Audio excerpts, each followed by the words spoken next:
Y'all don't hear us. Pull up. Y'all don't hear us. Pull up a seat and motherfucking listen.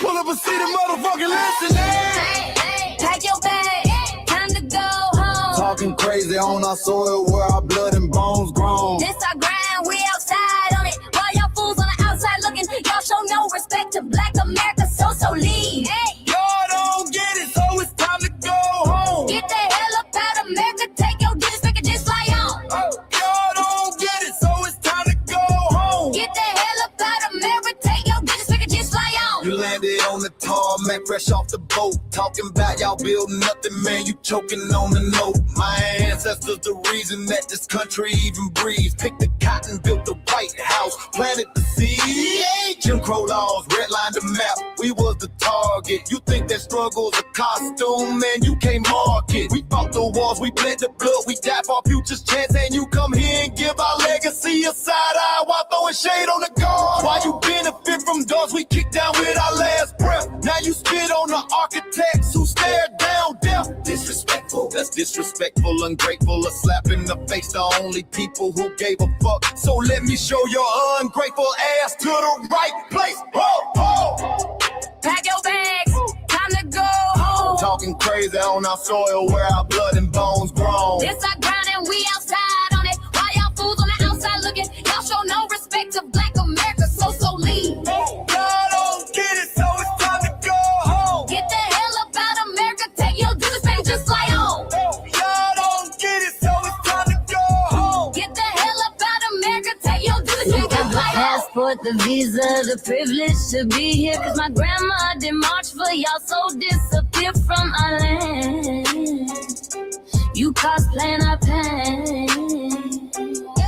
Think it's a trend you can borrow, but you ain't inherit the ghosts of our sorrow. We the foundation, the bedrock, the soil, and the root. You not no branch on our tree, and unproductive people always cosplaying me. Talking about we ain't do nothing, you lost your mind. We built this from nothing, time after time. From the beginning to now, we been the backbone and muscle. Why you look down on the struggle and cause a whole tussle? The energy sky was discussing it's whack. Oh.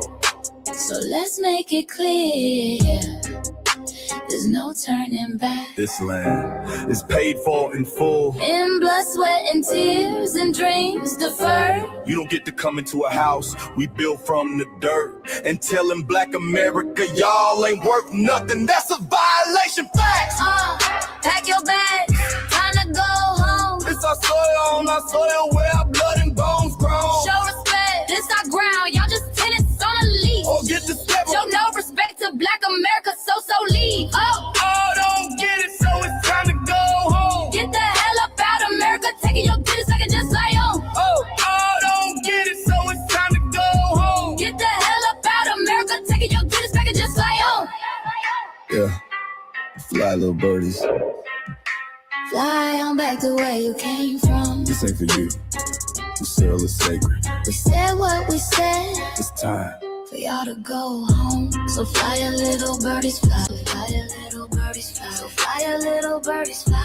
Fly far away from here. So fly a little birdies, fly. So fly a little birdies, fly. So fly a little birdies, fly. Far away from here. So fly a little birdies, fly. So fly a little birdies, fly. So fly a little birdies, fly. Far away from here. So fly a little birdies, fly. So fly a little birdies, fly. So fly a little birdies, fly. Far away from here. Bye bye, little birds.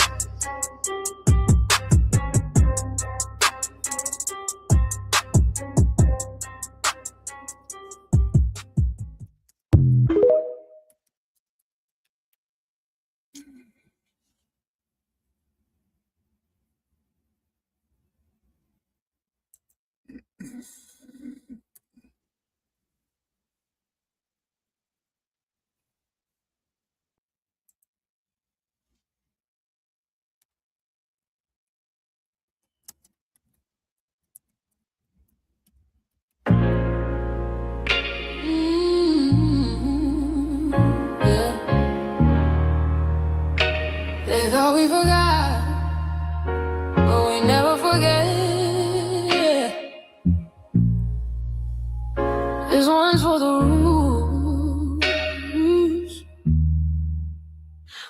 built this land from dust and tears, 400 years, and we still here. They write new rules, but they don't see. Every freedom they got came off you and me. We planted seeds, they took the bloom.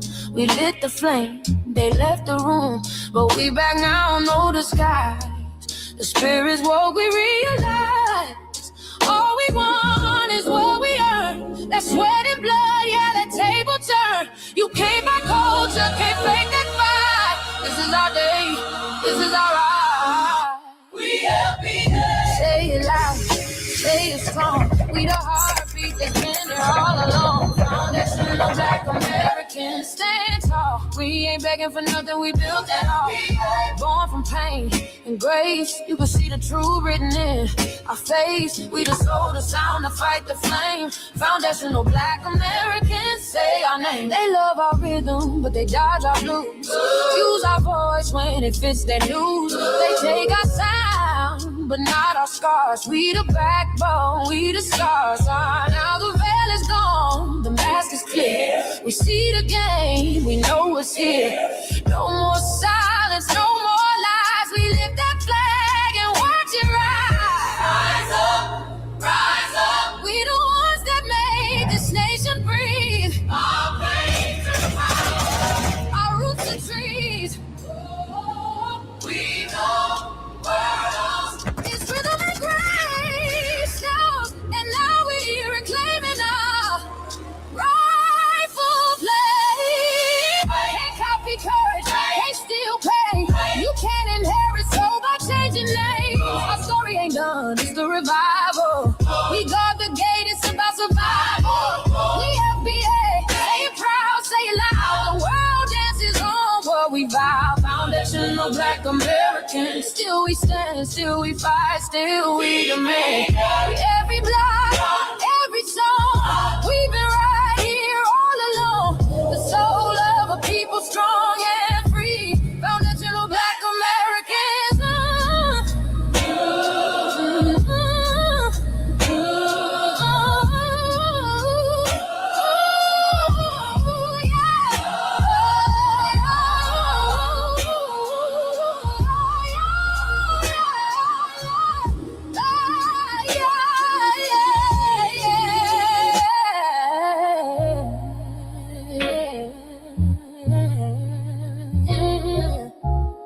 We the first, we the root, we the fire.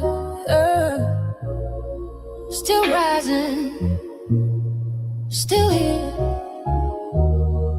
Foundational Black American.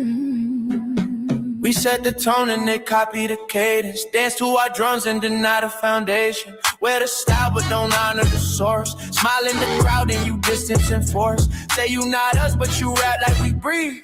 Take the rhythm, then fuse the receipts. I ain't mad, I'm just holding the glass. Showing the mirror, now answer it back. I ain't here to cancel nobody.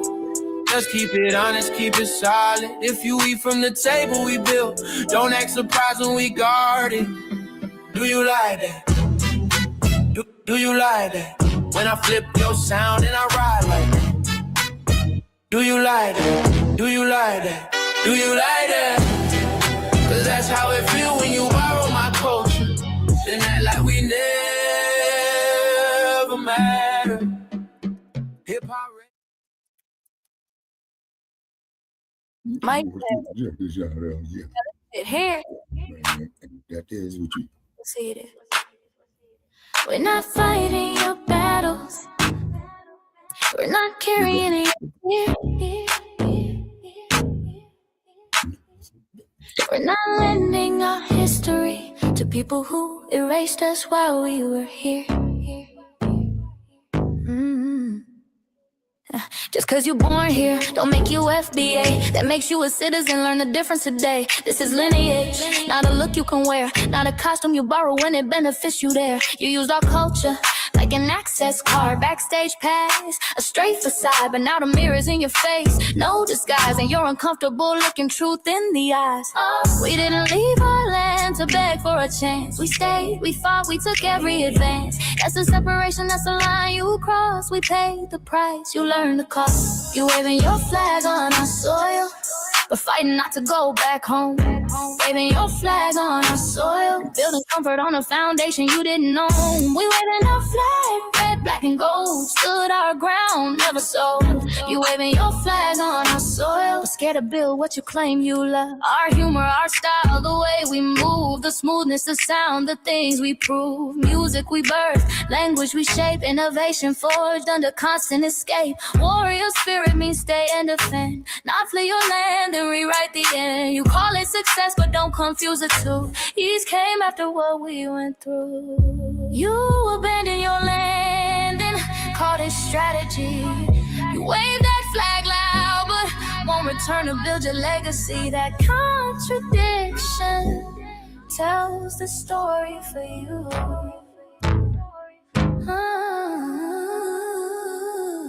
You waving your flag on our soil, we're fighting not to go back home. We waving ours where we were forged, every inch earned, every brick known. We can't be deported, and that truth changes everything. We can't be deported, and that truth changes everything. We know who we are, and now we see who you are too. Just because y'all born here doesn't make you FBA at all. It makes you an American citizen. It's biologically impossible to be us, because it's a lineage, not some damn costume you can just put on to look cool. You immigrants and immigrant Americans has used our culture as an access card, a backstage pass to our culture. Now y'all have to look in the mirror. Our sense of humor, the aesthetics, mannerisms, the style of dress, the smoothness, the creativity, our genres of music, innovativeness, our slang, our warrior spirit by staying on our homeland and fighting and not fleeing to somebody else's land to beg for a better life and shit on the very people who fought to have us there. That's who we are. And we know who the hell y'all are, waving your flag on our soil and fighting to make sure y'all don't go back.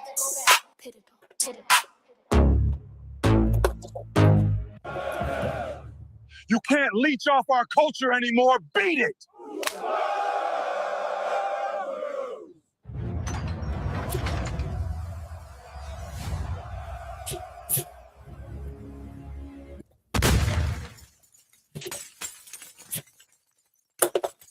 One more, Shabahi. All right. Mike Larry, Okay, man. you got okay. You did it again. We really making history. Let's go. Do you like that? Do you like that? Flip your sound. How you like that? Do you like that?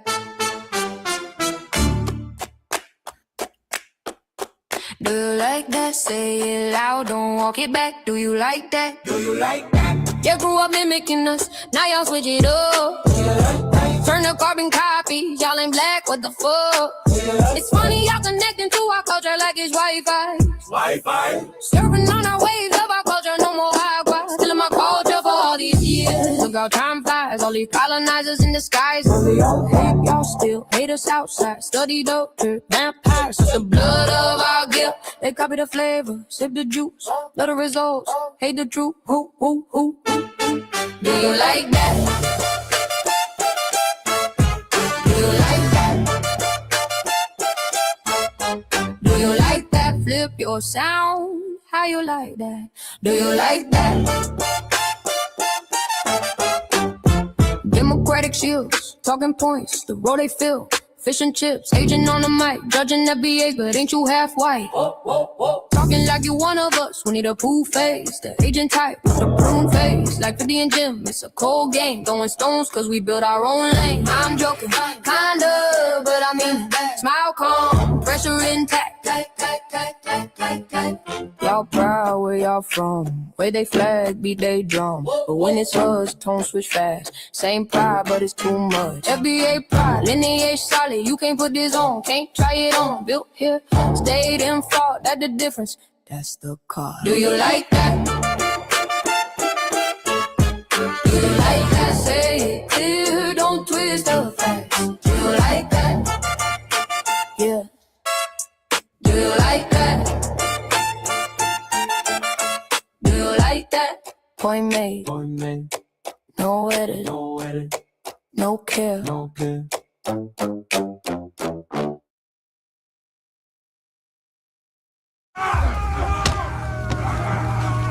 You know, erasing history is something that you have to do when it comes to conquest, domination, and destroying a people. If people knew who they were, what they were, and what they were capable of in the past, they will understand what they have a possibility or a likelihood of doing in the future. Foundation of Black Americans, we've always had a culture of resistance. We cultivated a culture of resistance on this land, and we've been resisting ever since we've encountered European domination. But nothing was really popping in Europe until the transatlantic slave trade, and that's where they amassed a lot of wealth. One thing that I think is unique about our culture as far as how we resist, how we fight back, is just the environment we were put in from day one. Being only 13% of the population, the white supremacists were very meticulous about keeping that population at a certain amount. There was never a period when we did not resist the encroachment of the white man. They have a natural behavior of authority no matter where they go. That's why they'll step up in front of us in the line at the store. We're not important. They don't even see us. We've never been able to excel. We've never been able to relax. We've never been able to just be, which means that existence is resistance. It must be something in our DNA, our historical background, to when something doesn't sit right with us, especially spiritually, in our souls and in our spirit, we just say no. We live resistance. You know, from the moment we're born, we're in resistance. And it's handed down generation to generation. And so I think that cultural resistance is actually in our DNA, in our epigenetics, and then it blossoms out into the culture. So there's almost nothing in America that we do, from song to dance to politics to the way we talk, the way we dress, having coded languages considered to be slang today. Everything about Black American culture is a form of resistance. Of course, they want to always downplay our contributions to the global tapestry because they continue to act like our number one export in this country is not Black innovation. Everyone understands that our resistance has been the cornerstone of what foundational Black Americans have always done. We are the life that breathes everything into this nation. The further back you go, the further Black you go. It's just simple like that, brother.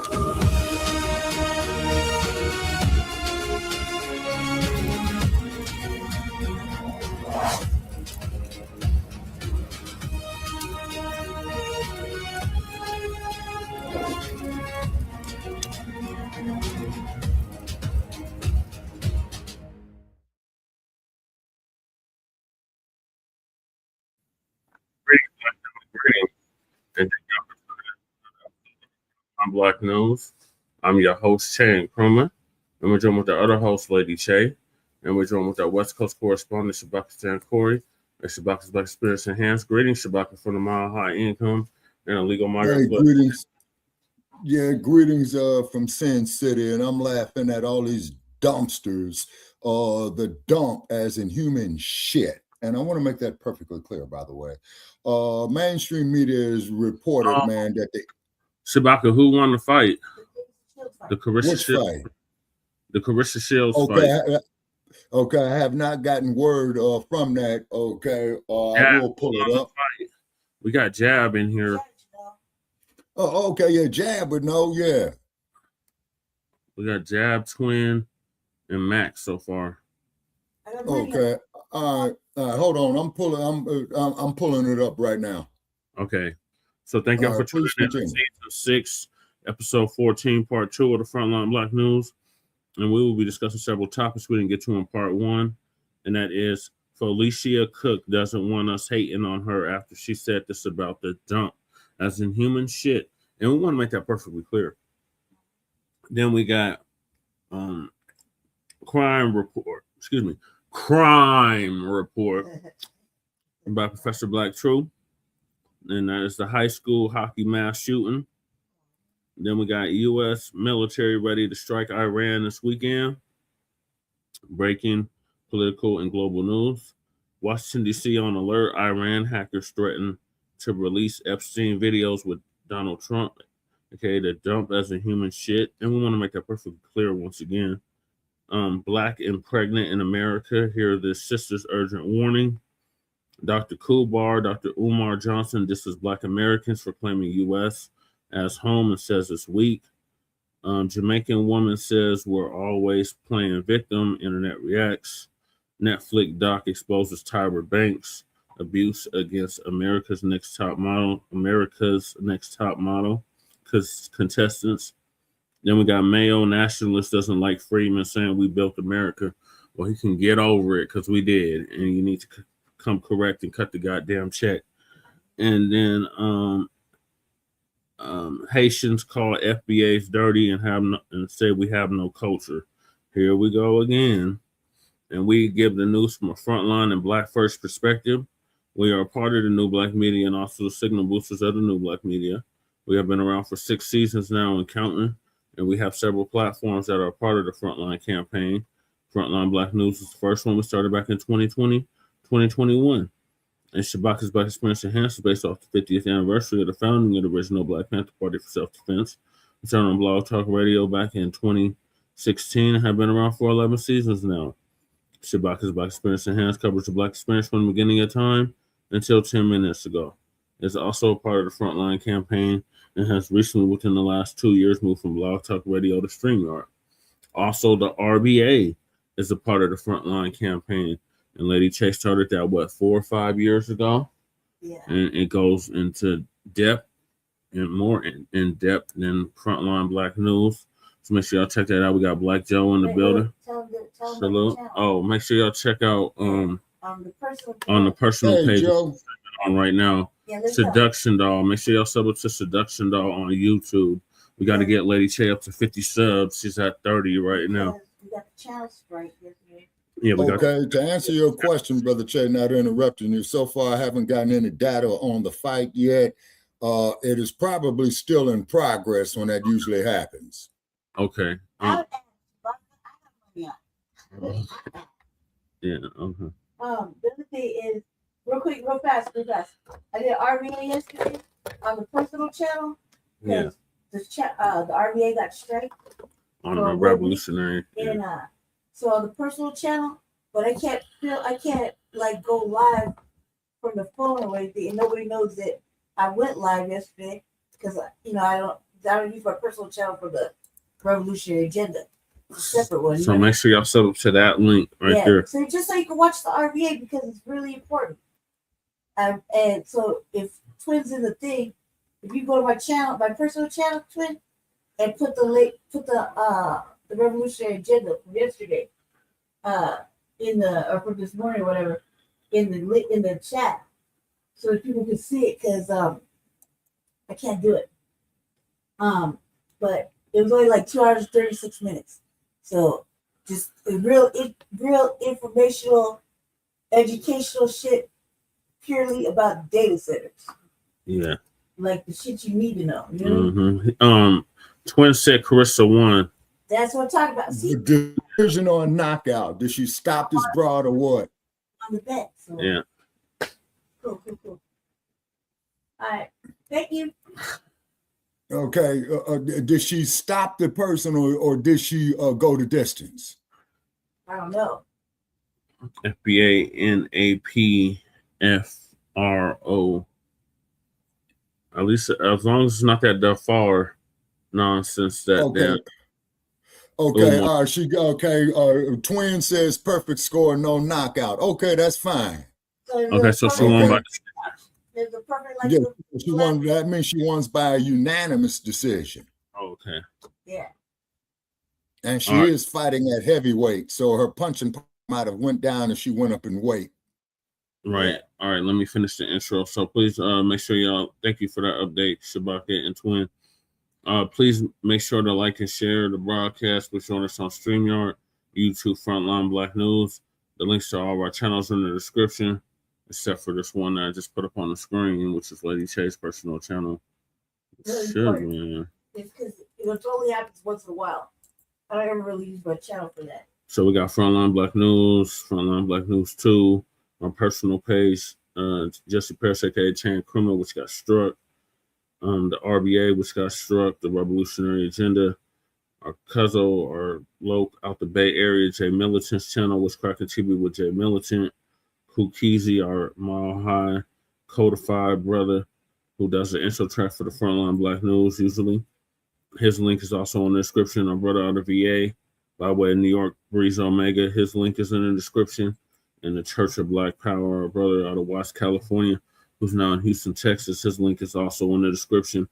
And last but certainly not least, we got our brother Black Truth United, who came up with the B1 Rolodex, which is a modern day green book for FBA and B1 businesses across the country.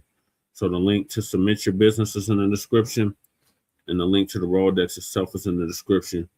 Also, we got the petition for reparations. Make sure you sign it, to change.org petition. And we got Lady Chase GoFundMe as well in the description. And we got the Shabaka Fund. And we got the Shabaka Fund as well. Let's donate to the Shabaka Fund as well. There's where you can link. And also, too, we are streaming on my personal page on Facebook as well, too, of Shabaka Sankari. Hey, Michael. Oh, okay. I got you, Black Joe. Yeah. And then we got a copyright disclaimer under Section 107 of the Copyright Act of 1976. Allowance was made for fair use for purposes such as criticism, comment, news reporting, teaching, scholarship, education, and research. And I do not own the rights to the music. And if you don't understand racism, white supremacy, what it is and how it works, everything else you think you understand will only confuse you. In all 9 areas of human activity, 9 or 10 areas of human activity, and that is, okay, Black Joe, thank you for breaking that down. He was just put some acronyms in and he was explaining what they meant. Field hand revolutionary operations. I like that. Yeah. So on all 9 areas of human activity, which are economics, education, entertainment, labor, law, politics, religion, sex, and war, and some say health and nutrition. And that was by the late, great Nellie Fuller Jr., who passed away exactly a year ago at the age of 94, 95, ProduceJustice.com. And when you, a Black person, are captured by any race soldier, you must never fuss, fight, or flee. Comply and defend yourself in court, also by Nellie Fuller Jr., ProduceJustice.com. And last but certainly not least, we got racism, white supremacy is conscious and subconscious behavior to maintain white genetic survival to prevent white genetic annihilation. And that's by the late, great Dr. Frances Cress Wilson, one of our master teachers who transitioned exactly 10 years ago at the age of 80. So she would be 90 now. So shout out to Tariq Nasheed for paying for her funeral, along with several others. So those are the topics. Make sure you hit that like and subscribe button. All right, so we're going to hop right into it, Shabaka, because I know you pressed for time. Yes, sir. So the first topic is the mammy that was mammying and cooning it up for the dump, as in human shit. And I want to make that perfectly clear. And that's where we left. Also, too, Brother Che, also, too, I want to bring this up, too, as well, too, is that from what I understand down there in Florida, earlier today, the police officers kicked somebody off the planet down in their dumps residence in Mar-a-Lago.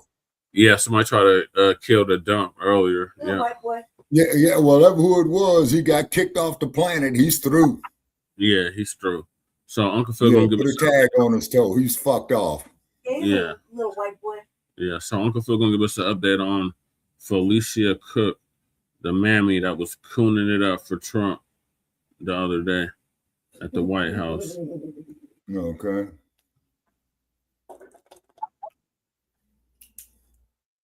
At least definitely in his first term. And they had this woman that went up there by the name of, but recently at the White House, Donald Trump had a Black History Month program. And, you know, I noticed he has this mostly every year, at least definitely in his first term. And they had this woman that went up there by the name of Forlesia Cook. Now, her grandson is deceased because of gun violence that happens in Washington, D.C., and which is very, very, very unfortunate. And you know what happened to her grandson. You know, nobody wants to see the loss of life of any Black person. So, you know, Donald Trump went to D.C. talking about he was going to crack down on crime. Well, at the particular Black History Month event, Forlesia went up there and was getting everybody to pay attention to her, and the viral clip that we're going to show you I want you to hear how she is not only responding to Donald Trump, but the things that she is actually going to say. Let's just go ahead and check this out. I love him. I don't want to hear nothing you got to say about that racist stuff. And don't be looking at me on the news, hating on me because I'm standing up for somebody that deserves to be standing up for. Get off the man's back. Let him do his job. He's doing the right thing. Nigga, Back up fuck off you. him. And Grandma said it.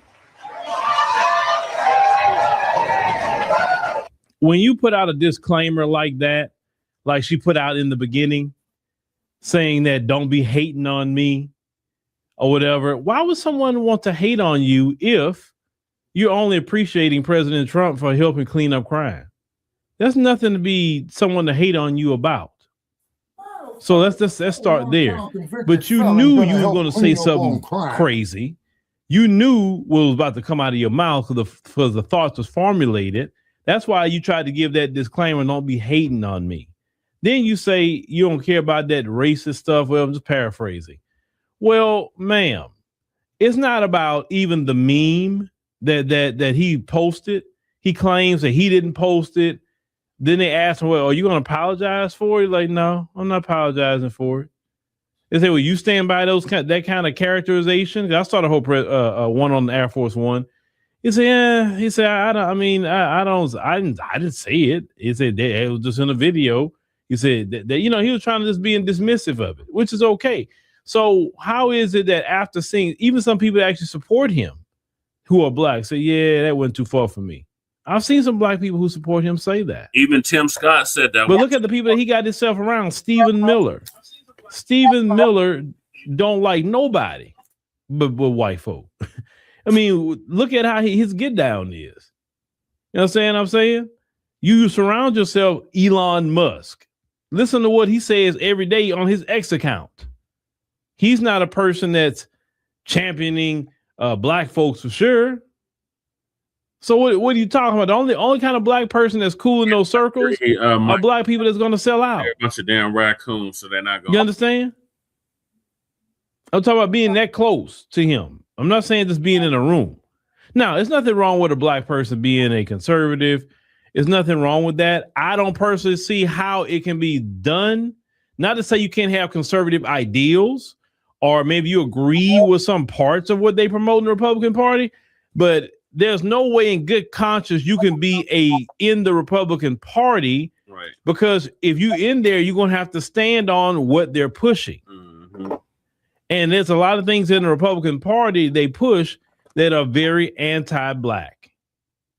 Right. Now, if you are an independent and you say, I'm not with the Democrats either, because the Democrats got things that we shouldn't be messing with either. Both parties. Right. That's why I say if you truly want to be free, and they always promote free thinking, right? They always these Republicans until your free thinking make them give up something, right? Free thinking says you don't be in no political party. You don't be in Democrat, you don't be in Republican. Yeah. Free thinking says I can vote for any party at any time I want to, because I'm voting based on shared ideals and what we're going to get out of it. Right. Because we are transactional voters. Right. We're not party voters. Right. You can vote in the Democrat primary if you want, or the Republican primary if you want. Don't matter, because you're not tied to any party, and you're more powerful when you're not tied to a party. Right. When somebody say, man, I got to actually go compete for their vote, I got to actually give them something because I need their vote to win. That's the power of being independent. Yeah. But this woman, first of all, is too old. Right. She know better. Like the old people would say, she just an embarrassment to black people. Yeah. Just embarrassment. And you're all loud. You acting like a stereotype. Mm-hmm. You're acting like somebody from a minstrel show with all that. Why you had to be that way? If you, like I said, if you appreciate President Trump, what he did in your city, all you have to say is, President Trump, I appreciate the cleaning up of the crime in the city. I appreciate that. Things are a lot safer. We would thank you for that. That's it. That's it. You don't have to do all that performative BS you were doing And you knew, like I said, once again, I'm gonna say this: you knew you were wrong because that's why you start off talking about don't be hating on you, ma'am. Nobody's hating on you in particular. They're calling you out for your stupidity. Right. You've been on this earth a lot longer than a lot of people, so you should know better by now. Not to be acting that way, like the old people say in front of them white folk. They're not gonna get you nowhere. Let me tell you something. Bootlicking, shucking, and jiving does not get you nothing in this system. It really don't. Not a damn. You're entertaining to them, but you're not gonna get anything out of that. Trust me, there's been many black folks that tried that mess. It doesn't get you anywhere. Oh, look at Herman Cain. You could turn against black folks for them. Yeah. You could be a little Klansman yourself. And in the end, they still gonna stab you in the back because they don't trust you. Yeah. You know the black folks they respect is the black folks that stand on business. That's right, Uncle Phil. Now, if you was for the right thing and you get in a room with Trump like that, you holler at Trump. Say, hey, Trump, look, in the black community, we got some needs, and we didn't talk to you about that. Right. And based off of what you say, you know, maybe if you give us what we need, we can help you out in the midterms. Right. If not, well, we won't have to help nobody. Right. You leverage your vote to get a tangible. Right. It don't matter if a Democrat's in office or Republican in office. We still need our tangibles. That's right, Uncle Phil. But when it get on my nerves about those events, black folks go in there just happy to be in the room instead of saying, you know what, if I get a chance to talk to President Trump, even if I get to shake his hand, let me ask him, at least throw one thing at him for black folk. That way I'll just get it out there that I did it. But they're not even looking to do that. But shucking and jiving at her age is just not the business. Right. I would not want to be her age looking a plumb fool. Right. Being an embarrassment to the family. Right. I can imagine my boy, if I did some crap like that, my grandma, I can see my grandma coming from heaven and slapping me in the upside the head. Right. What? I ain't raised you like that to be acting a fool in front of them white folks. Have some dignity and self-respect. Right. Like Bill Withers said, grandma's Let's call it what it hand is. It's not President Trump's job to be cleaning up crime. It is, well, at least right now, Muriel Bowser and the DC Police Department to be out there cleaning up crime.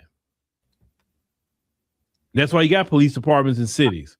Yeah. You got a city government. That's their job, not his. They are policy. I mean, after Trump is gone, you know the Democrats are not going to be doing nothing like that. You know, Democrats going to get back in. Right. Then what? Y'all should have been, if Muriel Bowser wasn't cleaning up the crime in DC, then y'all should have not voted her back in. Right. Because you say, hey, you're not making sure crime is cleaned up in the city. And that's just really what it is. Yeah.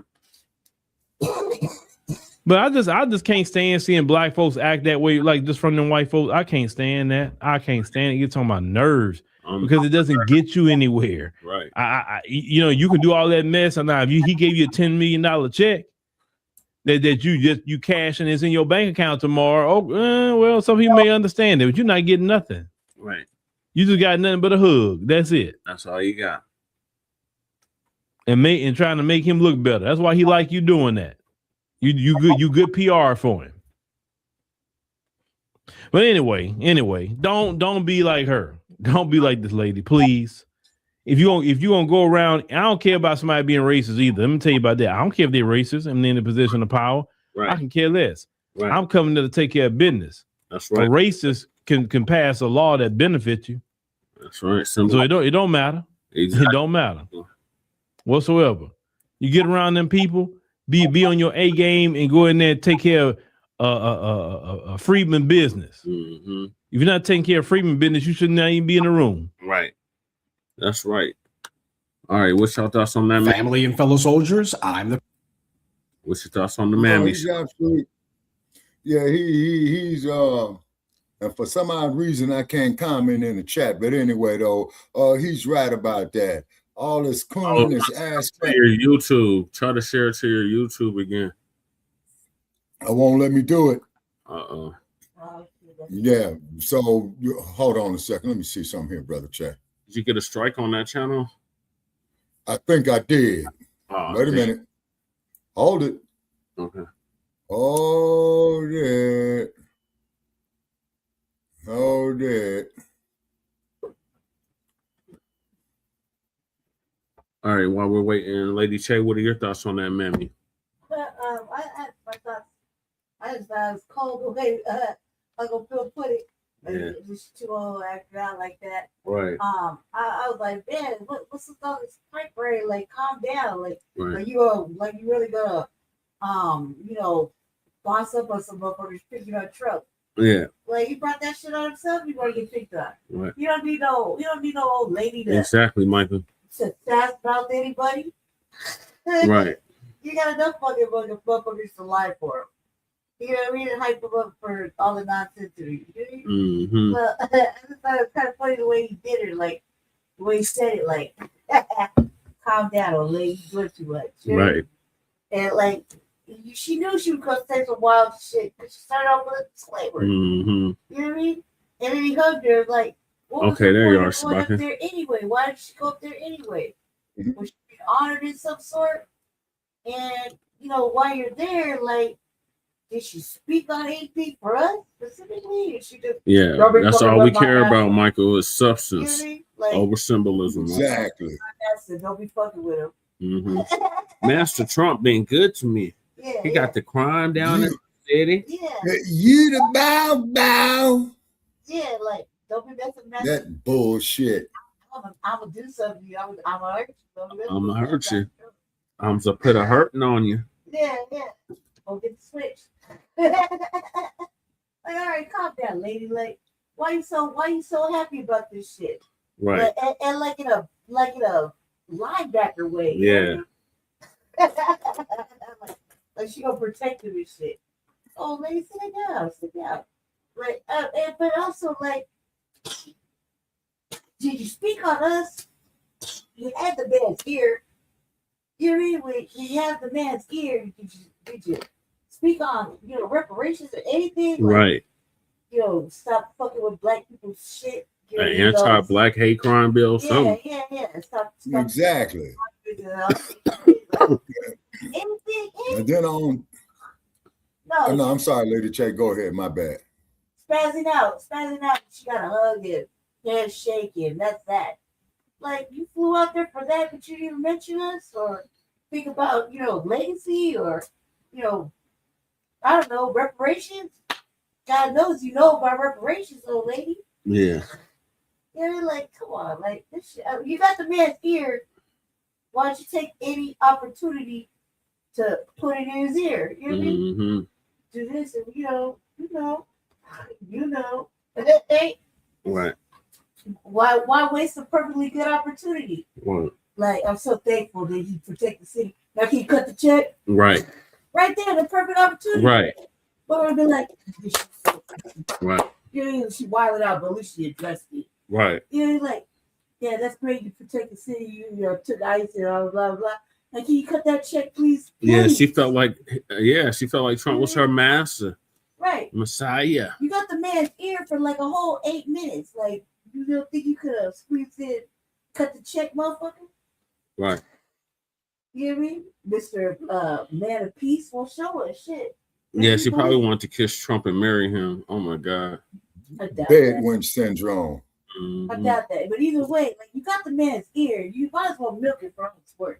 Yeah.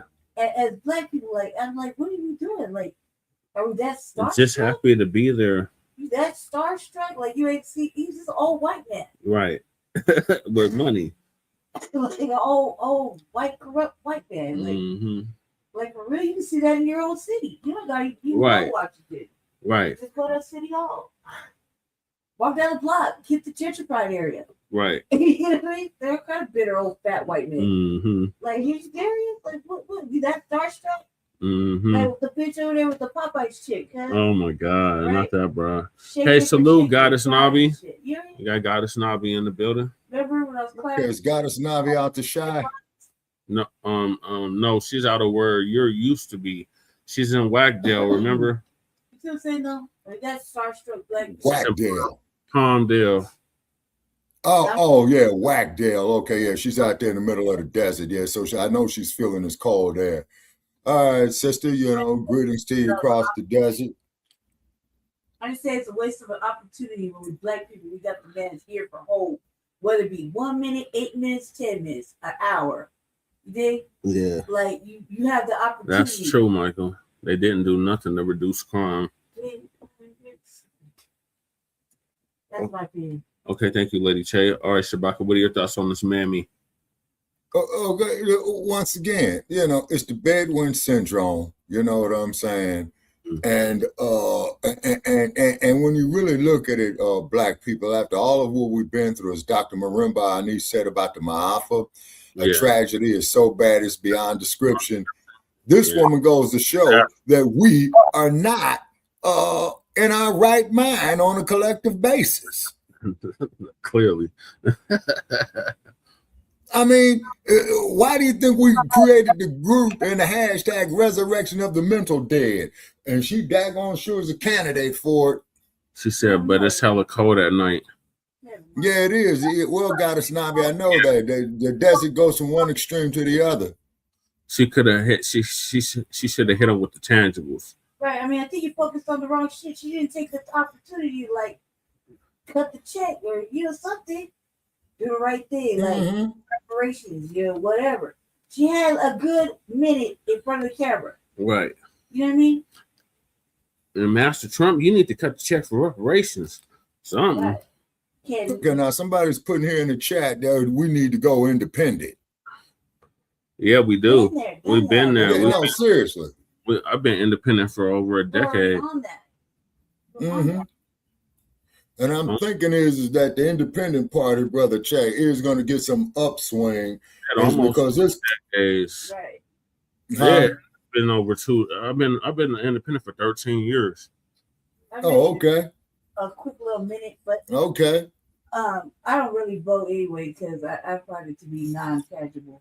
I haven't voted Democrat down ballot or a blue no matter who since Sambo. Like two.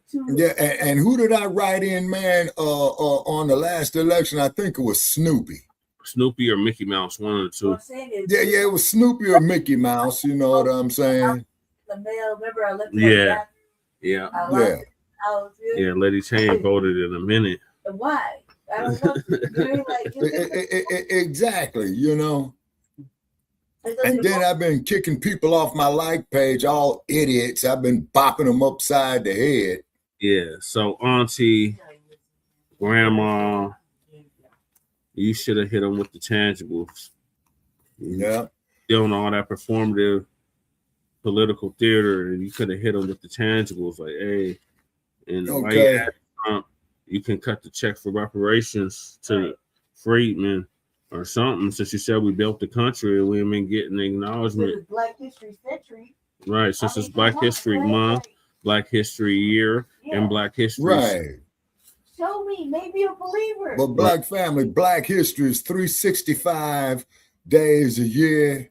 Black history is not American history. It is world history. Who are you, Mr. Hatley? Well, we got a troll. I think so. Santana Jones ain't doing your party any favors. Okay, my man. Click on the link. Come up here and join us. That ain't no party of ours. We're not beholden to either parties. They can both collapse for all we care. So you must be here because we independent. Yeah, because they're two sides of the same coin. At least right here in Colorado, where more bombs, some more bombs. Well, you'll get no argument from me on that. There was a black woman running in 2020, and I wrote her name and voted for her. She was married with kids. Jade Simmons, born in 78. Oh, Jade Simmons, I voted for her in 2020. That's who I voted for. Okay. Jade Simmons in 2020. Yeah, she's out of Houston, Shabaki. Oh, okay. Down in Great State, Texas. She supported reparations. That's the only reason why I voted for her, because she supported reparations. She had. Okay. As well as she should. Sentence of slaves on her platform. That's the only reason why I voted for her. Okay. All right. So is that your final thoughts on the mammy? Yeah, you know what it is. Oh, okay. I see Lady Che up there in the group chat. Okay, Lady Che. Okay. I mean, man, how can I put this here to you? Once again, people, we are in need of, on a collective basis, resurrection of the mental dead. Okay. Right. What is resurrection? Yes, it was a new birth. Exactly. She supported the nuclear family. She supported reparations. She was a wholesome sister. So I voted for her. I said, okay, well, this sister supports reparations. I like her values. She's an independent. I'm a supporter, and I voted for her. Mm-hmm. Mm-hmm. I danced Bernie Sanders, and I wasn't voting for Kamala Harris. So that's out of the question. I'm not gonna do nothing strictly for black people. No. That's right, the troll God. Deport all the tethers. Deport them all. Whoever streak can stop talking and generalizing, sir. I think that's she's talking to the. Is she talking to you or me? What are you talking about? Who was you talking about? What you say? She said, whoever that is speaking, stop talking and generalizing, sir. You know what? I would imagine that would be you. I mean, I'm sorry. I would imagine it would be me. Look, I don't think anybody can tell us what to do on our own platform. Oh, yeah. Kamami's a joke. That's definitely. Yeah, she is. You must feel some kind of way.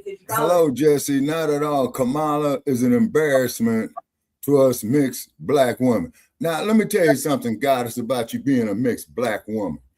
Man, with all due respect, okay, you would still qualify for the auction block, man. Right. Yeah. But we're over that, Shabaka, that you qualify for the auction block don't mean that you one of our kinfolk. Because all still not kinfolk. Well, that's true, but you gotta understand. These tethers got to go, Shabaka. That's why they got to go. One of the many reasons. Well, like what Malcolm X said, with the philosophies I guess you're of talking the about field Negro and the house Negro. I've been independent for 13 years at Goddess Nobby, so. Yeah, I mean, we're independent over here in Colorado. I got my own party. I have a unity party. I have my own party here in the state of Colorado. Right. And that I'm the junior chairman of. So. Yeah, correct. And none of that, but being an independent is a people's choice. Yeah. It has nothing to do with the parties. It's a people's choice. She's speaking on Michael. Okay, got you, twin. Lady Che, I was talking about you. Huh? Oh, she's not talking about you, Lady Che. I be like, man, she couldn't catch that guy's name. She's talking about the either Michael or the dude that was trolling. She's speaking on. Oh, she's speaking on Michael. Disrespectful. I wouldn't be disrespectful at all. Like, I'm respectful. You are very respectful, so we appreciate you. No, I didn't know who said it because I can't see the chat. I'm trying to see the channel. I can't even see the channel.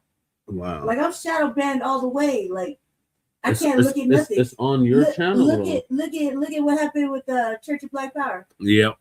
I had to figure it all out. And he didn't even have it blocked. I couldn't see his channel. Yeah. I couldn't see the live. Well, the shadow banning is real. They shadow banned me for real. This is like the Twitter thing. Mm-hmm. Like this is the next step. She said that sucks, Lady Che. Yes, I couldn't see the chat. That just means we're getting somewhere. That's all. But I didn't do nothing to get struck, Jesse. So I understand that, Lady Che. I played that documentary yesterday. That's why. Secondly, like in my defense, like I feel like the shadow banning for me is hella real. Like even in the city, they're always telling me to tone down, turn down. No, they always do that to us. You know what I mean? Like the militants is just too much for them to handle. To Friday Jones. You know what I mean? I'm mixed. I'm a light skin. I'm mulatto, right? I'm mulatto, right? Yeah. And so they'll like tone down the blackness, like, cause you can't tell me I don't give a fuck what you say. Tone down for what? This is like, and not only that, but right now is the temperature for it. Mm-hmm. You know what I mean? It's the right political climate for it. Yeah, it's a temperature. Yeah. Everybody go speak up. Everybody gonna be cool and cool with you. Yeah, well, everybody's bigger to be black this month. Right. And no, because I don't believe in that. Like that code switching, that cooning, that shit is like temporarily February. Yeah. No, I'm like this every day, all day without the camera. Mm-hmm. Just ask Jessie. Yep. Without Facts. the camera. You know what I mean? Like all day. She's worse in person. Worse in person. And Jessie recording. I don't even know when he's recording. I have all kind of hot moments. Yeah. The kind of motherfuckers cracking in the street. Shit. You do the most. I slipped up and called motherfuckers crackers on Church of Black, not Church of Black Power, Torian Rain Reloaded earlier. By accident. That was accident. Yeah. I'm proud of all my ancestry, even the African. I don't care how white trash. I'm proud of all my ancestry, even the African, and I don't care how white trash supremacists feel about it. At least you know. Oh, okay. Goddess, now. Be thankful about that, because this motherfucker like me, who's like an orphan, has no idea. Yeah. I don't even know. I like everything's a sign to me. I question everything now. Yeah. Especially like my own vessel. You know what I mean? Yeah. I don't know my own vessel. Mm. And I'm 40-something years old. Damn. You see what I'm saying? So, like, at least you know, be thankful for that, because you don't want to be an orphan trying to figure it out as you fight for reparations for your people. Man, you sound terrible. Get you that lime juice, man. Smoking weed. I'm smoking weed. It's the fake. You know what I mean? Be thankful, because we've been fighting for reparations for y'all. I'm good no looking out, artist. Shabbat. Like, I have to figure out my peoples. I got one side figured out. Yeah. But the most important side, I have no motherfucking idea who that woman is that gave birth to me. Ooh, wait. Real shit. Damn, Lady Che. That's a real thing. That's it. Yeah. Wow. That's a real thing. Damn, Lady Che. Yeah, I figured out the father side. I got black people all over the father side. They only come in two shades. Yeah. Hey. Oh, girl, say Jesse, you puffy puff passing, bro. Yeah, I'm passing the vape pen. Right, yeah. So gotta know something, and you could be proud of it. I'm figuring it out little by little, but not for me. I just gotta have something for the general conversation where I'm speaking about getting reparations for everybody else. All right, we got to switch gears to the next topic. But thank you for that, Lady Che. So the next topic is a transformer that decided he was gonna shoot up a hockey game. Lord have mercy. So our brother Professor Black Truth's gonna give us his Friday crime report. Professor, and this is the moment of truth. Moment of truth. And now the Friday crime report. Pawtucket, Rhode Island, Monday, February 16th, 2026, 2:30 p.m. Oh, he busted.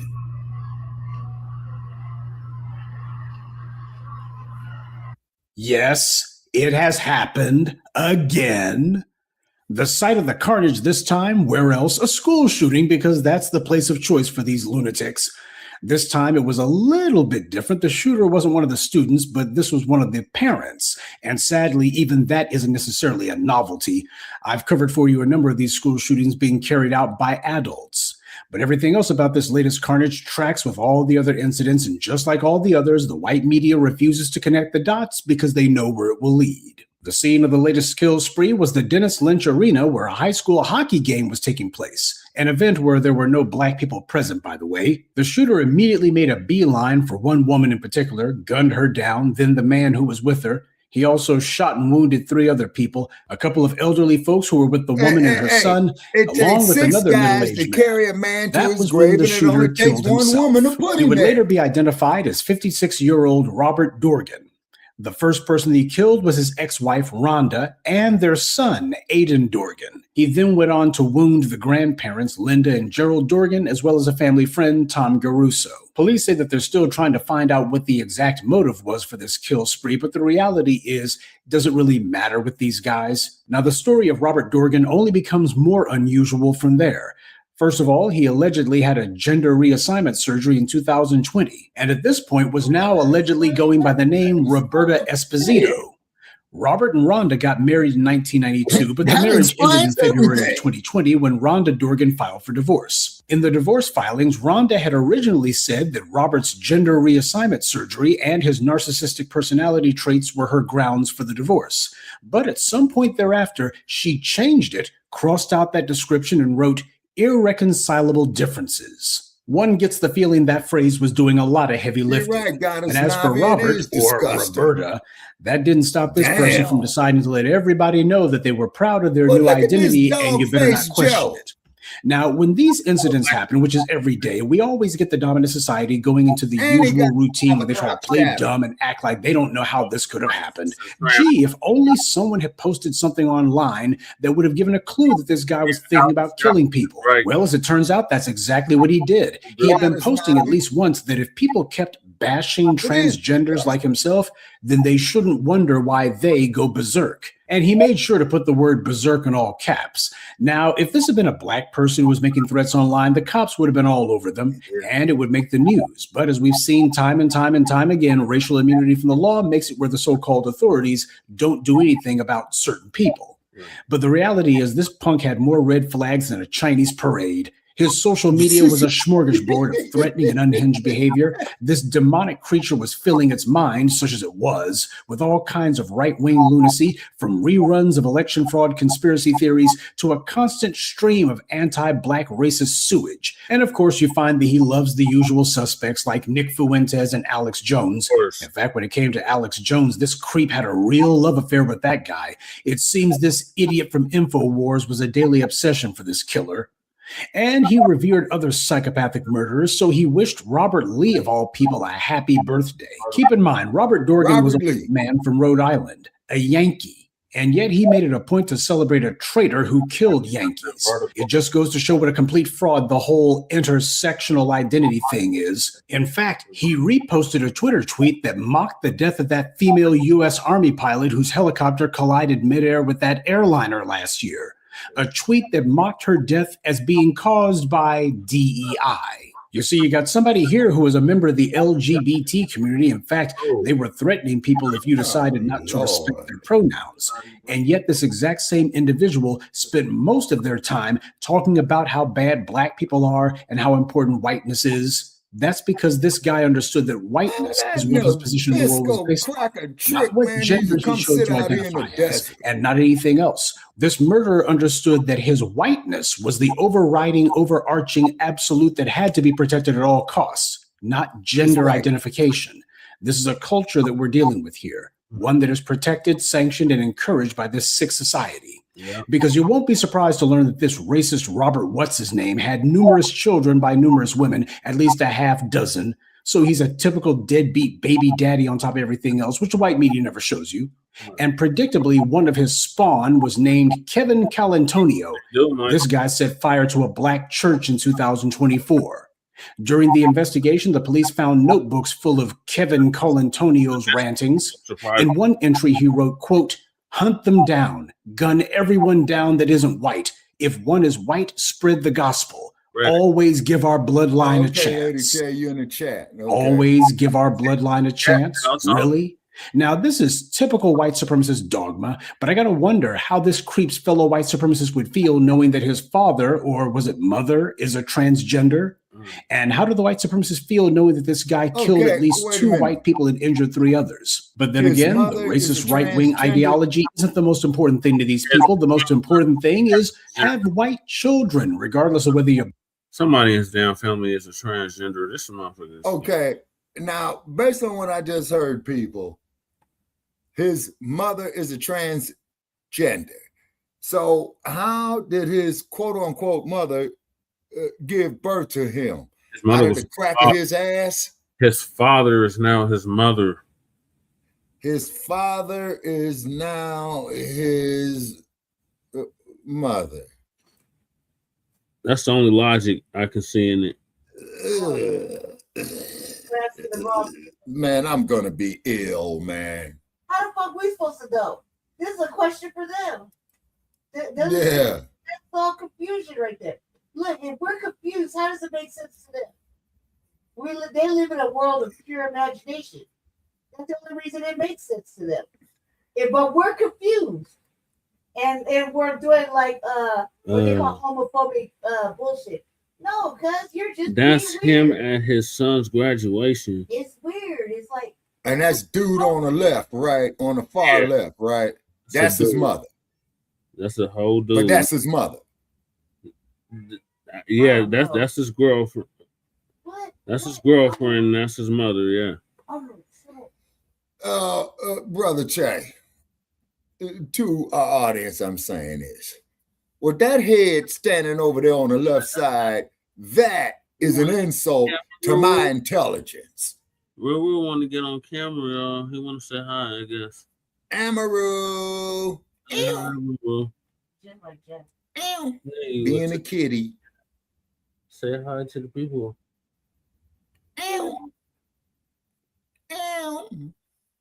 Look at this big boy. Yeah, big boy. You got a scratch and post for him yet? No, I looked at one at Walmart. They wanted $25 for that goddamn thing. like Actually, Che, you could make, oh yeah, but you in the cold, man, because I was gonna say you could make one, man, just get a piece of carpet.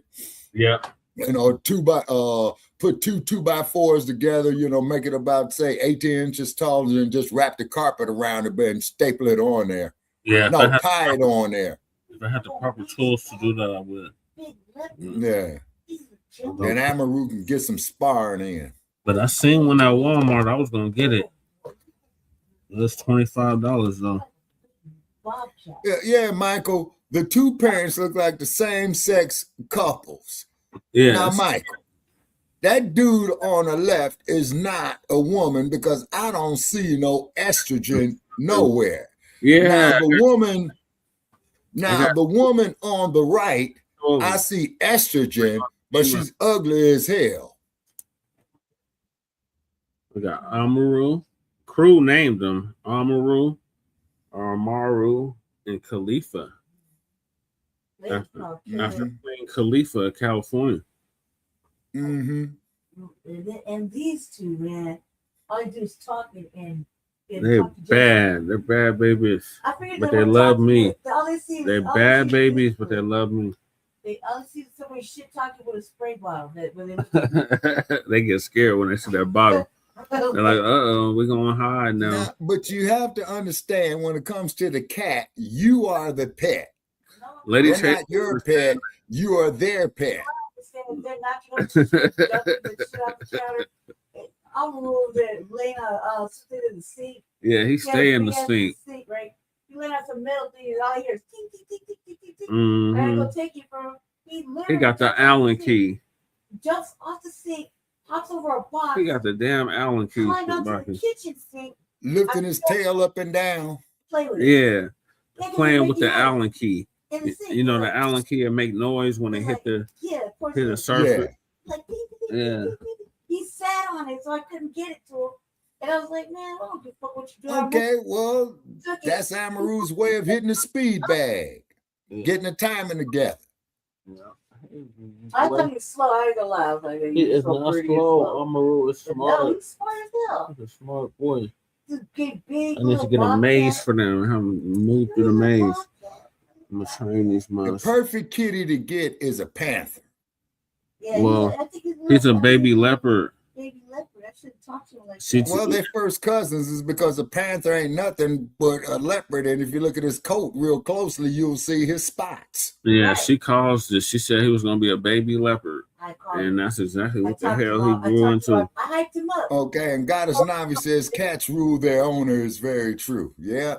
Yeah, they like him. They talk to him and everything. They love me to death. Yeah, I'll see him be like. Oh, by the way, too, Brother Che, hot off the. Oh, not stepping on your conversation, Lady Che. I'm sorry. Go ahead. I'm just saying. They all see. I think all when they look at me, they can see disciplinary. They see the warden.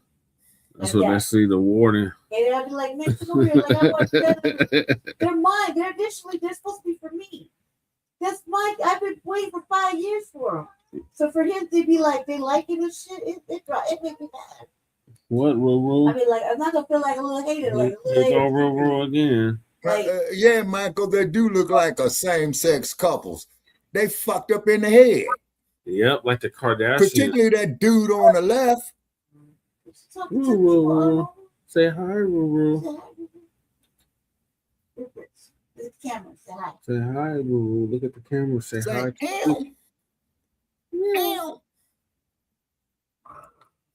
He real quiet all of a sudden. He sure want the attention though. You hear him talking the whole time? He's like, "Rrr." He growling. Amaru saying I'm on TV. Yeah. Say hi to Shabaka. Say hi to Shabaka and those two.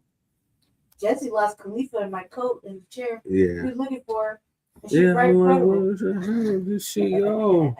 He blended in with the coat. Blended in with my pea coat. I was like, Ruru, you can't get on the counter, boy. so that's what happened. He was on the counter. He gets off the counter. He gets on the counter. Look. Here we go. You're gonna climb my shoulder. Come on, Lucas. No. Oh man, get over here on me. Oh, he gonna give kisses. Look at him. He loves daddy. All right, let me get back to this. So I just paused it to make that interlude. Man, you don't have that pony hat on, don't you? The Broncos, goddammit. It's always Broncos over here. GMO ponies. And it's GAY Gators. Well, I told them to leave town or change their name. No, I told them to straight shake the spot, man. They misrepresenting Sin City, man. All right, let's get back to the professor. All right. Half dozen. So he's a typical deadbeat baby daddy on top of everything else, which the white media never shows you. And predictably, one of his spawn was named Kevin Calantonio. This guy set fire to a black church in 2024.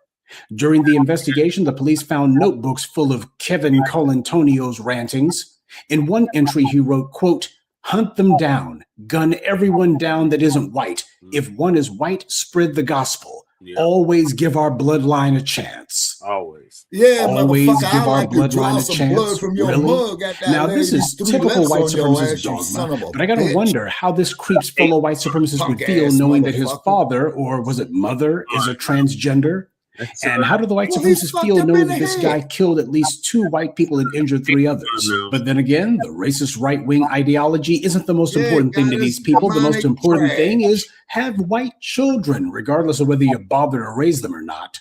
This guy is talking about giving their bloodline a chance. How does vandalizing a black church, or even harming black people for that matter, give the white bloodline a chance? White numbers are falling off a cliff, and black people have zero to do with that. How did this moron's one idiot crusade do anything to produce more white children or to keep any white people from dying? His father, on the other hand, decided, you know what, not enough white people are dying. I'd like to know what white person is safer because of this guy. This guy's father gunned down 2 white people and injured at least 3 others. I guess this must be what he meant when he said, give the white bloodline a chance. White supremacists don't have any common sense or common decency. But this is what happens when you live in a society that coddles this kind of degeneracy, lets them spout any asinine gibberish they want without correcting them or refuting them, and instead of telling them to shut up and sit down, instead the society bends over backwards to act like they might have a point. And just in case you were wondering, this Kevin Calantonio clown, he pleaded guilty to his crime, and now he's serving a 7-year sentence. But he ain't done causing trouble yet, because while he's in prison, he caught more charges, this time for throwing his bodily waste at the prison guards. This is typical low IQ behavior from the white supremacists, literally flinging their feces. Well, it's nice to see that the Neanderthals don't fall far from the cave. This is what most of these school shooters have in common: anti-black racism. That's the main thing that runs throughout all of this reprobate behavior. And just in case any of the inbred, mouth-breathing, knuckle-dragging morons from the white right tries to do their usual, that's prejudicial, no, stupid, that's pattern recognition.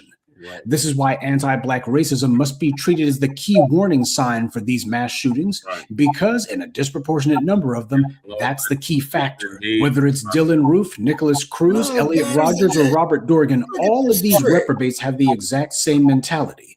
The mouth-frothing anti-black racism is the main thing that drives them. They may come from different geographical areas, different political ideologies, differing gender identifications. But the anti-black racism, that is the one factor that virtually all of these mass shooters have in common.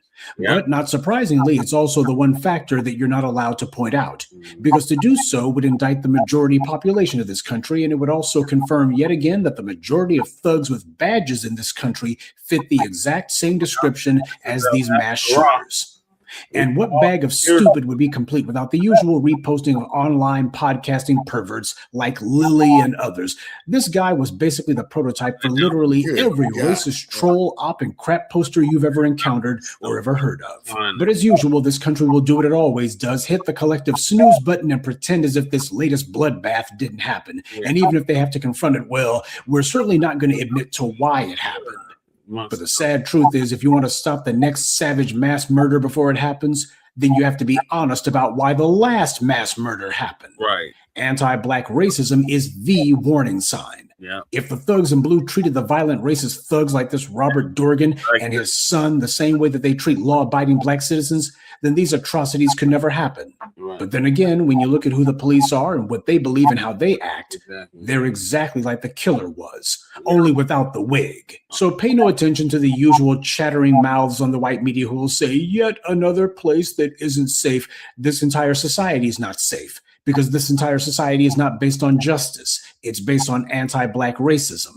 That is the poison that flows through its veins. And until this nation decides that it's going to stop re-injecting itself with anti-Black hate and to excise the cancer that it's taken upon itself, then the country will yet again have to hold its breath and wait for the next disaffected, sawed-off idiot with a gun and a phony grudge to come along and vent his unjustified rage. Yeah. But instead, what's going to happen is they're going to do a lot of distractions talking about the gender identification thing, because that's a glittering distraction. People will be arguing about that, and they won't be talking about the real problem. So that's the goal, change the subject, which they will do.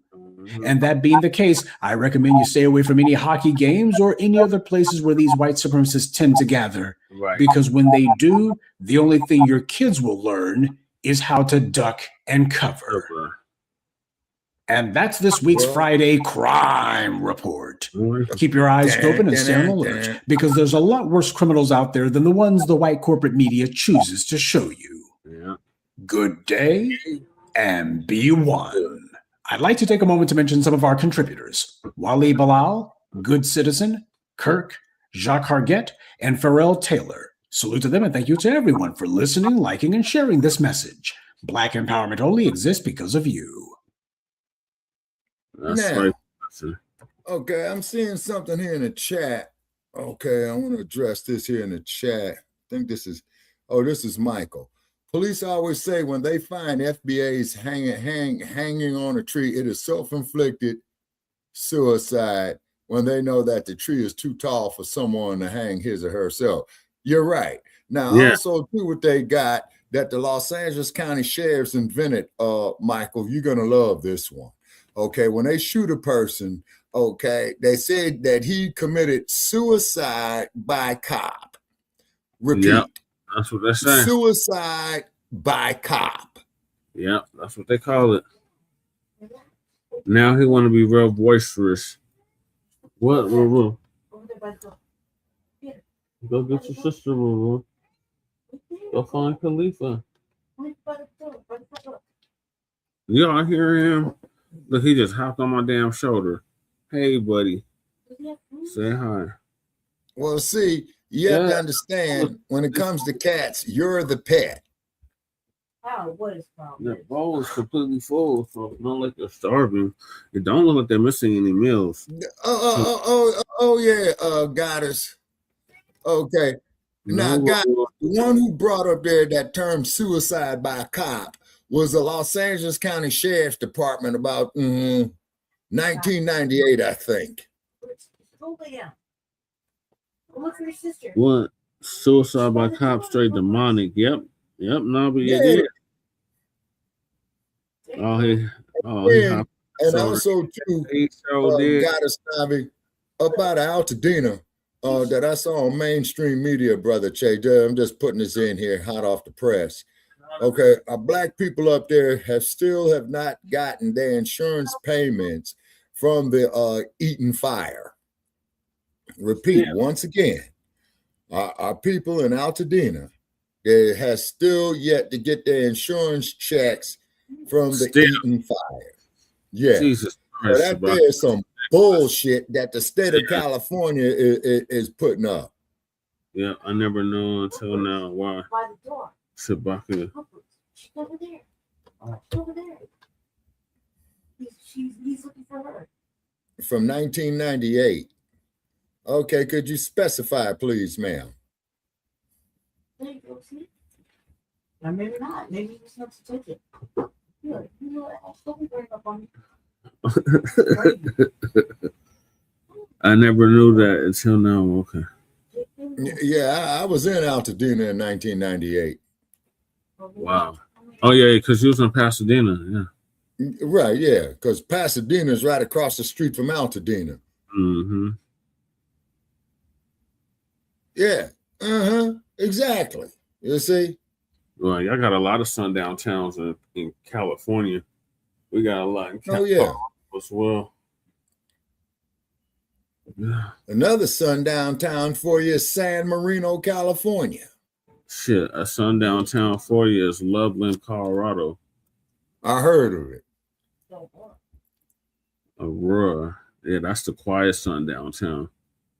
Castle Rock. Mm-hmm. Yeah, I passed by Castle Rock. Okay, so Navi's saying is that she was living in Pasadena in 98 too. Okay. Yeah. No, in 98, Okay. I was right here on the east side. Yeah. And if I recall, the summer of 1998 was very hot too. It was. Well, them late 90s were pretty hot in general. Summer. But yeah, it was crazy. So we seen 26 years past 2000. Yeah. And I remember, and everybody remember the Y2K scam. Yeah, that's what I'm saying. It was crazy. We were 26 years after that. Mm-hmm. Muzz didn't even think we was gonna make it to the 2000s. It was that crazy. Okay, they don't want black people up there in Altadena. I don't know why they don't see that. You're right. Okay, is because Altadena, from what I understand, was kind of like a black professional community, as opposed to the City of Roses. But, what I want to say about this shit, this motherfucker look just like this motherfucker we know out here that call us transphobic and homophobic. And we need to be banned from speaking at city council. This motherfucker named Anna. His real name is Adam or Alan, but he go by Anna now, and he look just like this fool on your screen, on the screen, or damn screen, not Lisa, with the previous he transformer, he she, them they, whatever the fuck that did that shooting. Let's call them its, man. Let's call them its. I call that transphobic, Shabaka, because they'll say you're transphobic. Right. Transphobic. Yeah, that's what they'll call you. Right. If I like wild out, that's real wild shit. Next thing you know, excuse my language, goddess Navi, I have to use this term, man, to make my point. Next thing you know, it'll be against the law for a man to like pussy. You know, it's funny you bring that up because Brother Murray, Dr. Murray Tolbert, the one that has the book, yeah, Racism and White Supremacy, he said that shit to me back in 2019, right before he left to Africa. He said the white supremacists gonna make it where it's illegal for a man to like pussy. He said it just like that, and I was like, "Damn, you're right." Because Nelly Fuller Jr. was talking about one of the 9 areas of human activity, which is sex, and how they want to make the new black vagina the white man's ass. Oh man, I've heard it all now. Now that just fucked me up right there. Yeah. Lord. I was as blown away as y'all when I first heard it. I was like, "What the fuck?" Oh man. Yeah, but that's what their agenda is. They have a whole gay agenda. Like, you can look that shit up. It's from the 70s. They've been planning this shit out since the 70s. I read that Yeah, well, that's one thing that they do, Brother Chase, that these clowns do playing long term. Yes, Shabaka, both those towns have an extremely hidden racist negative history. I can't stand how people glorify Altadena since the fires is not a good town. No, it's not. Damn. Purposely burnt that shit down there. It was a Nabisco that did this shit. Uh-huh. Yeah, they really intentionally try to get all that. Okay, now under the kangaroo courts. Hold on. Sabaka. We gotta hear from Lady Shay. Lady Shay, what's your thoughts on that transformer that was realistic at the hockey rink, at the high school or whatever the fuck? We can't make any of that transgender stuff that Professor Black Truth was talking about make sense to us because it's confusing to us. And it is confusing. It's diabolical for them. Sexual confusion. And they really can't explain it to themselves.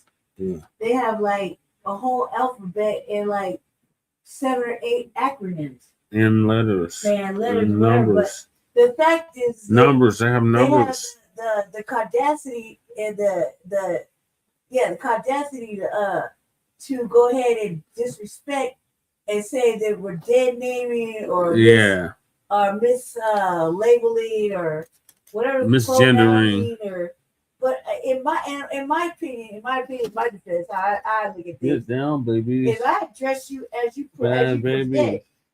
So you look like a bitch with a beard. I think You got a whole 6 o'clock saddle. No, like a whole beard. Yeah. Like a whole beard, and I'm gonna call you sir. Right. Because the beard is what's throwing me off. Right. If you was really living like a woman, Right. you wouldn't have a fucking beard Right. at all, not even a little bit. Right. You wouldn't have no chin hair, no mustache, None of that. goatee, chops, none of that Right. shit. You would be rocking as an actual woman. Woman. That was really your thing. Right. You was really living it. Right. But this half shit is like, I got the weave and tight ass little skirt, whatever, showing like major print, and I got a beard, and I'll fight you like a whole nigga. No, because you're half in, half out. That's not living a true identity. Right. And that's sexual predator That right behavior. there is code switching whenever it's convenient for you. And it's sexual Well, predator. tell them to go get some triple blade razors. No, listen, no, they don't touch this on purpose. This is intentional, right? So, for example, if like I go to the hospital, right? Security guard got I would say braids, but he'll probably say they're locks, right? Whatever, right? And presenting as a man with a beard, but I'll say, "Thank you, sir. Excuse me, ma'am. It's ma'am. What or whatever, cuz it may just keep pushing, Yeah. right? Because in my opinion, I'm gonna treat you Goddess. I know about out to dinner, Pastor Dinner. according to how you present, right? Yeah, So he the knows about motherfucker- him. He lived them. So the motherfucker at city council, right? In our city council area, constantly talking shit to us, they're racist. Oh, they racist. Back Right? it And they down. want us to ban me, right? Really, it's me, right? Because I'd be like, all right, whatever, right? But cuz is a man Oh my God. trying to, I don't know, maybe acting like a woman, pretending, but he got a whole fucking beard. He got a deep ass voice. Right. He got hairy legs. Right. He's a man. Like I'm gonna treat every situation as it presents itself. Because And I take it, Lady Che, he's got to stand up to piss, right? exactly, Yeah, he's sitting clearly down, a dude. Yeah, a regular dude. That's what I was. Good God Almighty. I'm like, what do them immigrant children call you at night? Thea or Theo? What you wearing? A nightgown or shorts and t-shirt? I'm serious. Real question, right? Real question. You wearing a nightgown? You wearing shorts and t-shirt? Because they call you sir or ma'am. Like, what's really going on, right? Because if I'm confused, you gotta think what the children think, right? Right. That's a mad confusion. But you want to explain it to me, bitch? You can't explain it to me. Right. All you can explain is that you're half in, half out. When it's convenient for you, you'll be a man because you're white. So you got $1 million worth of whiteness already. Right. And when it suits you to get benefits or whatever, He'll be a right? woman. Incentive, Or pretend to be a or woman. whatever. You'll pretend to be a woman. You go to jail, you're gonna act like a bitch. You're gonna pretend to be a woman because you can't handle the man side, right? But if you was really living like a woman, or you were really living like a woman, you shave, you dress like a woman, you talk like a woman, you present yourself like, even if you was ugly, present yourself like an ugly woman, but you be living as a woman, like walking, talking like a woman. Oh, that was not a coincidence at all. They did that on But purpose. instead, you half in, half out with a weave and a beard. How can I take you seriously? Right. How can you take yourself seriously? Right. Like, Anna. how you going home to your mama? Anna. How you going home to your mama? No real shit. As especially with black people. Oh yeah. You got a beard and a weave, because how you go home to your mama? Real shit. I want to know. Let's be honest. Well, just like that fool there in Chicago. Oh my God! Not Joshua. Not yeah, Joshua. you remember Joshua that tried to go into the woman's restroom in Chicago? No, James. No, Justin. I said take that shit off. No, I'm not gonna call you Janice. I don't have no daughter. Right. That's what you gonna hear. Right. You mean you can do that with your little friends when you get back to the city? Right. You know what I mean? Right. Play dress up over there, but you ain't gonna do it over here. Right. Embarrassing, right? I have no Take that other monkey daughter. shit off. You Real embarrassing shit. You're us. embarrassing us. We can't take you nowhere. Go put Pimp your pants on. We got C. regular clothes upstairs. You know where your shit is. Stop playing. Right? You ain't gonna go with a beard, a mini skirt, hairy ass legs, and a whole weave. A lace front at that. Baby hairs and shit. And then snapping and teeing and all that extra fucking shit that's weird. You know what I mean? And then you want us to take it seriously. That's not our culture, A. Right. That's them people's, and that's you're not living it. I'm from the 80s because I remember when actual men dressed like real women and were literally living like women, or they were doing shows on the weekends and doing drag. Yeah, I remember you was telling me that, Navi, and Breeze. You was telling us that you had a dream about this. Like that's confusion. This new age shit is for the birds. It's like I think it's all for incentives. Shabaka, do you see her comment on the screen? Yeah, exactly, Jesse. I'm glad I had been long gone for 10 years when it happened. I had a dream a month before it happened that eating fire was going to happen. I saw a lot of burned up property in my dream. Okay. Hey, Goddess Navi, can you give me the winning numbers on the Keno here in Las Vegas? I split the money with you. Lady Che can. I have psychic moments all Yeah, she goddamn has. day. She's been predicting shit all day. I predicted the Clarissa Shields fight and the Garcia fight. Yeah. And my didn't mean to, I forgot I accident. I was talking about it. But it wasn't her fault. I was talking about it. Yeah. 3 hours and she had got her access to Lady Eater. But what else did I predict today? It was something else she had predicted. Okay, he says it becomes will do. Okay. There. And I didn't hear the phone of you, but you're right. Yeah. Right when you said it, he called. Right. I've been on it all day. Yeah. Like for a week, and easily. My psychic skills get on. Yeah, Lady Che has been on point with her psychic skills. Shit for like the last. But Goddess Nabi said she had a dream about the Altadena fire like 10 years ago. Okay. Altadena. Michael's in the building. Oh shit. Salute, Michael. Good evening to you. Can you hear us? You're muted. Oh yeah, I can hear you guys. Hey, how you guys doing? Hey, Michael, how you doing? Good, good. Okay, your comment is in Altadena, California, majority of politicians are immigrants. Fact. And it is hard for FBA residents to get compensated for homes being destroyed by the wildfire. The more immigrant politicians create red tape. Yeah, that there's California politics. You're right about that. Yeah, that is true. Yeah, and I say that. Yeah, I say that because states Yeah, that she has premonitions too. Look, I said it. All that happened. I said all that. I said black people don't sell that property. Yeah. No matter if they burned your shit up, whatever. Do not sell your land.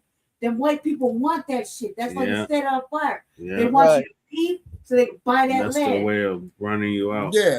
Right. And then too, So Land much. is a factor of production.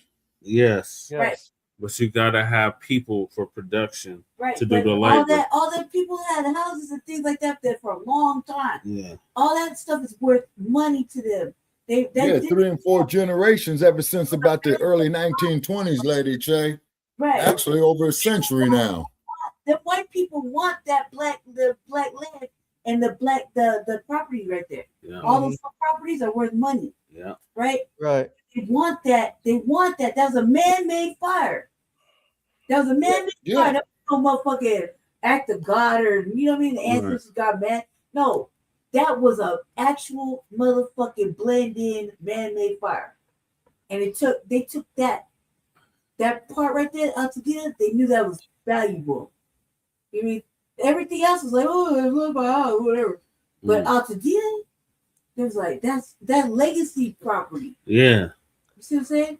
Yeah. Saved up their bread for those little houses up there, Mhm. and it over time built up equity, built up money. Yeah, after 1964. Yeah, that's generational assets. Well, there. right. Worth something. Yeah. Yeah, And then what's going to happen next with the rains coming in off the coast of California, then you're going to have more mudslides. Right. Yeah. Check it out. Why do you think FEMA and all that shit Many didn't get people help? They didn't get help. because they Right? So all the couldn't insurance, rebuild. they couldn't capitalize No on one the wants to insurance, be there right? anymore. Yeah. The people Right. think And also home insurance in Altadena is very expensive. So it's like they make it higher. So the Yeah, exactly. so it's like what's the point of rebuilding when they could just do is That's take why money. they want you to leave. Right. And it's so hard for black people to get the insurance, right, for natural disaster, whatever. But at the same time, Trump cut off the FEMA, Right. right? FEMA was cut off Yeah. for other places too. But they couldn't Now, get also, too, built. Lady Che, Leave. If you leave the property, Well, they can let's buy get it. Michael's thoughts on this transgender Go ahead, that pulled Michael, this. okay, but I want to say this here about the water situation there in Altadena. Now, they talking about that the fire department didn't have no water, right? Right. Now, explain to me of how in the entire fuck that California is on the coast of the world's largest ocean, and you mean to tell me you couldn't have no super scoopers go out there and get that water and drop it on there? Yeah. Not to mention all the convict leaks in there. Right. Convict leaks and all that. The people who pull out the fires are actually illegal immigrants. Tommy was helping facilitate. Right. They paid Yes. the motherfuckers nothing to go fight the fire, and they wouldn't even Mhm. go tap into the ocean. The That's- ocean, okay? That's when Kamami was the Attorney General of the state of California. Yeah. They're barely flying over there to put that shit out. They didn't give a fuck. That was a Mhm. man-made fire. Yeah. They did fire. They started the other fires first. Yeah. And then Well, that remember was the the main Paradise Fire that damn near burnt Hollywood down? Yeah. The Paradise Fire, that was up there in wait a minute. Okay, no, that was the Pacific Palisades fire, Brother Che. No, there was another one, Shabaka. It was Yeah, the Paradise Fire. And I remember that was in Central California, and the smoke was so bad, man. At 12 o'clock in the afternoon, it looked like 5 a.m. the one because that- I had to renew What's my the one- driver's license. with Hills looking like a crisp. Say what now? What's the one that had the Hollywood Hills looking like a crisp, like a horror film? Okay. Like Wait a minute. That too was a man-made fire. What was the name of that? Okay, fire? I believe that was a Pacific Palisades fire, Brother Chase, because when you go west of Hollywood in those mountains, you're still in the city of Los Angeles. Fire was earlier. It's like when the pandemic started, like early 2020s. Oh man, it's so many Okay, that would be the Paradise Fire, I recall, because I was in the Bay Area at the time, and the smoke was so thick it looked like 5 o'clock in the morning just before This sunrise at 12. Actually in LA, Shabaka. Who knows, man? During the COVID, what's that? That's a long time ago. Okay, wait a minute. Okay, I'm going through my memory files. COVID was a long time ago. Talking about last year. Okay, wait a minute. Talking about prior to that. There's Lisa. a fucking wildfire. There's at least 3-4 wildfires in California every year. Yeah, all throughout the state. Yes. Yeah, Okay, because I remember they had one up near Gorman. I know that because I was traveling to Northern California from Southern California. This one had Hollywood look like a horror flick. Like the Hollywood Hills were on fire, Shabaka. Like it got all the way down to like Inglewood. And it looked like the Okay, movie wait a minute. Volcano, right? Yeah, it looks Yeah, similar. wait a minute. Okay. They all look bad. 2000. Okay. Okay. Goddess is saying that there was fires in 93 009. 2009. 2009. Wait a minute. 2009. Every year there's a fire. Okay. Wait a minute. Okay, I do recall when I was living in Los Angeles, Brother Che. Yeah. They did have a couple of fires up there in the Hollywood Hills. I remember that. I also remember that they in the early 60s they had the Baldwin Hills fires. Yeah. Because Baldwin Hills and what is that? Next to Baldwin Hills, View Park. Okay, that there was kind of like the Black Beverly Hills. In the 50s and 60s, you know, when blacks were starting to get roles off in the Hollywood movies and stuff like that. But keep in mind that Hollywood was segregated all the way up till 1964. They didn't allow black people to live in Hollywood or that part of Los Angeles until 1964. Right, when the Civil Rights Act was passed. Yes, sir. Because you had a lot of black movie stars who was living up there in the Baldwin Hills. Ike and Tina Turner lived up there. You know what I'm saying? Not Eartha Kitt. I don't know about Ruby Dee and Ozzie Davis. I think they did have a home up in there. Yeah. Yeah. I think Harry Belafonte had one. Sidney, he always had his mansions down there in the Bahamas. Right. Oh, okay, Jesse. wait a minute. Oh, sorry. Okay, and just bringing back some memories there, Brother Che. Yeah. And I think Marla Gibbs had her crib up in there too when she had the nightclub over there off of Washington and La Brea called Marla's Memory Lane. Yeah. All right, so to the next topic because we've been on this topic for too long. All right. Next topic, the potential war in Iran. So Lisa's gonna give us an update on that. Right. Jesse, I just want to add something very quickly. All right, go ahead, Michael. I know you asked me what's my opinion about the trans. Yeah, I said in the comments, what's even worse is trans acting as undercover agents than heterosexuals. So I say, whenever you guys get put by police, be careful about trans cops. They're even worse. And they do a good job of disguising themselves as undercover. Wow. Trans cops. Yeah, meaning like, in other words, a cop could look very masculine, right? A male cop, but then you find out a cop who talks sounds like a woman, but fights like a man.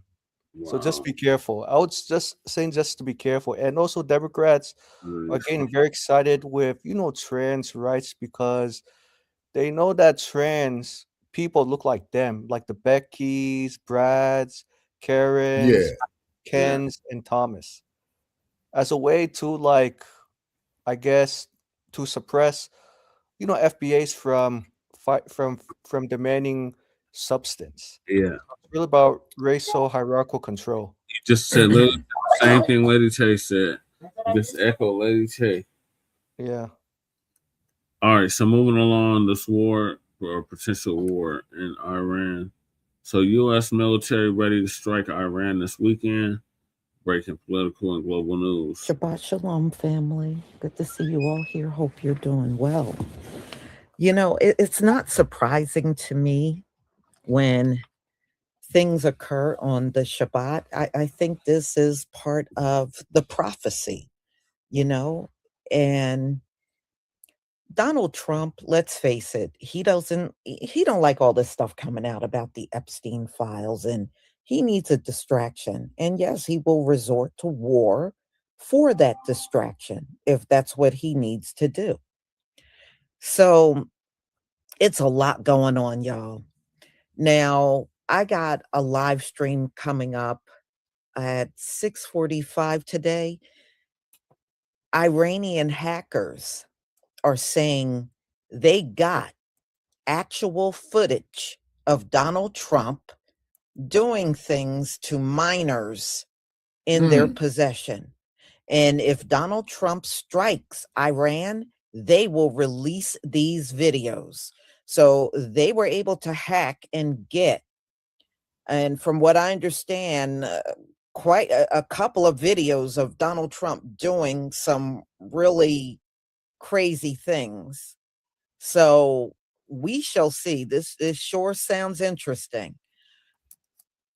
So what I'm going to do, I'm going to show you a video that came out from CNN, because they put the story out along with other publications this morning about the strike happening this weekend. And, you know, I was also looking at reports of how they have been spending the last several days heavily building up around that region. It is a lot of military buildup around Iran that has occurred over the last several days. So they are definitely anticipating a strike.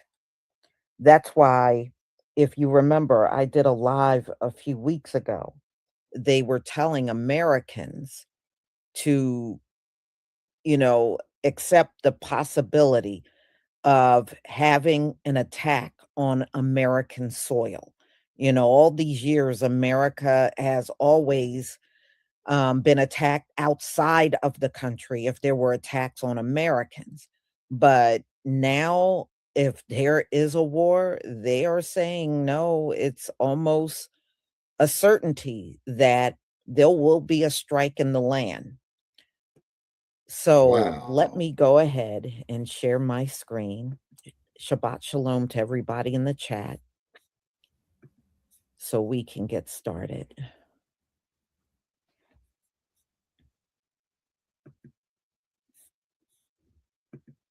Please give me a 1 if you can see my screen.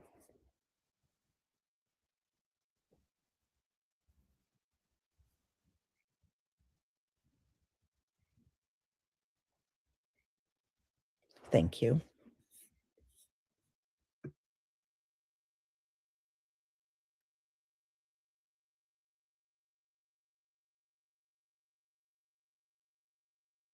A massive U.S. military buildup is underway right here in the Middle East. Even as the U.S. and Iran are back at the negotiating table, it's clear the United States is preparing for possible military action. Over the course of the last month, more than 250 U.S. military cargo planes have landed in theater, based on a CNN review of flight data. That's a significant uptick in activity, which suggests some of these flights are tied to preparations for potential operations against Iran. That number also includes flights to U.S. bases in Europe, which have traditionally supported U.S. military operations in the Middle East. Those flights involve cargo planes that can carry everything from personnel to vehicles to heavy equipment like air defense systems that we know the United States is deploying in the Middle East. Satellite imagery is also giving us a look at the U.S.'s more muscular posture in the Middle East. This is Al Udeid Air Base in Qatar, the U.S.'s largest in the Middle East. A month ago, you can see 16 planes on the tarmac. A few weeks later, there are 29 planes, including 7 C-17 cargo planes and 17 KC-135 tankers. Those tankers are used to refuel jets mid-flight, a critical component of any air assault on Iran. At this airbase in Jordan, 12 F-15 fighter jets recently appeared in satellite imagery. We've also identified the deployment of Patriot air defense systems at that large U.S. airbase in Qatar. These would be critical to protecting U.S. assets in the region in the event of Iranian strikes. The U.S. also has plenty of naval assets in the region. A U.S. aircraft carrier and 3 warships arrived in the Middle East last month. A second aircraft carrier strike group is also now on its way. But this is just what we can see from publicly available information. The last time the U.S. struck Iran in June, we also saw a big buildup of military force in Europe and the Middle East. But it was 7 B-2 stealth bombers that delivered the biggest blow in Iran, according to the Pentagon. Those flew in undetected from the United States. Okay. Okay, y'all. All right. Let me stop this one. Now, we're going to look at some more news reports plus reaction from people over this strike that they're anticipating this weekend. All right, hold on 1 second.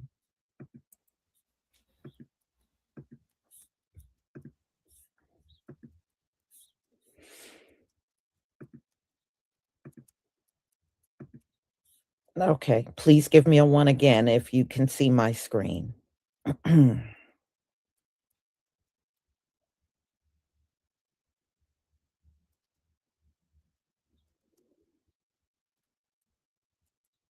Well, there's a lot of people saying Israel is getting their wish. They wanted America to go in there and strike Iran. Because the last time Israel and Iran were going back and forth, Iran was really getting the upper hand on them. Thank you, everybody.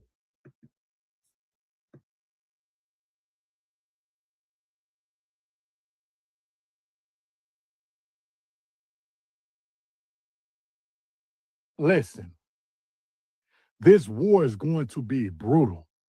Listen what I'm telling you, man. I don't think y'all know the size of fucking Iran. I don't think y'all know the size. It's going to be a lot of troops, man, taking forward this shit. Listen what I'm telling you, man. Because Trump's sending boys and girls, men and women into unknown territory, man. I'm going to tell y'all something, man. Iran is big as fuck. And every citizen over there in Iran is not on board with the United States coming in that bitch. I don't give a fuck about them protests and shit that they were showing y'all on TV. That was a number of those motherfuckers, but it's a lot more of them. Listen what I'm telling you. So the best game is y'all better keep striking in that motherfucker, because when you put U.S. boots on the ground in Iran, that shit ain't safe for them. That's not Afghanistan. That's not fucking Iraq. These motherfuckers are large, and they got little groups and shit, man. Trump is putting us in bad fucking business, man. It's bad shape. Him and Nanhum. Listen what I'm telling you, man. This motherfucker is stacking up all our U.S. pieces, man. Damn, they look like everything we fucking got. Thinking that they finna go in there and bulldoze them people. You got Russia and you got fucking China. They gonna be supplying Iran just like the United States and NATO is supplying Ukraine. As long as that war goes on, they gonna keep on continuing to motherfuckers supply them. You know why? Because now all of the U.S. attention is focused on one subject, on motherfucking Iran. Now you ain't got time to look and see what's going on in Russia or what China doing by Taiwan and all this other shit that's going on. You focused on one target and they gonna feed that motherfucker to keep the bitch distracted. Listen to what I'm telling you, man. And for y'all motherfucking Iranians that's over there, yeah, Trump come save us and all that crazy shit. Some of y'all gonna get fucked over in this shit too. Because they gonna be using weapons that you ain't never seen before. Seen what Hawaii looked like. You see what the motherfuckers in Venezuela said that the ears and shit was ringing and all this crazy shit, man. This war is gonna be brutal on our soldiers and all. And you got motherfuckers like Lindsey Graham. Oh, we need to do this and we need to do that shit. Your motherfucking ass down. Because you ain't gonna bust a grape in a fruit fight. You ain't prepared to scrap up and go help. Pussies like you been keeping shit like what's going on now in the world going on for a long time. Bitches that sit in a suit and don't do shit but run their fucking mouth, but send people, children, to go fight for that shit. Because at the end of the day, Lindsey Graham and Trump ain't gonna give a damn when an American soldier, you know what I'm saying, go down. A family be grieving. They just gonna look at it like it's a short commercial and go on to the next thing, man. I'm gonna tell y'all, so pay attention to what's going on with this shit, man. They'll tell you, they'll make it look like this is easy peasy. Man, these folks, man, taking us into a war in 2026. Listen, man. Listen. Stack up on your shit, man. Because you strike that bitch, somebody might hit a grid. Y'all step out there. Get it out the mud. Here at home. Today, the president is hosting world leaders for the first Board of Peace meeting focusing on the future of Gaza. Meanwhile, the U.S. military is ramping up its presence in the Middle East as the administration pushes Iran to abandon its rogue nuclear program. Lucas Tomlinson joins us from Washington with the very latest. Hi, Lucas. Well, good morning, Carly and Todd. President Trump will preside over his first ever Board of Peace meeting today in Washington, focused on the future of Gaza. One of the major questions hanging over the meeting is the disarmament of Hamas and who will provide peacekeeping forces. At the White House, there's also a question of funding the reconstruction if Hamas lays down its weapons. And will that be sort of the down payment for much more money? You'll be hearing more about that tomorrow at the meeting. If you recall, at the first meeting when we were in Davos, Jared Kushner did provide a very detailed PowerPoint presentation for the vision of Gaza, the reconstruction and the humanitarian efforts, of course, providing local security on the ground. First, you must achieve security to get to prosperity, which is sort of the second part of this plan. The Board of Peace meets in Washington as the U.S. military buildup in the Middle East continues. The USS Gerald R. Ford aircraft carrier strike group will be in the Mediterranean soon if she didn't pass through Gibraltar last night. Dozens of fighters I got a question. To join naval assets, including How the hell are you going to name a U.S. battleship after a president who was never elected president or vice president? Operation Midnight Hammer over the summer. And elite search and rescue assets have already arrived to rescue any downed pilots if necessary. Top national security officials met in the White House Situation Room yesterday to discuss planning. The first strikes could take place as soon as this weekend. Axios reports, quote, a U.S. military operation in Iran would likely be a massive weeks-long campaign that would look more like a full-fledged war than last month's pinpoint operation in Venezuela, sources say. Iran has said it will hold joint exercises with Russian forces in the Gulf of Oman. That puts those forces just a few hundred miles away from the USS Abraham Lincoln aircraft carrier strike group on station in the Arabian Sea. Now, today, the Board of Peace meets. In the days ahead, guys, the potential for war with Iran exists. Carly, Todd? Yeah, and Iran and Russia conducting these exercises together is, of course, no surprise and very telling. Lucas Tomlinson, live for us in Washington. Lucas, thank you. Let's bring in Fox News contributor and former CIA station chief Dan Hoffman. Dan, good morning to you. When it comes to Iran, it really does feel like the other shoe could drop at any moment when it comes to a possible military intervention. And to echo what Lucas was saying, Axios did report this yesterday. The Trump administration is closer to a major war in the Middle East than most Americans realize. And it could begin very soon. And they go on to say with Trump, anything can happen, but all signs point to him pulling the trigger if talks fail. Do you agree with that assessment that we are close to a major war in the Middle East? Yeah, I think we've made it clear that we have the military assets in the region to strike Iran if necessary. And the key thing is that we're messaging Iran very bluntly that if Iran doesn't come to the negotiating table in good faith to negotiate, then we are prepared to launch kinetic strikes. I think that's the purpose of all of this public discussion.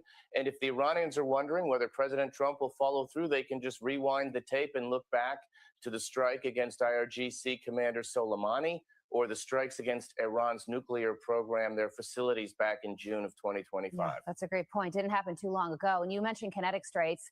Here's Senator Ted Cruz yesterday talking to Sean Hannity about what possible military action would look like. Watch this.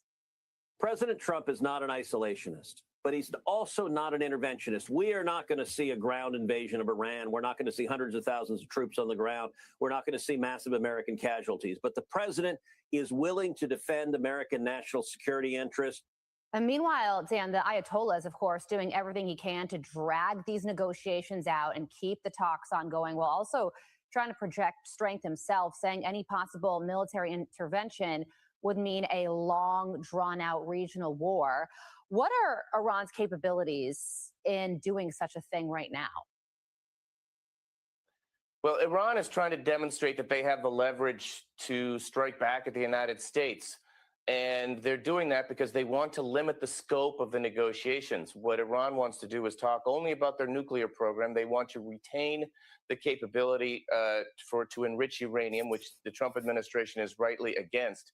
Also, remember that the Trump administration, the first one, withdrew from the JCPOA because it did not address Iran's ballistic missile capability or Iran's material support to proxy terrorists. There were sunset clauses for Iran's nuclear program. We need to deal with all of those things. Iran doesn't want to, and that's why I think Iran is trying to demonstrate, including with these latest military drills with Russia, that they have some military leverage of their own. At the end of the day, I think our military capacity in the region is enough, certainly, to inflict great harm on Iran. But I think we've got war planners in the military with our intelligence community, war gaming this out, how these strikes might result in any sorts of Iranian retaliation. I think that's what's ongoing right now and they in Washington, apparently, D.C. still have the largest ballistic missile arsenal in the Middle East and probably growing by the day. But I also want to get to really quickly this Board of Peace meeting that's taking place. I mean, it is historic for a president to create this sort of global body to, rebuild a war zone. But there are still a lot of questions that remain, including Hamas demilitarization and if the next government will be successful in the region. So what can we expect really quickly today and beyond? Probably a lot of discussion about a strategic plan. Phase one is over, but in phase... Tonight, we know the president is indeed weighing a limited U.S. military strike on Iran, a strike he said today he hopes might push the country to dismantle its nuclear program as talks continue in Geneva. And the president today also, for the first time, put a U.S. estimate on the number of protesters killed by the regime, pegging it at 32,000 people. Here's MTS Tyra. Tony, good evening. Well, as President Trump continues to surge major U.S. military assets into the region, Iran is insisting diplomacy is still alive and that it will submit a written proposal to Washington within the next 2 to 3 days. But the core disputes remain unresolved, namely Iran's nuclear program, its ballistic missiles, and its regional proxies. Tehran has also issued a warning of its own. If attacked, it will retaliate. And U.S. bases in the region, which house tens of thousands of American troops, would be considered legitimate targets.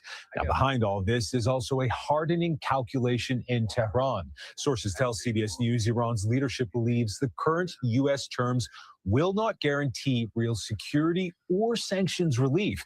And so talks are no longer being pursued at any cost. The picture tonight, a narrow diplomatic window remains open as the U.S. military continues to scale up and an Iranian leadership signaling it's prepared to respond. Tony. MTS, thank you very much. It's pretty crazy to me that no one's talking about the fact that the United States is about to go to war with Iran. Donald Trump has committed so many war crimes during this second term that it's easy to lose track of them. But the same situation that happened in Venezuela, where we knew that he was setting up some kind of military action, it was just a matter of when. That same thing has been happening in Iran for a while now, and the other shoe was about to drop on that, basically. Iran, for a second, looked like it was going to have another cultural revolution where the people that were oppressed by the totalitarian religious government resisted. Unfortunately, that uprising looks like it failed. Tens of thousands of people were lost, and now it looks like it's just back to business as usual for the Iranian government. And Trump doesn't like that because Trump really wants to have another country as an oil state. Basically, he just wants another country that the United States' business owners could extract resources from for a very cheap price. Like, for instance, with Venezuela, like Trump bombed a bunch of boats saying that it was because of illegal substances that were coming to America and he wanted to protect America's addicts. But the literal second that Trump had Maduro in his custody, he immediately started talking about how, oh, we're going to build the oil infrastructure and make Americans very rich. Iran has similar oil capabilities, and they actually have bases there where they wouldn't need to build new oil infrastructure. Like, they already have everything they need to turn Americans profit if they had complete control over there. And yeah, that's what Trump's doing. He's moving the military stuff over to the Middle East, and it's pretty obvious that he's going to attack soon. People are speculating that it could be before the week is over, right? Just because the State of the Union address is coming and Trump is going to need that to talk about the wins that he has or whatever. So why not another war in the Middle East, right? Plus, the midterms are coming up. He wants to do something that's going to make his fans happy. Does this make them happy? I don't know. But save this video. Don't say I didn't warn you. Hi. We're getting ready to go to war with Iran. you heard me correctly. Ships have been maneuvering overnight. And if you're counting, I believe this will be the 10th attack on another country from the president of peace and no new wars. This will cost us billions of dollars. If you did not know, we are still trying to run Venezuela, and we've also run Cuba into the ground. Meanwhile, the United States of America continues to decline. Home foreclosures are skyrocketing, jobless claims, inflation, many, many things are failing in the US. So the guy that you didn't want to spend any money on other countries has done everything, including spending money on other countries. And I did warn you at the beginning of his term that Republicans love war. And this is just a heads up. We will be hitting Iran any day now.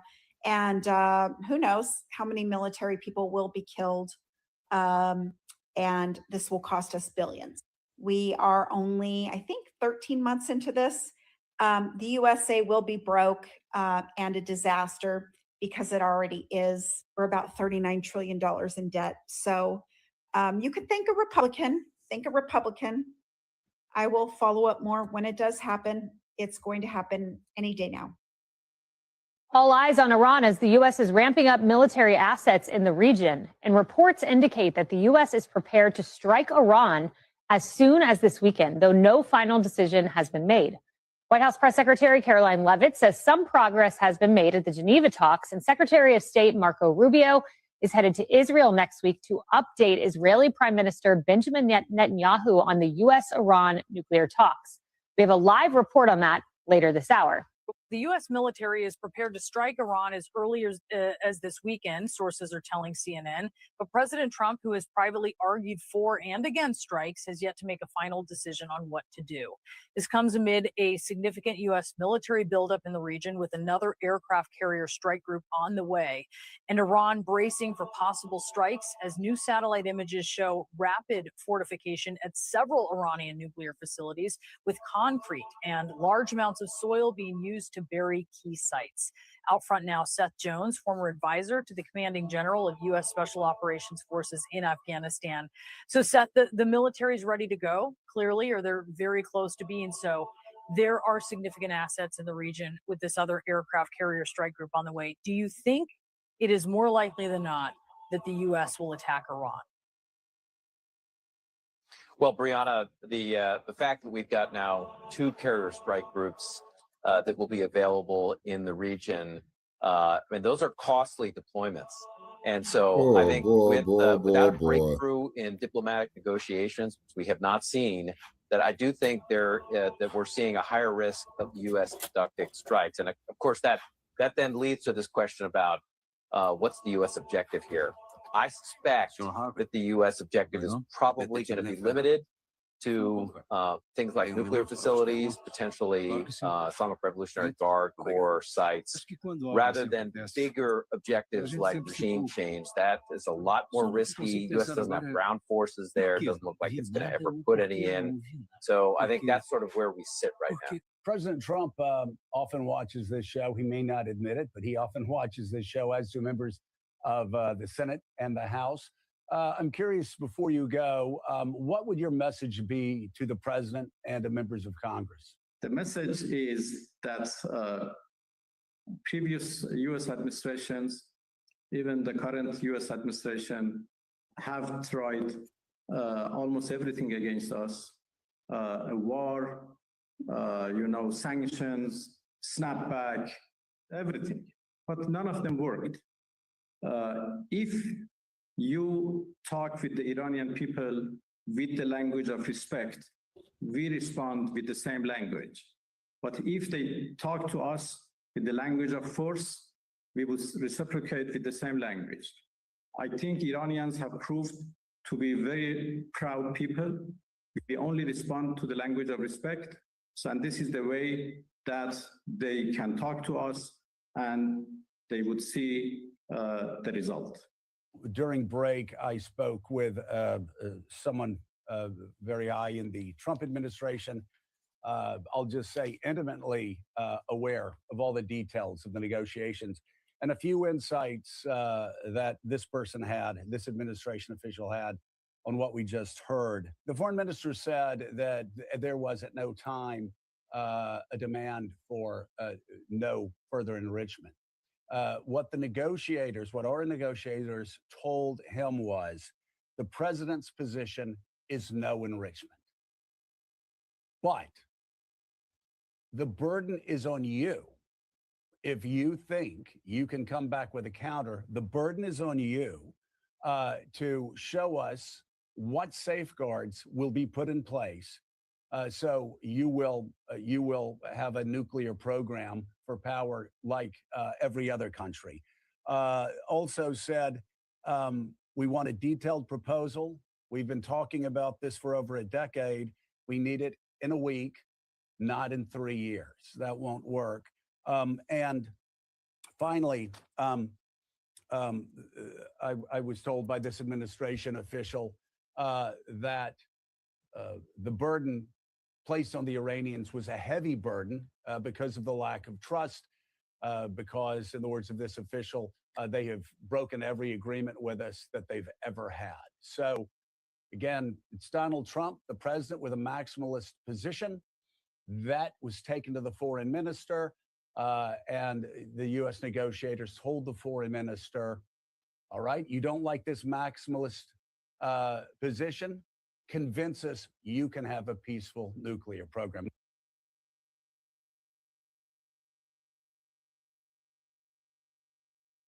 What happened to the sound? All right, y'all. You know, it's the same breath. as always. They start all the wars, and our people have to go to war, and they start all the war. It's like a cycle that just keeps happening over and over. You know, y'all can say whatever you want about us. We didn't start nary war up in here. The same people that's jumping a war off right now are the same ones that started every last one of them over here. So this is nothing new. But I do pray for all of our people, because I got military people in my family, and I know many of you do, and some of you yourself are in the military. My prayers go out, no matter what, that you will always be safe. But we know in these final days, that is not a guarantee. It is not. You know, it's going to be many losing their life in this final war. We shall see. Donald Trump, I absolutely do not trust. I think he will do anything to get And he's not everybody to be looking trusted. away from the Epstein files, even if it means putting your family and everybody at risk to do so. Yes, I think he Yeah. would stoop that low. Oh. Antithesis, thank you once again for your support for my channel. Outcha supporting. Thank you so much.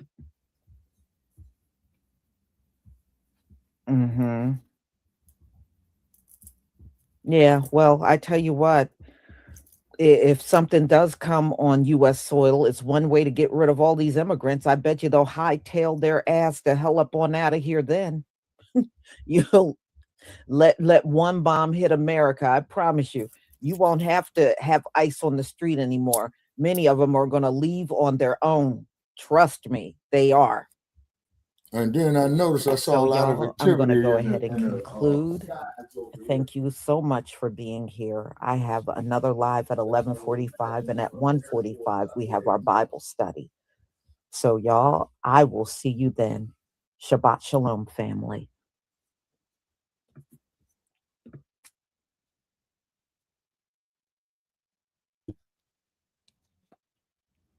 Yep. Shalom, family. Good to see you all here. Hope you're doing.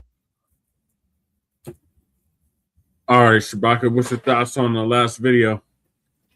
Okay, it's like I said earlier today when I was out in my travels, I did see a lot of activity from the Air Force out by Nellis. Okay. or chemtrails that were up in the air.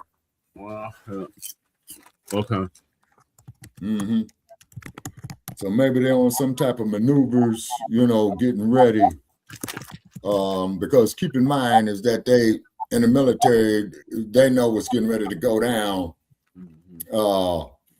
before the general public does.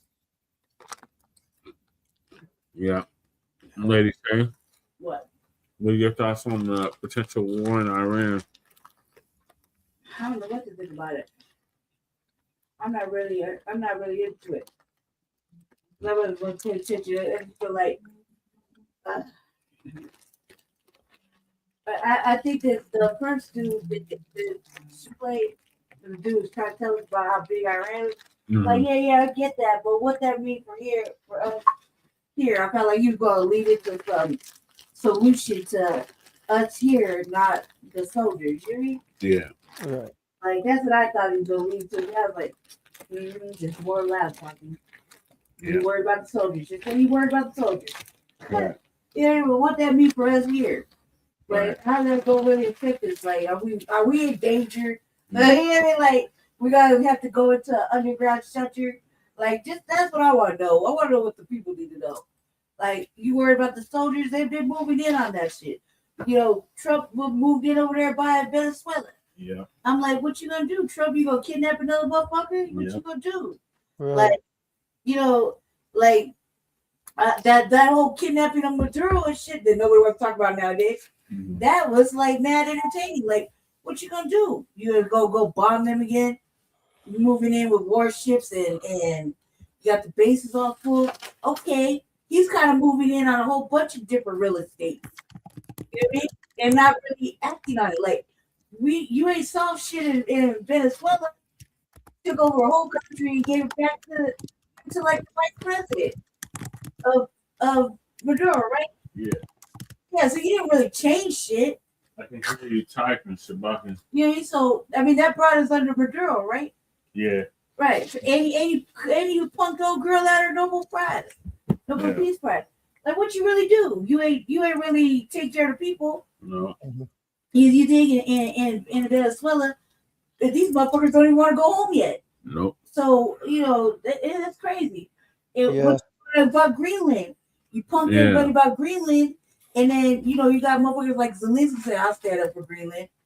I'll stand for it." And Greenland got all the little troops over there to man the little island. Yeah.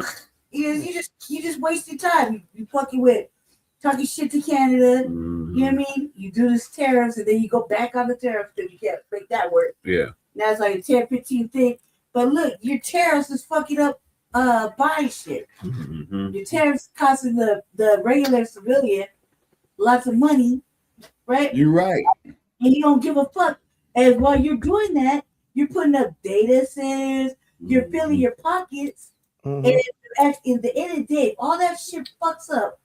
We lose all our infrastructure here in the United States, like electricity, water, right? Yeah. These motherfuckers are not gonna know how to live. Nope. No. They're not gonna know how to live. That's right. It's called living off the grid, Lady Che, is what you're talking about. They got digital Bitcoin money. That's kind of like fake money, right? The satellite gets knocked out by, I don't know, let's say the ancestral gods decide to throw a meteor and knock over a satellite out the sky, right? And it go digitally black. Everything's gone, white, right? Them motherfuckers is not gonna know how to live, feed themselves, survive, work a vehicle. They too fucking pansy asses. They're gonna be like, oh my God, what do we do? Right? As we outside, digging around, hiding, trying to avoid militias or whatever, little internal street politics. Right? These motherfuckers over there gonna panic and go into the little bomb shelters that will eventually maraud. Yeah. Right. And also I want to add, sorry, didn't want to interrupt. I just want to add to that, like I said in the comments, I said earlier that America has not learned its lesson by intervening in so many countries' conflicts when it comes to extracting resources, destroying people's homelands, and then we have to bring in them take them in as asylum seekers and refugees, and that costs a lot of money on taxpayers, and then not to even add insult to injuries, that taking care of troops is even very expensive. How much money we spent on combined military spending with Veterans Affairs, and if you add how much we spend on the 3 wars we've been involved since the 21st century, Iraq, Afghanistan, and Iran, we're spending like I think we spent more than like $20 trillion collectively in the last 25 to maybe in the last 25 26 years. And even the Iran prime minister said, we're very cordial people, we treat people with respect, but if President Trump bullies us, then we're going to bully back, or we're going to return the same energy. And it really tells me that Donald Trump is not about developing diplomatic relationships with prime ministers. He's about, we need to extract, make America look like it's superpower, but the American empire is it's declining quickly and it's falling fast. And so for President Trump, that I don't know how much money he wants to spend on the military in Iran. Let's say, for argument's sake, let's say like what, $40 billion. That $40 billion could be a down payment for you, Jesse, Lady Say Sabaka, and Sarah American Freedman in the form of limits-based cash payment reparations in the form of a down payment assistance. But I know Donovan Sadiq is probably going to disagree with me. Donovan's like, go Trump, you're the man, Trump. I'm kind of exaggerating. Man, do you know how many of them dumpsters I cuss out on social media in a day, man?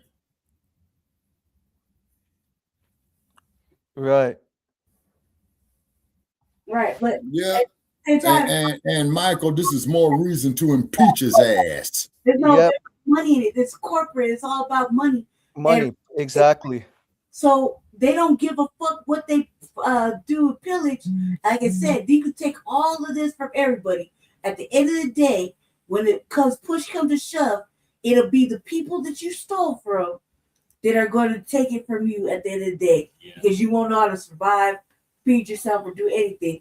And you're living on digital promises and debt. When in reality, and computers. In reality, fuck the computers. It go down to them, but we'll be able to make it.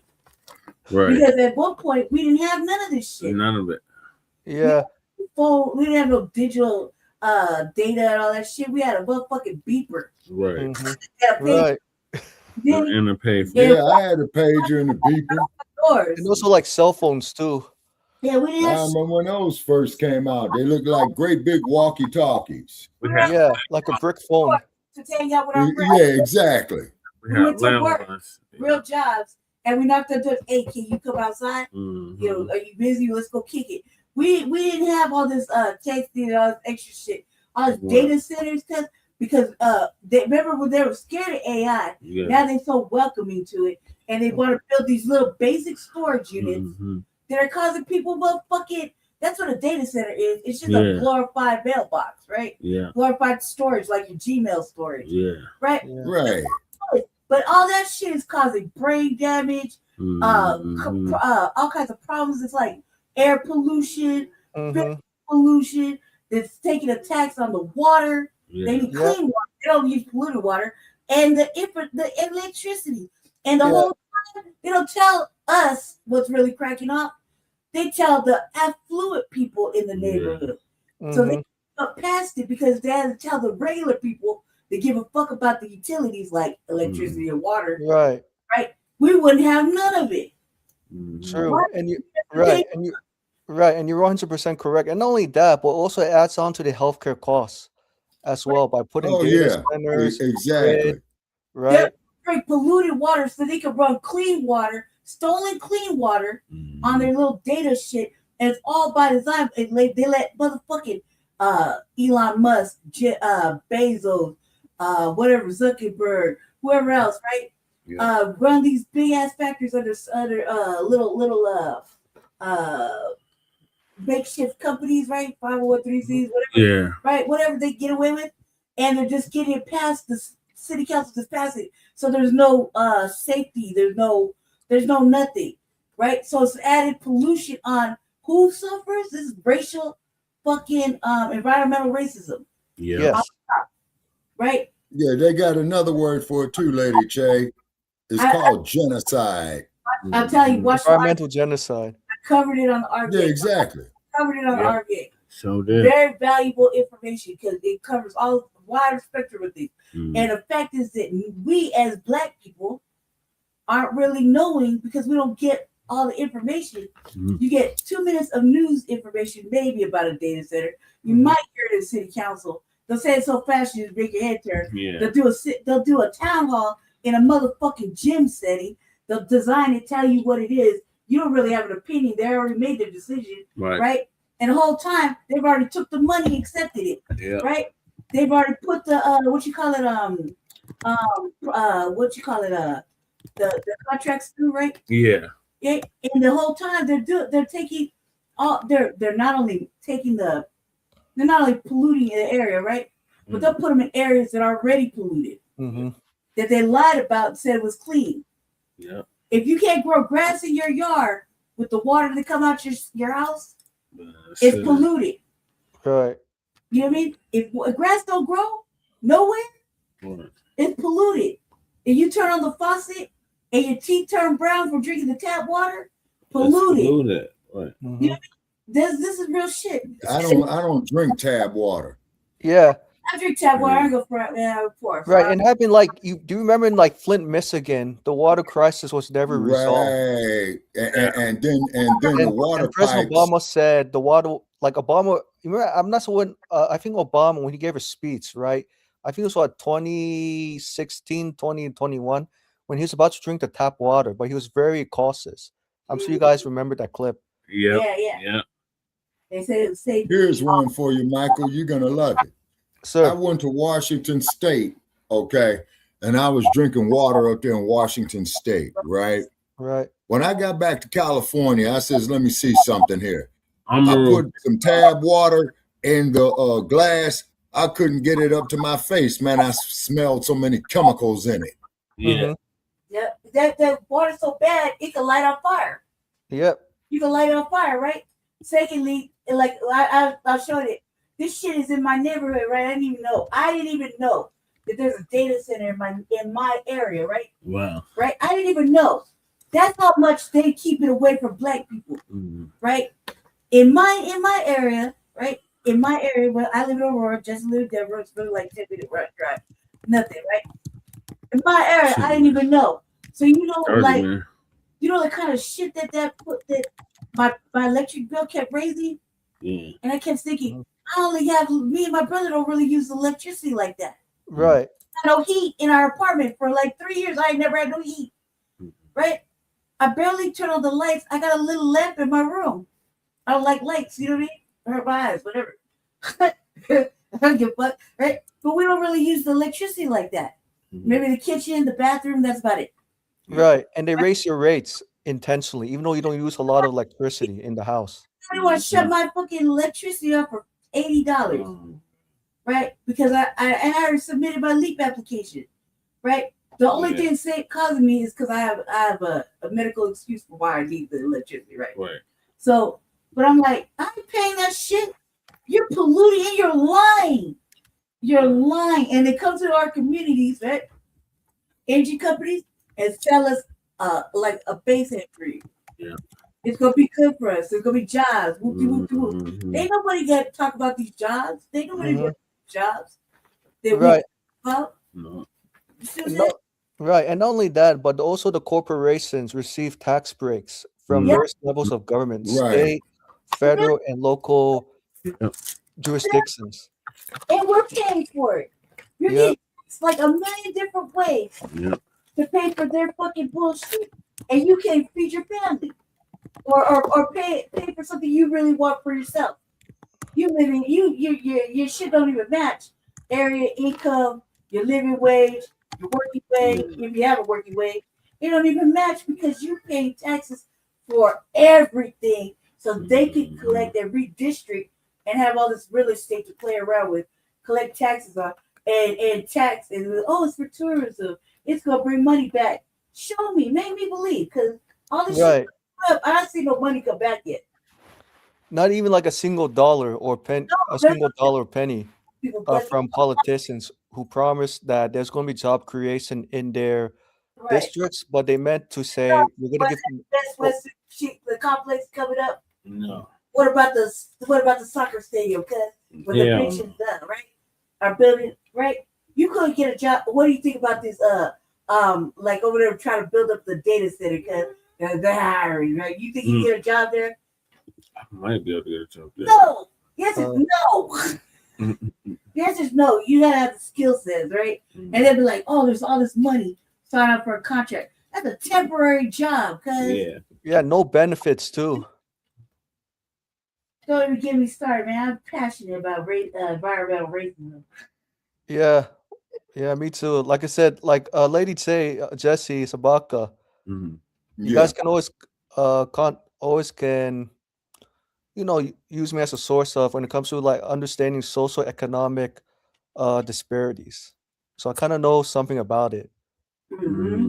Yeah, but as I was saying that, so I'm not surprised, really how like Donald Trump, Republicans, and Democrats are focused so much on Iran, and it's like the conflict is much greater at home than abroad. So we need to really take care of home, especially when Donald Trump said in 2024, we're going to fix America first. So when he said fix America first, let's increase the military budget to like more than $1 trillion because Joe Biden weakened the military. And then all of a sudden, it was no longer American first. It's more like let's put foreign interests first over Americans. And so the Trump supporters got played and got manipulated. And now you might find this very funny or ironic. The Trump supporters are now going back to the Democratic Party and saying to Kamala Harris, the Democrats, we regretted we shouldn't have voted for Trump. If we had known that Donald Trump is going to be America first. Or I'm sorry, not America first. Oh my God, stupid. Everybody, especially the white Trump supporters I'm talking about. Yeah. Karens, Becky's, Jose, Miss Wynn, Miss Chen, etc. Yeah. Yeah, I'm thinking about it like this. There's something in it for Trump to do all this. And you think he's gonna get some out of it, like maybe rare minerals or oil, whatever.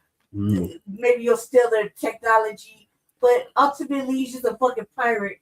And is this gonna take one or two dictators to make phone calls and just turn around and say, fuck it, they're tired of that. And it's all on us. You know what I mean? Right. So too much everywhere.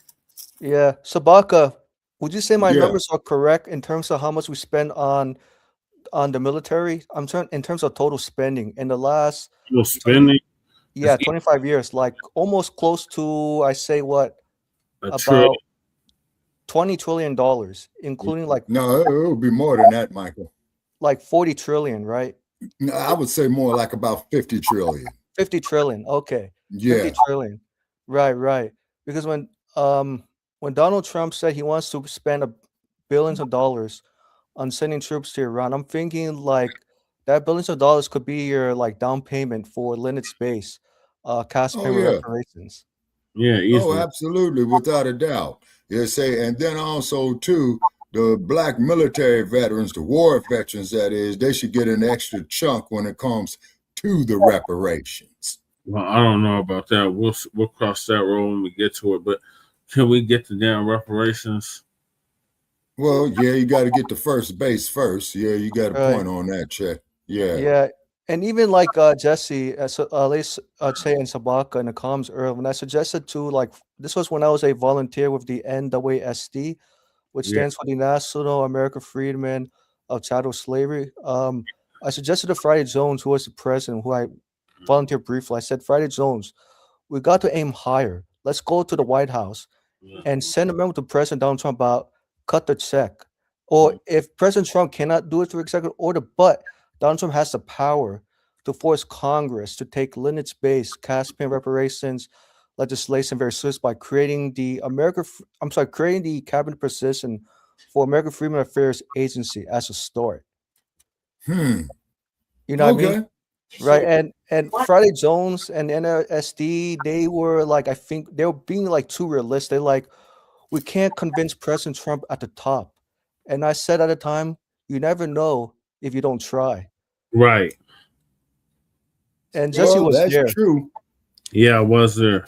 And that was entertaining. I think that you're onto something. I think that like when black people have a chance to speak to that motherfucker, they need to take every opportunity, every second, plug that shit, because he gonna need us.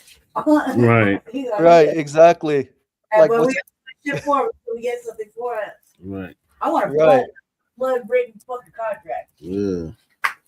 Right, exactly. You know, like as a start, like I said before, even like when I was talking about when the FBAs attended Trump's speech Yeah. about Black American History Month, I said the lady and in the FBA should definitely take that moment, that one-time opportunity, and say, "Hey, President Trump, thank you so much for acknowledging foundation of Black American history. Thank you so much for talking about recognitions. Now it's time for business. It's time for money, pay up, check." She was acting out. I was like, what? Did you not even mention nothing about it? I said that. No, serious about that shit. Right. You have to ear the man for like what, 8 minutes, 9 minutes, maybe even a little longer. You can't, and you're in front of the camera. You're wilding out in front of the camera. You can't say, all right, yeah, that's cool. Thank you for saving us. Now cut that check. Right. And You Mike know, walk off. You know what I mean? right. I know what you mean. I totally understand. You know what this lady say? I think the reason why the FBAs did not demand Trump to cut the check at the podium, I'm sorry, at the event, is because the FBAs felt like we're free from Democrats. We need a break. We just need to chill, relax. And you're right, Lady Chin, I'm right. Yeah, they started taking this opportunity to say, "Hey, President Trump, we need that check. Are you gonna convince Congress? Hey, Congress, if you want the black votes." Right. We are chill, but in this time of chilling, that's Right. the agenda is reparations. You know, we have an agenda. We're chilling. Yeah, we're taking time for not fighting everybody else's shit. We're working on, but at the same time, we're supposed to be working on cut the check. Right. We're not supposed to be helping nobody but us, and that means cut the check. Right. Exactly. So anytime you see that motherfucker and you're black, FBA black, you need to take every fucking opportunity, especially in front of the camera, and either say, whatever. But at least somebody had it there that somebody was bold enough to say, yeah, thank you. We're so grateful. Woo. Now cut the check. Stop playing. And you know, I was thinking too, maybe like Philip Scott should run for U.S. Senate. Run for U.S. Senate, and that way he could easily meet with President Trump. You know what I mean? And say, "Hey, Trump, we need to check for FBAs." We need to get somebody. We need to get somebody solid. Right. I feel like Uncle Phil wouldn't be the right one Wait, why not? for various reasons. A, if we're supposed to be punishing Democrats and Republicans, we can't figure them out and how to fix it or how to get back in our good graces. You know what I mean? We should just shut everything down for real, so they can learn a lesson, because they need to learn that they took this shit for granted. A, Right. if you were serious about reparations or anything like that for us, if he was serious, he has the means and the way to, get on the legislation a little bit. He had Texas. You know what I mean? It could start right there. Right. He's moving around. He's charging tours and shit. Well, then do something while you're over there doing on tour. You do like some simple shit like we're doing, right? Us three are systematically attacking reparations from all kind of legislative formats. Right. The way you do it, the way we do it over here, you know what I mean? When we have to do little calls to action, you know what I mean? We're doing it, and we're just regular people. He has a whole platform with thousands of viewers. He got a whole app.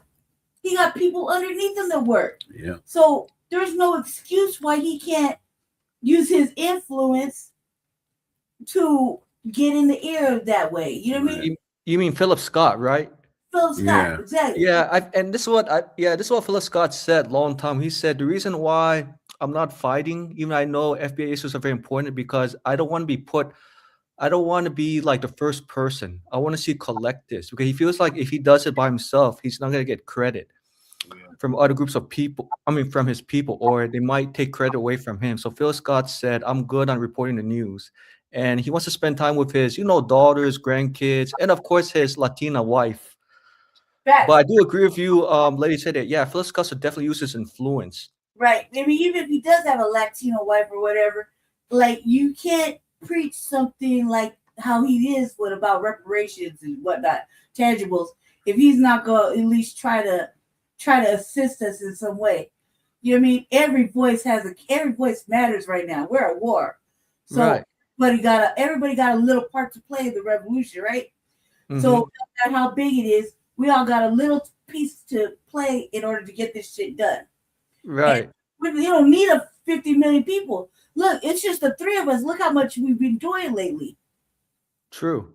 You see what I'm saying? Like seriously, look how much work you do in all these little legislative states. Just you yourself over a week's time. There's really no excuse for him. You don't have a platform like he do. He has a whole app. They charge he does. fee. So he's already paid. Then he got Right. then he He charged does. his bitch Yeah. left wow. You see what I'm saying? Whole career. You know what I mean? So what's the real excuse where you just pass a judgment and you're an opinionated podcaster? Okay, so are we, but at least we outside doing the work. Right. It's, And I give Jesse, Lady Che, and Sabako, you guys credit because you guys are real like boots on the ground. You guys are doing the real grassroots. In addition to like reporting the news daily. And I know because Phil Scott's thinking like he's almost 50 years old. He doesn't have that much time left on Earth. The only thing he wants to do got is lesser time than him. right. Because he feels like he feels like when the Lord says it's ready for him to leave America, he's going to definitely head to the African continent. But he doesn't give a timeline when he's going to, but for sure, he's definitely going to move to the African continent. He has dual alliances, right? Yep. He can just anytime he wants and go to the diaspora. He's always pushing the diaspora, which is cool. You know, who doesn't want to see different places, right? But the way he do it, it's almost like, well, fuck America, man. We could just go over here to Ghana. All right, no, because we can't. We live here. Right. And you have not only influence, but you present yourself in a fluent manner. Yeah. With you speak eloquently, you're smart, you dress well, you're older man, a man to be taken kind of seriously. Right. If we listen to him, we know we take him seriously. Right. So them peoples is gonna take him seriously. He dressed well, he speak well. You know what I mean? He's got the voice to do it. Meaning he could lead Black people. Yeah. Right? He can lead Black people. That's why we listen to him. So they need him. They need a man like that to move the Black vote. So move him to do some of this work with us, right? Instead of just talking about it and doing whatever. They hate us here. They hate us. Yeah. They act like they like us in person, but they really secretly hate the shit we do. Right? Because it wouldn't be snitching. Now, who is they, Lady? Who's they? They, meaning the powers that be. Black people are. Okay. You know what I mean? The mayor, other Black people we work with, black people in the city, basically. Right. Okay. You know what I mean? Like I can go on all day. They hate us. They talk shit about us behind our back. Yeah. But in person, want to hug and dap everybody up, right? And that's what you call a faker, Lady Check. So can you imagine how hard? Plastic man, plastic people. You see right through them. Hard, dude, and for nothing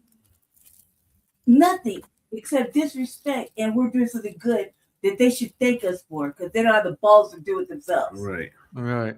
Pretty much. Okay, I'm going to bid you all a good night. Okay, not cutting nobody off. I'm going to bid you all a good night because I got a lot of ripping and running to do tomorrow. Oh, Sabaka, you're leaving. We like to. Oh, Sabaka, you're leaving right now. Yeah, because I have a lot of things to do tomorrow, because it's midnight where it is, and I got to be up and out, man, by 8 a.m. Oh, All right, so thanks for having me, Brother Chad. I'll give you a call tomorrow Okay. And what have you, and so on. Like the referee says, protect yourself at all times. Okay, this is Shabaka saying Court for Frontline Black News and Shabaka's Black Experience Enhanced, signing off from Sin City. All right, Come on, Shabaka, thank you so 7-Eleven. much, man. It's awesome. Great conversation. Yeah. Yes, sir. All Okay. right. Good Come night. on, 7-Eleven. Clack, clack. All right. All right. Nice. I'm out. Okay. You should back it. Mhm. Moving along, we got Washington, D.C. on alert. Iran hackers threaten to release the Epstein videos with Donald J. Trump. Doing well. We're going to talk about Iran, and they're saying they were able to hack the Epstein files. And they got some very incriminating video of Donald Trump doing things, and they are threatening to release these videos all over the internet if he strikes Iran. And we know that's what he's planning on doing. So that's what they're saying. I hope they do upload it, because you know what? It is time. Whatever he did, let it be revealed. Let it be revealed. I don't understand why these rich dudes are so sheltered and so protected when they shouldn't be at all. So anyway, that's what they're saying. Now, what they're going to do in these coming days, if a strike happens, which I believe it will, we shall see. Let me go ahead and share my screen.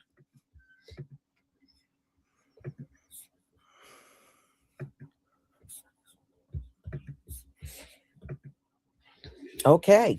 Please give me a 1 if you can see my screen.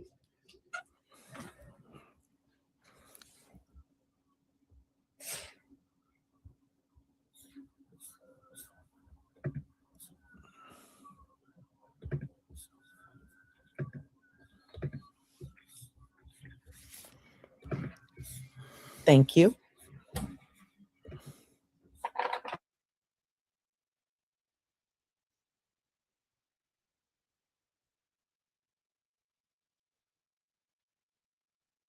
So I wanted to address a rumor that's going around on social media about Iran, Donald Trump, and the Epstein files. So basically, there's a claim going on right now. It's going pretty viral that Iranian hackers hacked the Epstein files. They have photos, videos, other incriminating information about President Trump, about him being inappropriate with minors, underage girls, and that they will release it if he attacks Iran. And I want to come on and let you guys know that, again, I will address things when they're true or not true, I should say. This is not true. There are no Iranian hackers that have said this. This stems from a conversation where Iran has publicly criticized President Trump over the Epstein files. And there's also some rhetoric around, sorry, a light change. I won't record while I'm driving. But anyways, there's a lot of rhetoric and criticism around President Trump, the DOJ regarding the files. But it's important to separate fact from fiction, truth from fiction. And there is no credible evidence that, number one, there are any videos of what they're saying exist. What we do have in the files are accusations, very detailed accusations accusing President Trump, but nothing, we've heard nothing about any videos or any other type of evidence outside of that, even photographic.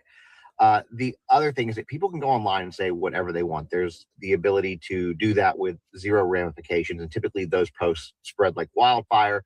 Those creators make a lot of money off of that because they get millions and millions of views. So that's the point of them doing it. If you want truth and accountability, feel free to follow your other creators that are consistently putting out things that are factual. But like I said before, I will always separate truth from fiction when we can. Doesn't matter which side it benefits, which side it hurts. The truth is most important. And when it comes to these files, the victims deserve for the truth. The survivors deserve for the truth. The actual things to be out there. Let's focus on that, not some fake stuff. What if I told you in 2026, we would have Iranian hackers threatening Donald J. Trump that if he attacks Iran, they're going to release the videos with him with minors? You do not believe me? You can go look this stuff up. When I heard it, I thought it was a joke too, but then I actually looked into it.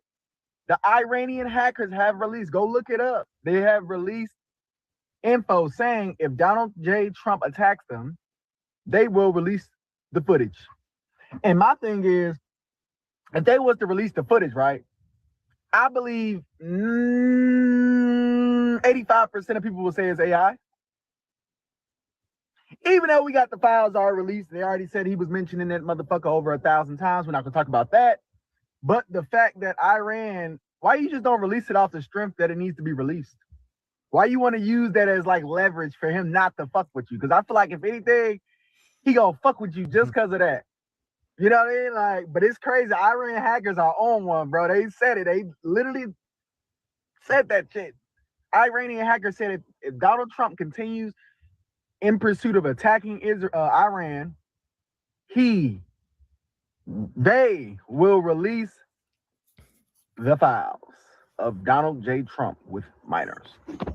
Have the millions of Epstein files that the Trump regime continues to conceal, have they been hacked by a foreign government? Iran, perhaps. Have foreign governments, Iran, perhaps, have they hacked into the emails of Donald Trump, of people in Donald Trump's regime, of other people who are identified in very grotesque and despicable ways in the Epstein files? We know that Iran has a history of hacking Donald Trump and people in his regime.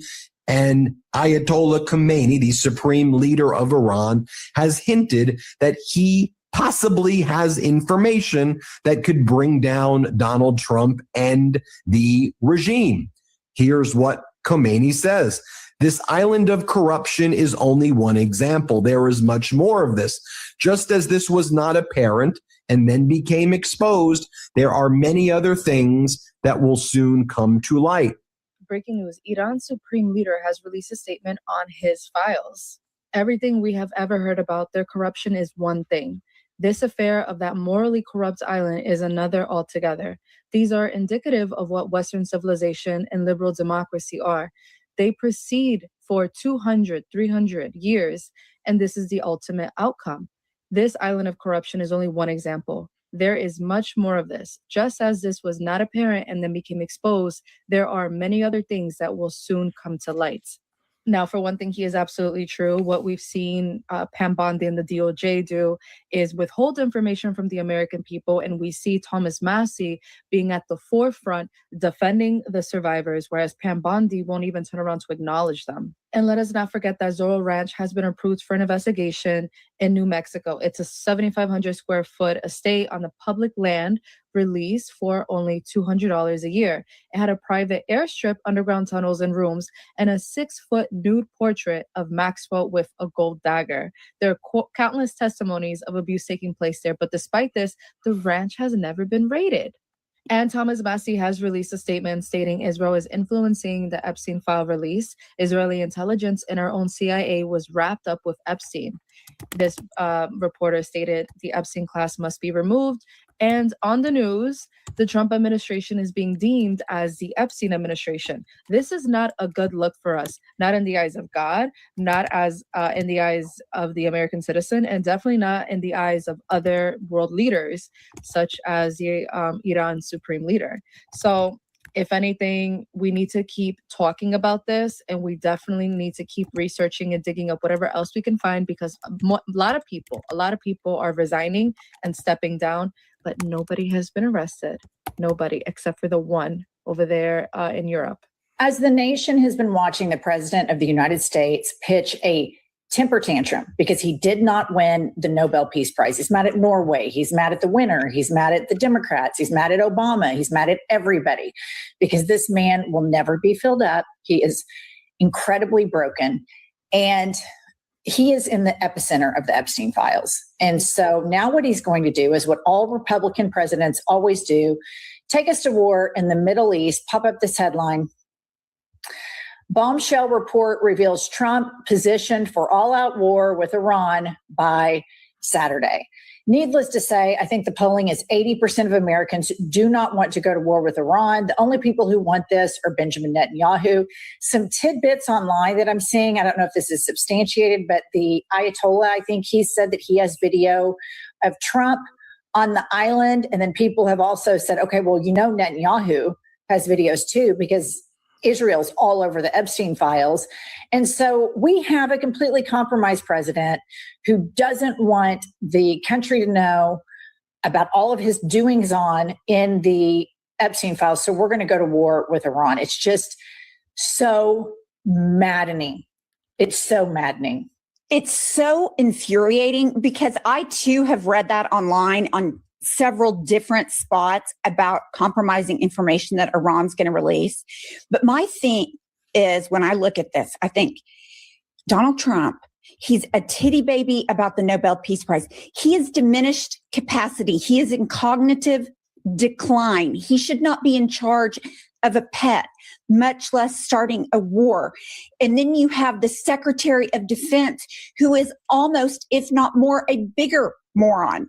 So this is absolutely terrifying on every level, because we have somebody in charge that doesn't know a thing about it, that's trying to cover their own ass, and a Department of Defense secretary that is a complete dipshit.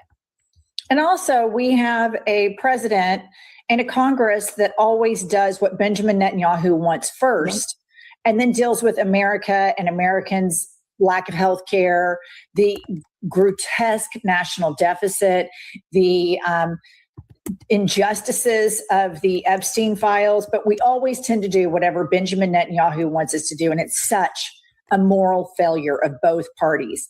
And there is some rare bipartisanship consistently in the House. It is my opinion that Hakeem Jeffries needs to step down. He is compromised by Palantir. He's compromised by AIPAC. He's a feckless, ineffective minority leader. And Ro Khanna consistently is able to speak out for working class Americans, and is even able to find bipartisanship support with Massey. And this is ultimately what Americans want. Even it's not like we want to wake up and just hate on Republicans. If Republicans and Democrats can do something together to prevent us from going to war, then we all obviously would want that. Pop this up, Kylie. Thomas Massey retweets Ro Khanna. Ro Khanna says, Trump officials say there's a 90% chance of strikes in Iran. He can't without Congress.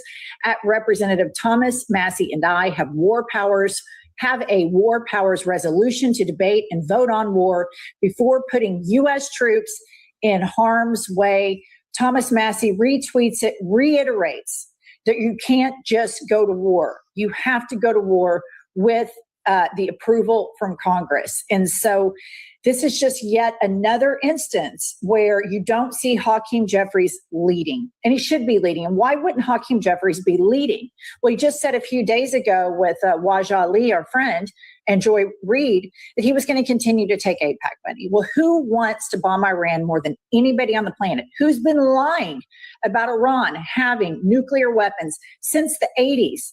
One Benjamin Netanyahu. And he is able to link in to all of these American politicians. Recent reports now say Iranian hackers are claiming they've got their hands on so-called sensitive videos, allegedly showing Donald Trump with minors. And in what sounds more like a spy movie trailer than real life, they're reportedly warning that if the United States launches military strikes against Iran, they'll hit upload faster than you can say cybersecurity. Some versions of these viral claims even suggest the footage was pulled from the mysterious Epstein files.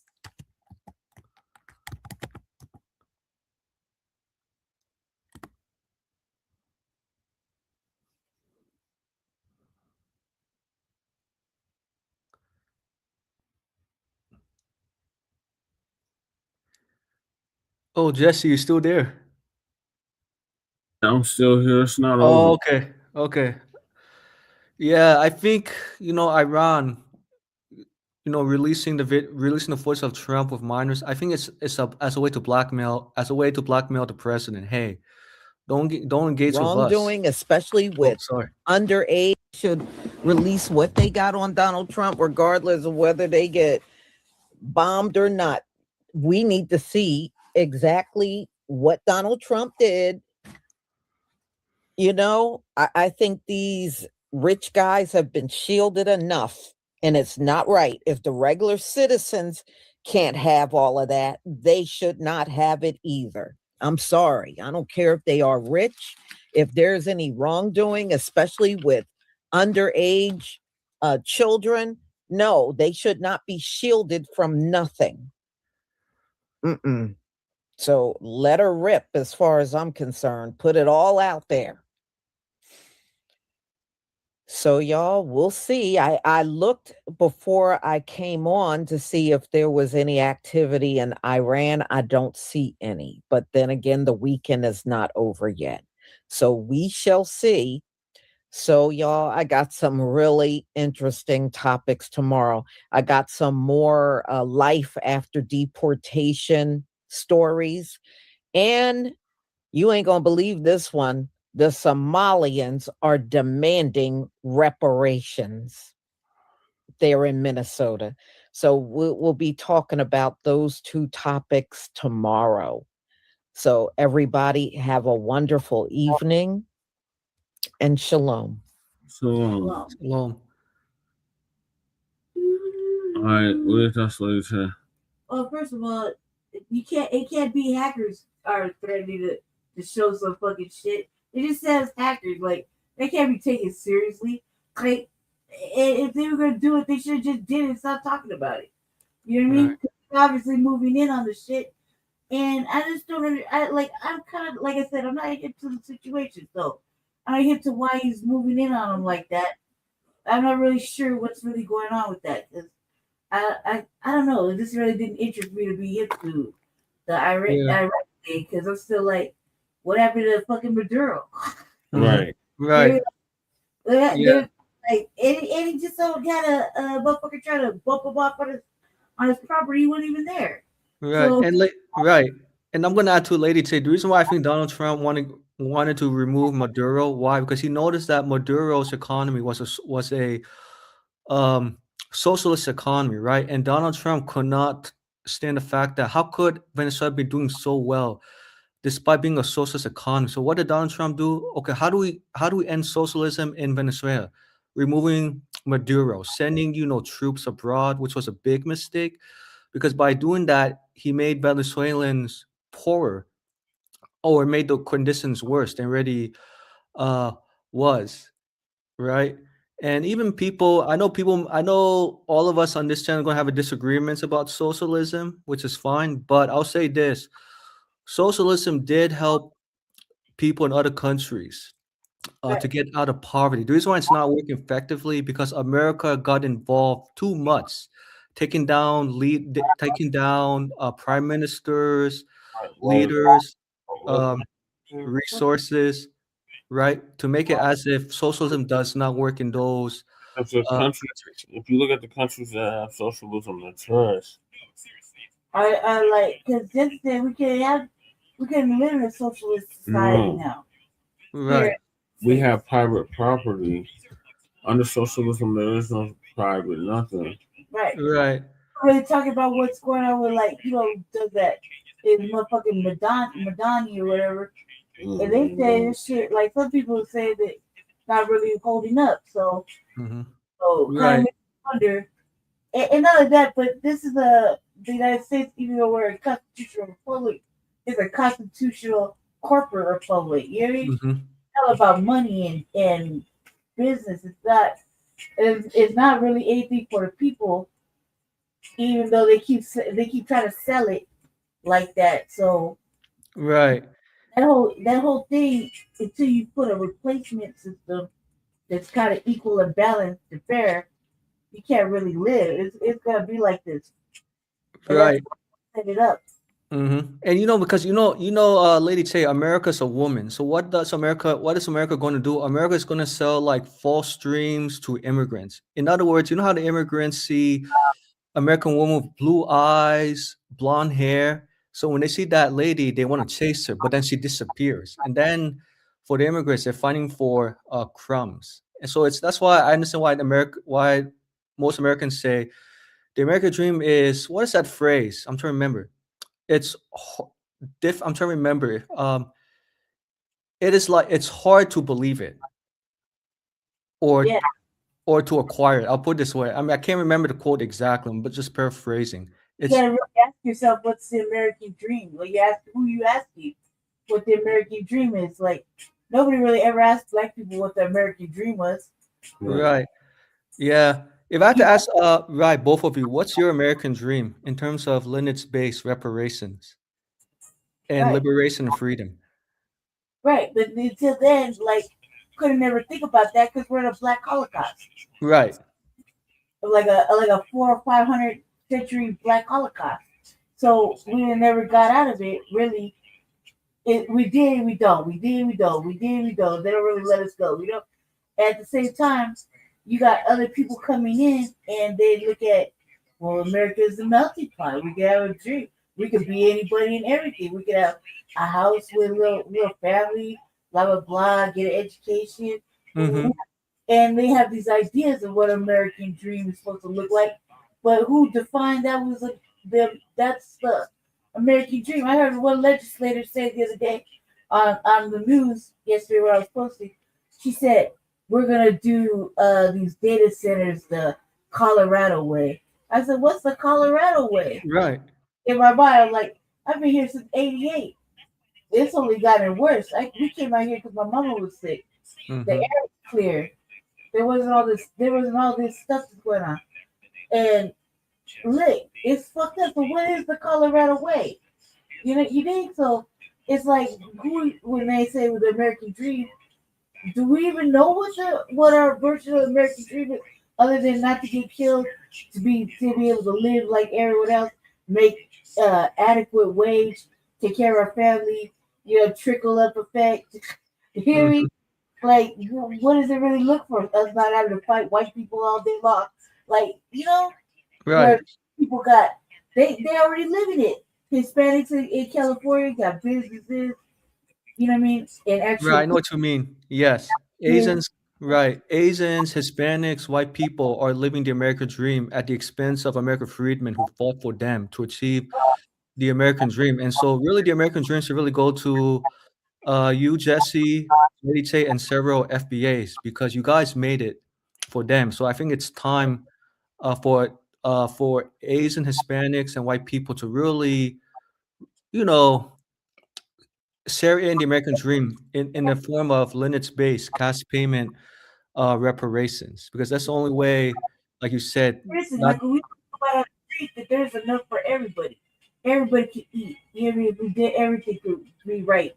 Everyone could live without having a real struggle if everybody wanted to. right, There's enough economic situations that anybody and everybody could eat or be okay financially. If right, it wasn't financially. greed or corruption or power struggle or whatever the problems are, right? Mhm. But there's no such thing when it comes to being black in America as an American, like a foundational, right?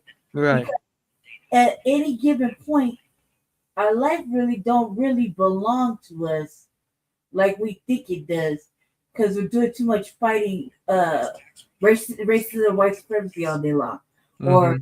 just the fact that you want to go do something and instead you're getting, like, for example, I go to the liquor store down the street that's run by Saudi Arabian people, right? It's in right, a neighborhood, but just to have a simple dialogue with them, ask a price or something, they're so mean and disrespectful, but yet they got a whole liquor store in a black neighborhood. right, and they want to make money off of you guys, basically.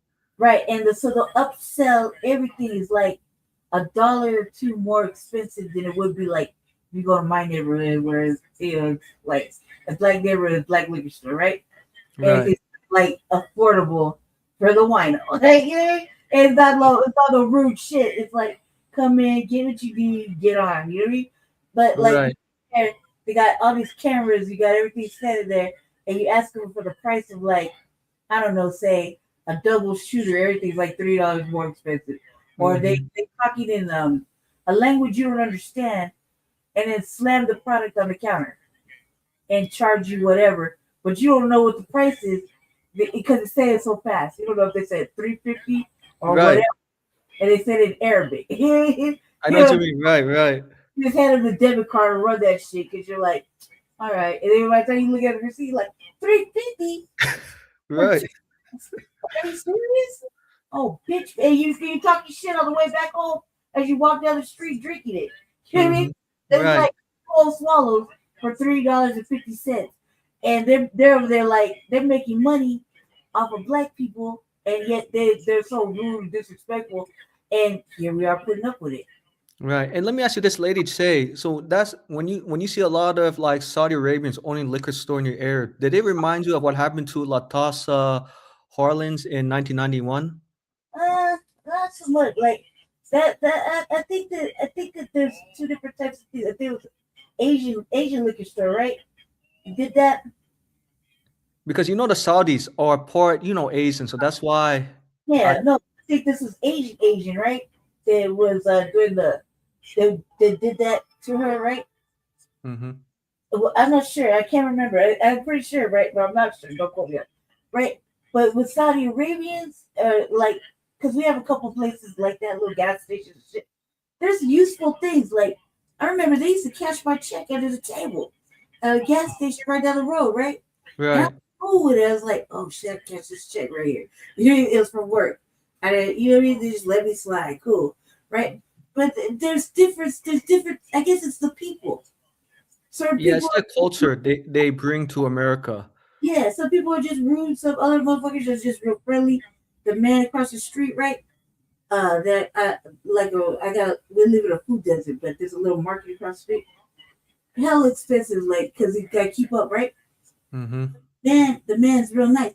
I didn't know the man was from Iran, right? Right. He's cool. He just talks to me, and once in a while, if I really, really need it, I know I could go ask him for something, right? I can. Mhm. I've earned that much respect, right? Right. And And I really was take care this of it. right? Was this like in the past or still in the present? Like this is this current, like every Oh, day, current. right? And he asked me what I thought about the Iran thing, and I said, I don't think we should be there. They gotta solve their problems. I don't think we Right. should be there.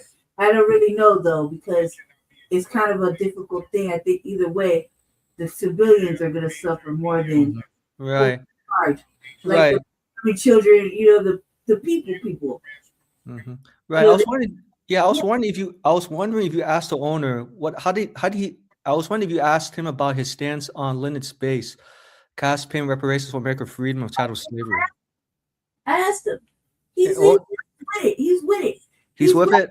Wow, I'm surprised. I am surprised because majority of Asians I've met, He don't have a lot of customers. Well, like if you think about it, the black people that go into that little market, that's kind of like what we have in my neighborhood, right? Mhm. But they're all respectful. It's like whatever. But you have more Hispanic people that go in there, and even like with the anti-black racism, the black Hispanic, black Latinos that come in there, they're just like whatever, right? Right. There's he don't really have no problems. He's like, when it comes to things like this, like reparations and stuff like that, just a casual conversation. Mhm. He's like, yeah, by all means, you were enslaved. They owe you that. You know what I mean? Right. And that When he, right. Because when he said that, right. Because when he answered, I'm sorry to interject. I didn't mean to, Lady Che. I know this is a very exciting moment. So if you please forgive me, I apologize. But when you asked him about his stance on limit-based reparations, was there any like emotions you had at that time, like reaction? Yay, this is great. for office. I was running for office at one point, right? Mhm. Like last year, in my neighborhood, right? Right. He's in my neighborhood, so he's like a small business in my neighborhood, right? And I asked him if I could put up flyers there when I was ready. And I said, look, I said, I just don't want to be offensive. I said, I put up two types of flyers. One specifically that reaches my people, which are Black Americans, right? They need to know certain things. And then Right. general for everybody else, right? That covers everybody else, right? Right. All the big taboo part conversation points, right? And he said, why? I said, because I need to look out for my people, just like everybody else looks out for their people. Nobody looks out for our people, though. He's like, Right. and I said, can I do it? He said, yeah, you're gonna be the first candidate to do that and come in and actually talk to me about small business stuff, because I had questions. Mm-hmm. I understand, I don't know anything about like owning a business. I got questions, right? But Right. I'm all about you serve the people then somebody should serve you. True. I agree with it's reciprocal because it's like what Phil Scott said. If I scratch your back, then someone has to scratch my back. So it's like a shared how do it's how do I say it's like a shared I'll say shared understanding and prosperity. I'll put it this way. I'm almost losing my train of thought today. I apologize. No, I treat that man like how I treat the black small business owners that live that work on a couple blocks up the street, right? Right. In the same kind of bracket, and they serve the people, right? Mhm. And then other races don't really care. They overtax the people, right? Like you got barbershops that are owned by the Latin diaspora, right? Right. You want a haircut, a normal haircut at a black barbershop might be $8 just for a simple haircut, right? Right. But there with them, it's gonna be $15 for the same haircut. Right. And you see what I'm saying? Mhm. It's too much. Like they feel like they need to overcharge or upcharge, and then everything's with I don't know, kind of a rudeness. But if I'm gonna be your city council person, I gotta know what's going on in all the little businesses in the area, so I know how to deal with them, right? Right. Even though I don't represent them people, they still require certain tangibles, I guess. Right. In other words, like But right. Right. In other words, it's more like addressing their in other words, it's really about universal basic needs, in addition to you fighting for a lineage base. Right, and the old man that I talked to across the street, he's like I don't know, I treat him like a little old black man because he just gives me that vibe. He's Mhm. always been real kind to me and my brother when we go in there. He's always very respectful. He puts a pack of squares away for Jesse, even though like whatever. He has puts one away. Right? I know, Jesse. You're probably very skeptical of that Saudi Arabian business owner. Am I right, Jesse? You didn't know it's Saudi Arabia at first. You thought it was Hispanic, and because he Right. I'm sure Jesse. I'm sure like I'm sure Jesse's like, no, I'm not gonna go to that non-black owned business because what they did to Latasha Horns. No, I'm gonna go straight to black owned business. But we don't have them like that anymore. They tore them down and put up these expensive apartments. The area had a whole black shopping center and black you go in there, there's a whole bunch of black stuff there. A little market, things like that. We got that, but like if I wanted to go to the market, like say black market, there's Africans got the African market. They're real nice in there. They they sell lamb, they sell basic good stuff. Well, my pharmacist, right? My pharmacist lives in my neighborhood or works in my neighborhood. He literally brings my medicine to my house, right? Yeah. And he's from Ghana. Ghana. He's very nice. I think he got a FBA wife from my birthday, right? And he comes. He talks to my brother. He talks to Jesse. I gotta catch him. I literally had to catch him before I came here because my brother said I think he's on vacation. I was like, "Where's my medicine at, man?" Right. But like, he's nice. He comes to my house. He don't have to do that. He can tell me to go pick up. It's literally right across the street, Right. like half a block across the street. And he come to my house and drop it off before he go home. Right. So it sounds right. So it's really so what you're saying to me is it's really about doesn't matter the pharmacist, the liquor store owner, it's about serving the community, people, reaching out. It's all about black people. Right. Like delivering. Right. And speaking and I wanted to ask you, like, I'm sure there are like some black-owned businesses in the area. How far do you have to go if you had to commute to find one black-owned business? Like an FBA black business? Yeah, like FBA. I go to the hair shop, right? When I want to like the beauty shop or the beauty store, warehouse, right? To go get my braiding hair and stuff like that, just to browse around, right? I like talking to the sisters. I gotta go maybe I don't know, like maybe Like 10 minutes walk, right? Like about 10, 15 minute, not like a 10-minute drive. Oh, 10 minutes, right? That's not that bad. Right. It's not that bad. Like Jesse would have to take a 5-minute bus ride. You know what I mean? From my house to what, Ironton, Jesse? Yeah. Yeah, like a 5-minute bus ride. And maybe walk a half a block, right? Depending on what bus he took. Okay. But he can make it to, it's like a little like 5-minute drive, if that. I'm in the power chair. I get there like 15 minutes. I'm cruising around patrolling the street. I like to get there and talk to the sisters in there because those are foundational sisters, but they don't know what's going on. They're selling hair all day.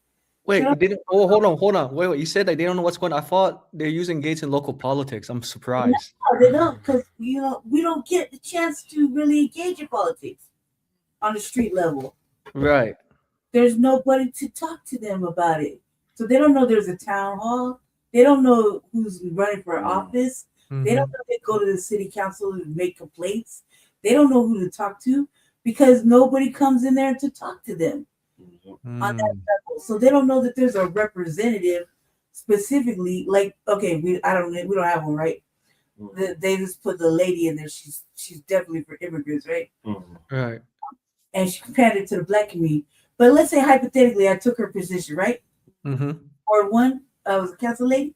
I would have to do what I did before, make my rounds in the neighborhood. To the neighborhood, really, and do 2 different types of rounds. I speak to Black people only, majority of the time. Right. And then if I was running for office, I gotta speak to them too. Right. Like, in other words, you got to reach to different groups of people. Right? I understand that, yes, FBA is your priority because FBA has been neglected for several centuries and counting when it comes to economic material needs. Right. And with the politics, I think what they want you to do is raise money. It's all about money. Right. But why can't, come I could have run for office and I win the money for like advertisements, right, Jesse? Yeah. Right. What if I figured out how to pay for all the advertisements under a $200 budget? Why I got $350,000? Yeah. And right. And this political funding, right, these days, it goes towards consultants, advertisers, and that money does not really go to grassroots, which I've seen with Democrats because I'm scared to take the money. Like somebody say, how can I donate? You can't. Or corporations. You can't donate to me because I don't want it. Because I'm the type, I grew up in an age where mediocrity was still a lowbrow thing. You have to go above and beyond the Call of Duty. You look above and beyond your capabilities. You know what I mean? So I believe, I was taught that your merit is what you stood on. Right. Not your money or your political view. It was your merit. What was you capable of doing? Are you a leader? What do you really what can you do? You mean all this is like dancing for what do you call them? Stock what do they call them, Jesse? What do you call them? God, shareholders? Yeah, shareholders. Yeah. They hold the keys to your political destiny. Fuck all that. I'm not pandering. I don't pander myself like that. You know what I mean? I'm telling you, I could fix the street and I have a recipe for it, so the street can stop expanding during the weather. So you got to keep fixing it, and as long as wear and tear, I'm trying to save you money. You interested in saving some fucking money? Right. I know what you mean. Right, because because shareholders, they're gonna do is raise the cost because it's based on stock portfolio and not really on the needs of FBAs or other communities. Any community for that matter. So really doing and none of that, but I gotta share if I was a Democrat, I gotta hold the party line in order to get the endorsement of the voucher. First of all, a diamond in the rough is a rare thing. So to pick someone like me and be like, oh, blah, blah, blah, right? And then you want me to solo power the toe the line, right? I can't toe the line. Why? I don't agree with half the shit, almost 90% of the shit they talk about. I don't agree with it. So that's going to come out naturally. I'm liable to say no. I don't agree with it. Right. No, this is wrong. Let me tell you why. Right from a bottom level of the people level. You mean like not affluent level, but a poor level. You realize because that's really what matters. Mm-hmm.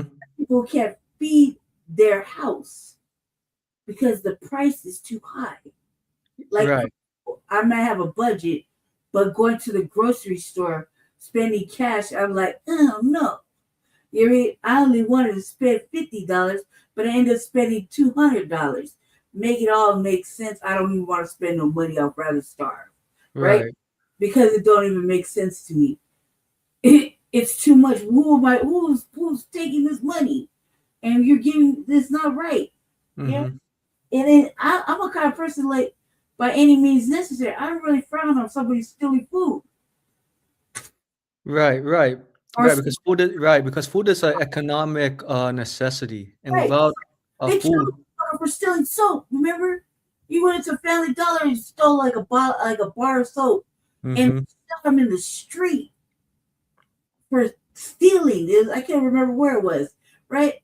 Or they shoot a motherfucker in the grocery store for stealing some food, and because he went in there with a knife and he was like, "Fuck it, man, I'm gonna take it by any means necessary. I gotta feed this hunger. I'm hungry, right?" Right. And they shoot him in the grocery store, or you got the clerks and shit trying to wrestle him down over fucking bag of grapes.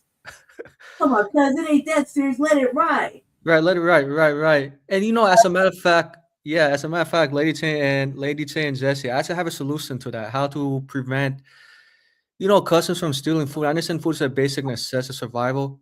I'm not so familiar with this proposal. It's been done in several cities and states called city-run grocery stores or city-subsidized grocery stores. Yep. And And there's idea for that, and motherfuckers didn't want to go along with the program.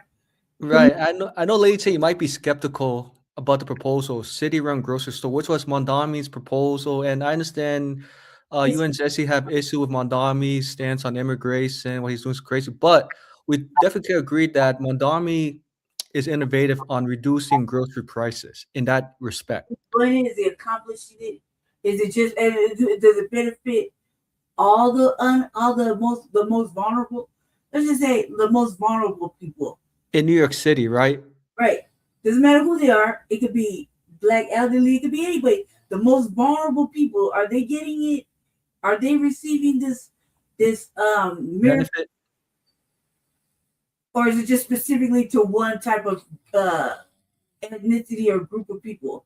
Right. True. You make a great point, and you have every right to ask that question to Mondami. Does the city-run grocery store, is it going to benefit all groups of people? Is it to a particular ethnic groups of people, FBAs? If it's just something the most vulnerable, let's say we do like Neely Fully Jr. say, the most vulnerable people get the help, right? That could be anything: disabled, elderly, woman, small child, homeless person. You know what I mean? Mm-hmm. In the most vulnerable people, right? Are they able to access these miracles? Real shit. Right. In New York, because it could be anybody in New York, right? Right. And I know I know that you and Jess are very focused on targeted FBA policies for city-run grocery stores or any kind of tangibles, because you're right that Mondami's city-run grocery proposal is pretty much universal. So it's basically, you're right, it's for like any groups of people and doesn't take into account the race, gender, disability, etc. And so you have like with that have a high that are not for example, like the most vulnerable people should be able to receive housing and food, which is a necessity without struggle. Yeah. But residents, citizens, you know what I mean? Is Jesse snoring? I think he's sleeping already. Yeah, goddamn right, he's sleeping. Oh, okay. I didn't realize. Oh, I didn't. Oh, sorry. Because I thought when I was talking to Jesse, I didn't realize he was taking a nap. I mean, was sleeping by now. I apologize. No, he just felt that.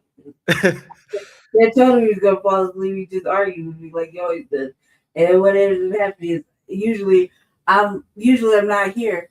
I'm at my house and the show's ready, And I'm like, did he fall asleep? And I'm calling him, and I can't turn it off or stop it. But I'm right here, so. Yeah, I know. Yeah. I'm sorry if I kind of went off subject today. Normally we talk about reparations and FBAs, and I'm Either way, tangibles need to be had, and the compensatory code book, it talks about victims of race or white supremacy, but it also talks about the most vulnerable people receiving justice. You know what I mean? right. You know what I mean? That's serious.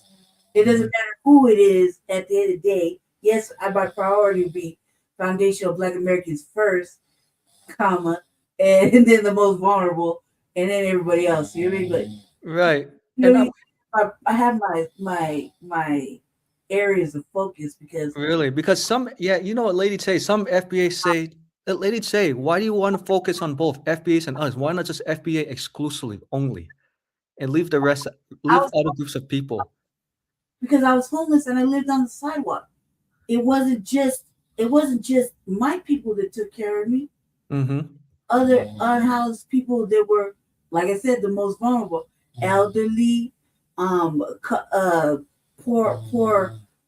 white people that had insight on how to build shelter or whatever. There was women that looked after me, took care of me because I was sick. I was outside disabled, really sick. You know what I mean? Like, and I didn't know how.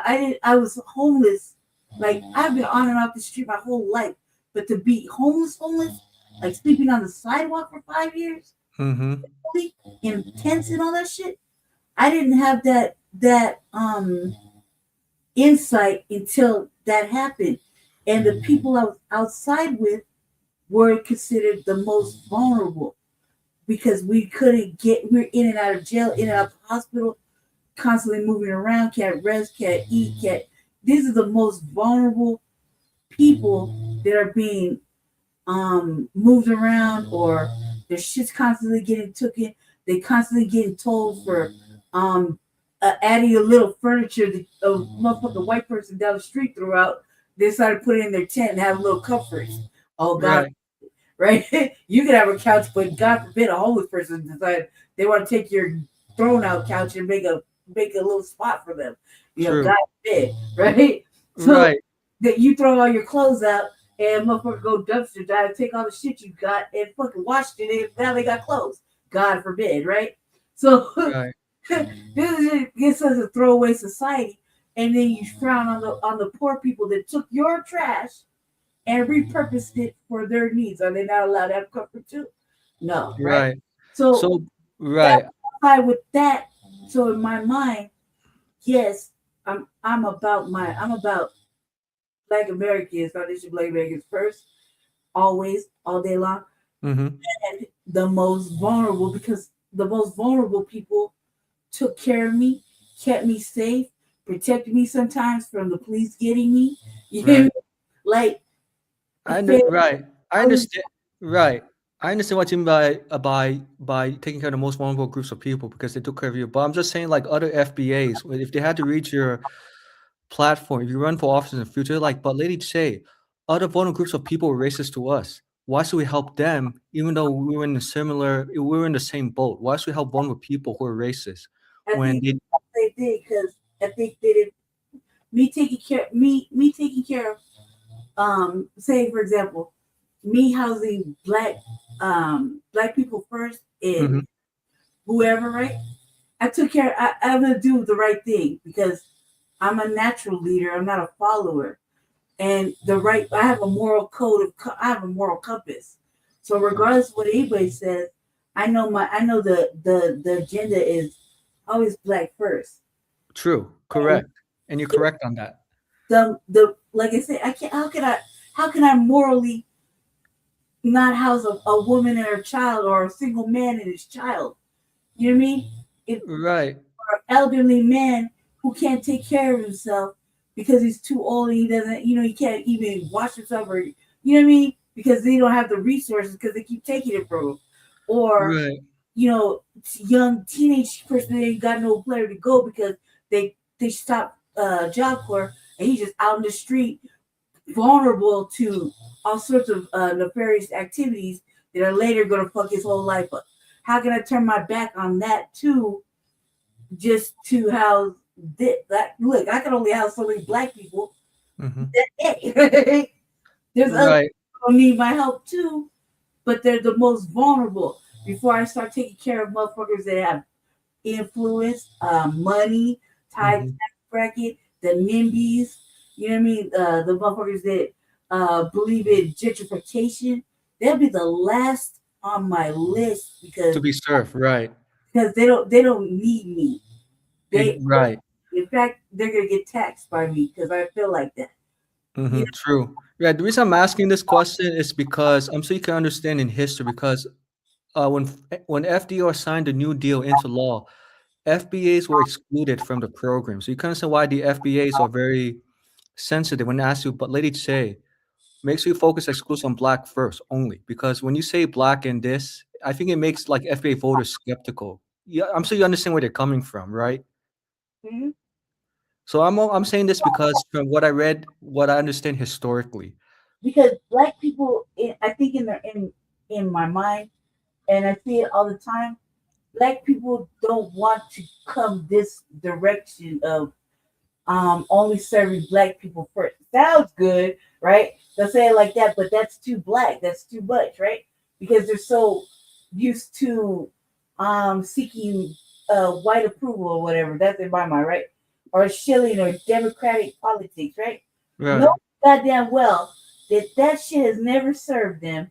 They've never got the tangible resources that is actually needed.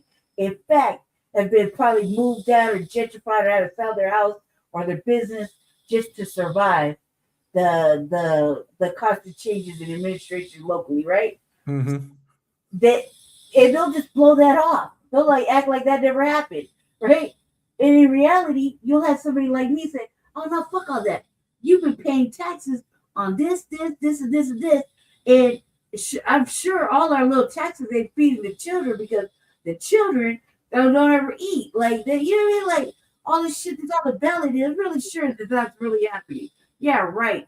How come those people got to pay for everything?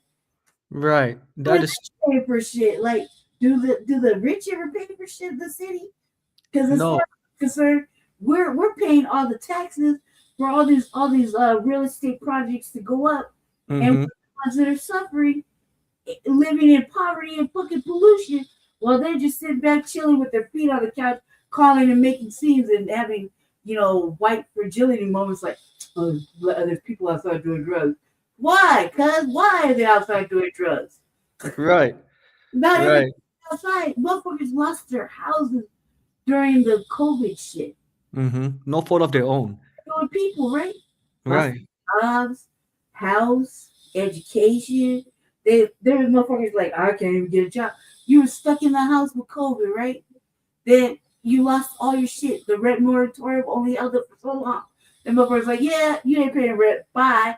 Kicked you out. Then people didn't know how to live. They didn't know how to survive in a place that had no camping ban. Right? Right. And you can't have no shelter, no blanket, no nothing. You think about it like that.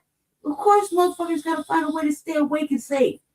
You gotta protect yourself at all costs outside. Right. So you definitely understand where your brothers and sisters are coming from. Like, focus on the FBAs only because other vulnerable groups of people never really reciprocated when it comes to like government programs No. or shared housing. So that's why they say, government, just cut us a check, give us a refund because we pay taxes without representation. And I know like most FBAs say they're fine of government programs being cut as long as the government give us reparations, which I'm paraphrasing or quoting. No, like you can't like, oh, look at all these small businesses and nonprofits, right? They go to other races, other people, right? None of them are getting audited, right? Right. Some are getting grants and all kinds of shit, and they're not even doing what they're supposed to do, right? So that's still shit we gotta take care of, right? And you can live this. Oh, you have like it was just in the news. Nonprofit is supposed to be treating sobriety, whatever. It's getting lots of grants money and not even utilizing. Matter of fact, they're utilizing dinners and drinks. Right. Right?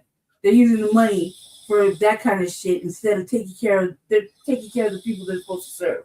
Mm-hmm. Right? And they're getting proclamations and they're getting recognized. Their money goes up every year. It's all to the good. Nobody's audited them. Then somebody audits them. They're like, oh hell no. And what needs to happen is all of them need to be audited. All these little nonprofits, all these nonprofits that serve certain types of like for example, the immigrant population, right? Only the new ones. I'm totally referring to the ones that came over the last 5 years, right? Right. That serve them. Do you think they're doing it for the kindness of their heart? No, they're being incentivized. Right? Right. Incentive. It's basically like basically they're using immigrants to really like replace like low income residents. Right. And like the new indentured servitude, right? Right. So right, but they're getting incentives. So like for example, when I'm always talking shit in city council about the tokenism, bringing children to city council, play on the heartstrings, right? And you got motherfuckers in other languages begging for resources, right? I'm like, you think that people that are bringing you to the city council to do all that, you think they're doing it out the kindness of their heart? No. No, definitely not. Economic reasons. It's obvious. It's incentivized. How else could they run a 501(c)(3)? Mm-hmm.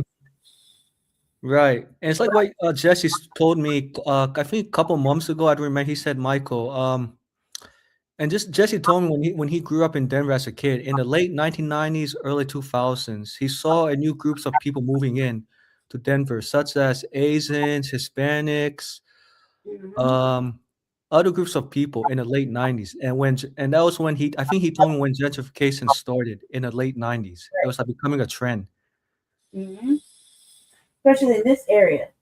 Right. And it got really bad during COVID, I think after COVID. I mean, like it's so depressing to me. I used to cry coming down here because I didn't see no more black people. Right? I mean, white people used to move out the street for us. They feared us that bad. They would try to get their mail and hurry up and scurry up to their car. I used to feel elated by that. I was so excited to watch them jump off the sidewalk. They just knew they had to move. They were in the wrong area, right? In my mind, I was elated. I was so happy to see motherfucking white people move off the sidewalk. We were coming through, right? 5.6 is busy with black people. All kinds of black people. Everywhere. Young, old, all kinds of black people. Meandering. You could say hi to everybody. You could have it could be one way, 1 minute, one block. It's whatever, right? It's busy. And what that shit happened, the gentrification, the motherfuckers started selling their businesses to developers and moving off the area, their houses and stuff. We saw it like the council. I started seeing no black people and the influx of white people like, oh my God, they're being sick. Like, act like couples and walking their dog and shit, right? And there's no black people around. There's maybe a handful here and there, right? Right. And, like less than 5. And I'm like, I would come down here and I would just see the streets empty like a ghost town, like it is now. And I seriously would cry, like real tears would come down my face because there's no people. In my mind, the culture is gone. Black people have left. Fuck if you got a career, so you decide you want to move out the neighborhood, whatever. But black people here, except for just a few of the business owners like Jesse's godmother and whatnot, right? So it upset me so much that now I'm kind of over it. Now I'm just like, just get to where I'm going and mind my business. So I'm liable to fucking just say something because white people like to try to hit me with their cars in this neighborhood, right? Right, especially like the Karens, for sure. And I got hit twice in this area, right? By white people. So I'm like, I'm not fucking with them. I'm not fucking with them. I just want to hurry up and get to where I'm going because they're dangerous to me, right? Right. I think to myself, I'm like, man, especially like when we have Juneteenth. We had Juneteenth. It was like one day. And they had protests, all kind of other fuck shit going on, right? Pride and all kinds of shit. And I'm thinking, how fucking terrible. We had one day and the street was packed like a motherfucker. All you kept seeing was people, and you didn't look at it. You smiling at everybody. Had GT woo woo woo, right? You just walking by, hugging people, smiling, talking. You know what I mean? Just having a good ass time, spending money for one fucking day. We got one day, right? And I'm thinking to myself, you people don't even fight for us. The black shields we got, the caucus, all that, we got black people to sit on legislation. Mm-hmm. Right. Maybe 2 or 3 of them are really down to really probably fight for reparations or whatever, or just fight for the cause of just being black, right? Mm-hmm. Other than that, everybody's riding the party line. The only ones that aren't are the ones that are leaving the particular office. They kind of got nothing going on. They just fuck it. Why not? Let's see what happens, right? Live a little bit. Let's do a little something different, right? It's only because they're coming at the end of their term. Other than that, they don't want to be fussed with or being bothered because they know that they don't have the, testicular fortitude or power to change the white people's minds to get their shit to pass. Right. Yeah, because right, and like I said earlier in the comments, right? Because most Muzungus, right? Like I said, they have it's like what Philip Scott said, what you said, Jesse, Sabaka, and I said, Muzungus have a very, I would say a jealous characteristics of FBAs, right? And because Muzungus know that although Muzungus don't like FBAs, they cannot ever leave FBAs alone for financial reasons. So it's like I always think of like a magnetic click. You know what I mean? Yeah. Right. And the same thing with like Becky's, Yep. like a little Becky who dates Tyrone, right? And Tyrone says, Becky, I want to end this relationship. It's over. It's going nowhere. We have nothing in common. We don't even eat the same food. And Becky, when I ask you to cook me collard green, make me dumpling, you don't know how to make me a real soul food. It's more like European soul food. And Becky's like, Tyrone, I can try. And Tyrone's like, Becky, I'm done. So when Tyrone tries to get out of a relationship or file a divorce, guess who clings onto his arm? His ex-wife, Becky. Like a magnetic. She's like a magnetic like the magnetic electricity. Right. And the worst part about it is that even if it used to be where white women looked at black men as a fucking trophy piece that they could abuse and destroy, have a baby with, as a keep a man situation, only to provoke the worst kind of energy to later get them locked up or even worse, bumped up. Mm-hmm. Right. Well, right. True. For a majority of men that deal with white women, because they're subjected to, I don't know, they're white women are still the whole dominion, it seems like. Right. And I think right. And I think like white women, the reason why you probably could attest to why I think white women are clinging to Tyrone, because Tyrone got his game up. He's masculine. He's much stronger than Brad.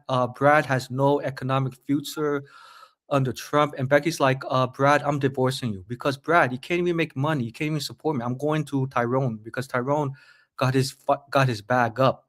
And Brad's like, Becky, don't leave me. Right. And at the same time, though, I think too, like, how can, like, we should, like, I'll say this, like, sure. I'm all about like the black man, black woman, black seed, right? So, and I think most, like, with most ethnicities, I think about it like that for the simple fact that it's just a different experience. Like, true. For example, we would look at an experience of being with each other as something special and harmonic when it happens, like whole different energy. Whereas, like, I don't know what other cultures might feel. They might feel the same way I feel, and other black women and black men feel when they're together. It's like magic. Right. Magnetic magic. It's just the whole experience, right? Asians might feel like that when they're with their men or women together. It might be a beautiful harmonic thing. Mm-hmm. Get really with white people together because it's always been dysfunctional and rapey. You know what I mean? And Hispanics, I feel like there's no really coherent like love there. There's no magnetic love going on, right?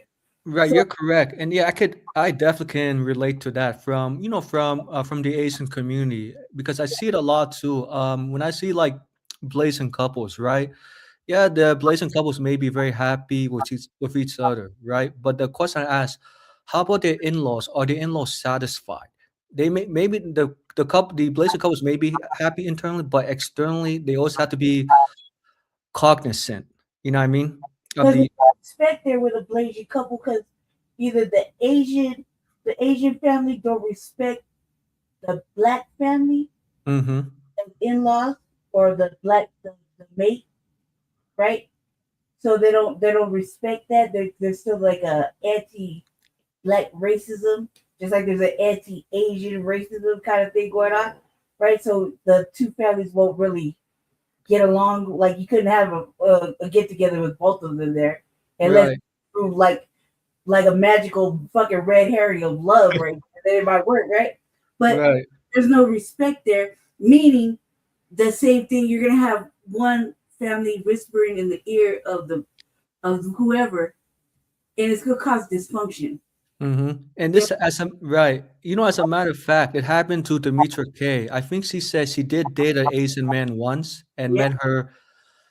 met her partner or boyfriend's family, and this is what she learned from experience. She noticed that the Asian families would tolerate Black Americans, but not really embrace them. You know what I mean? Like open arms, like like saying like hi, that's it. Eat at the dinner table and not have like a basic conversation or say hi, how you doing? How's your day? Yeah, or respect or Right, mutual right. respect. Mutual respect. Right, right. Thank you. Yes. And so I began to, analyze and study this, right, to myself. And even like it might sound a little funny to you, Lady Che, or ironic. In ChatGPT, I said, what would it take for blazing couples to really, really have a conversation about reparations? Because They have to be Tyrone, right, they have to be the same age and come from the same type of mindset. Because right, but if you're like Korean or Japanese coming from Korea, Japan, things like that, your mindset might be a whole different view. oh yeah, for sure, totally different. What your parents wanted for you and how you have to live up to the standards. Whereas here we're a little bit more free, a little bit more freedom, right? Right.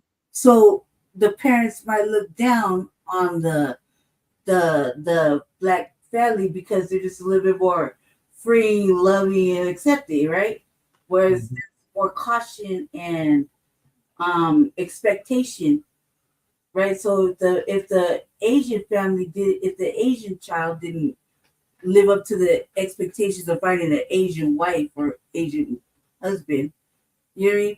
Then everything else is like, you settled. It's like whatever, you could do better.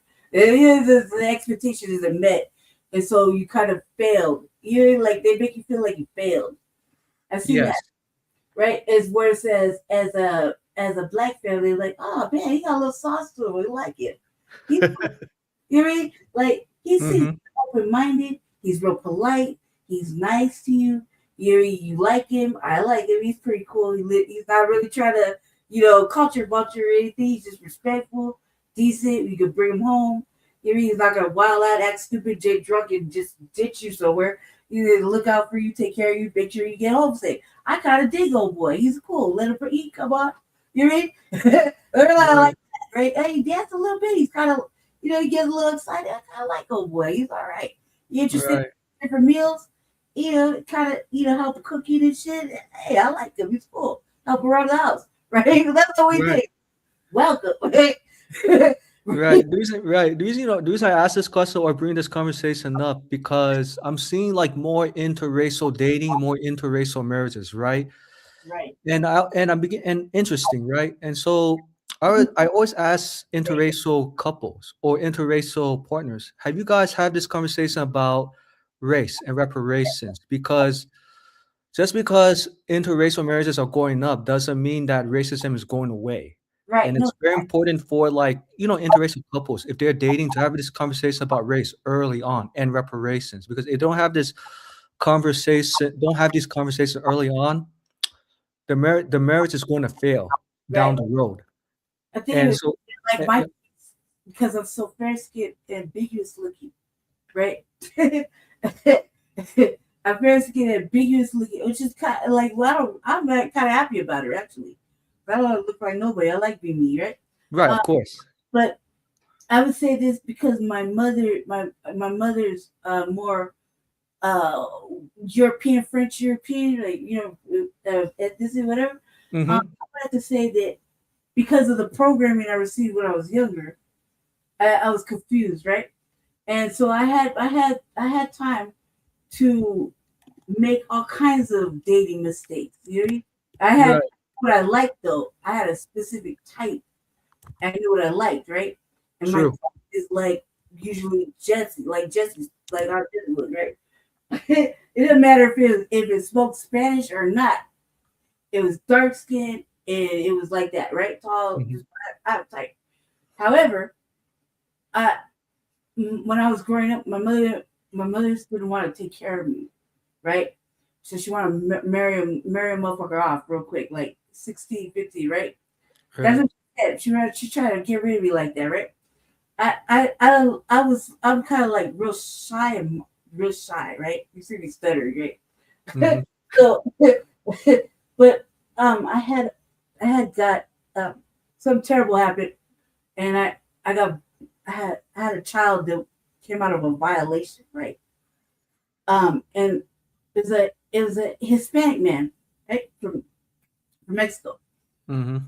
because I had a baby with that person. Culturally, they felt that I had to be with him like that, like as a married couple, right?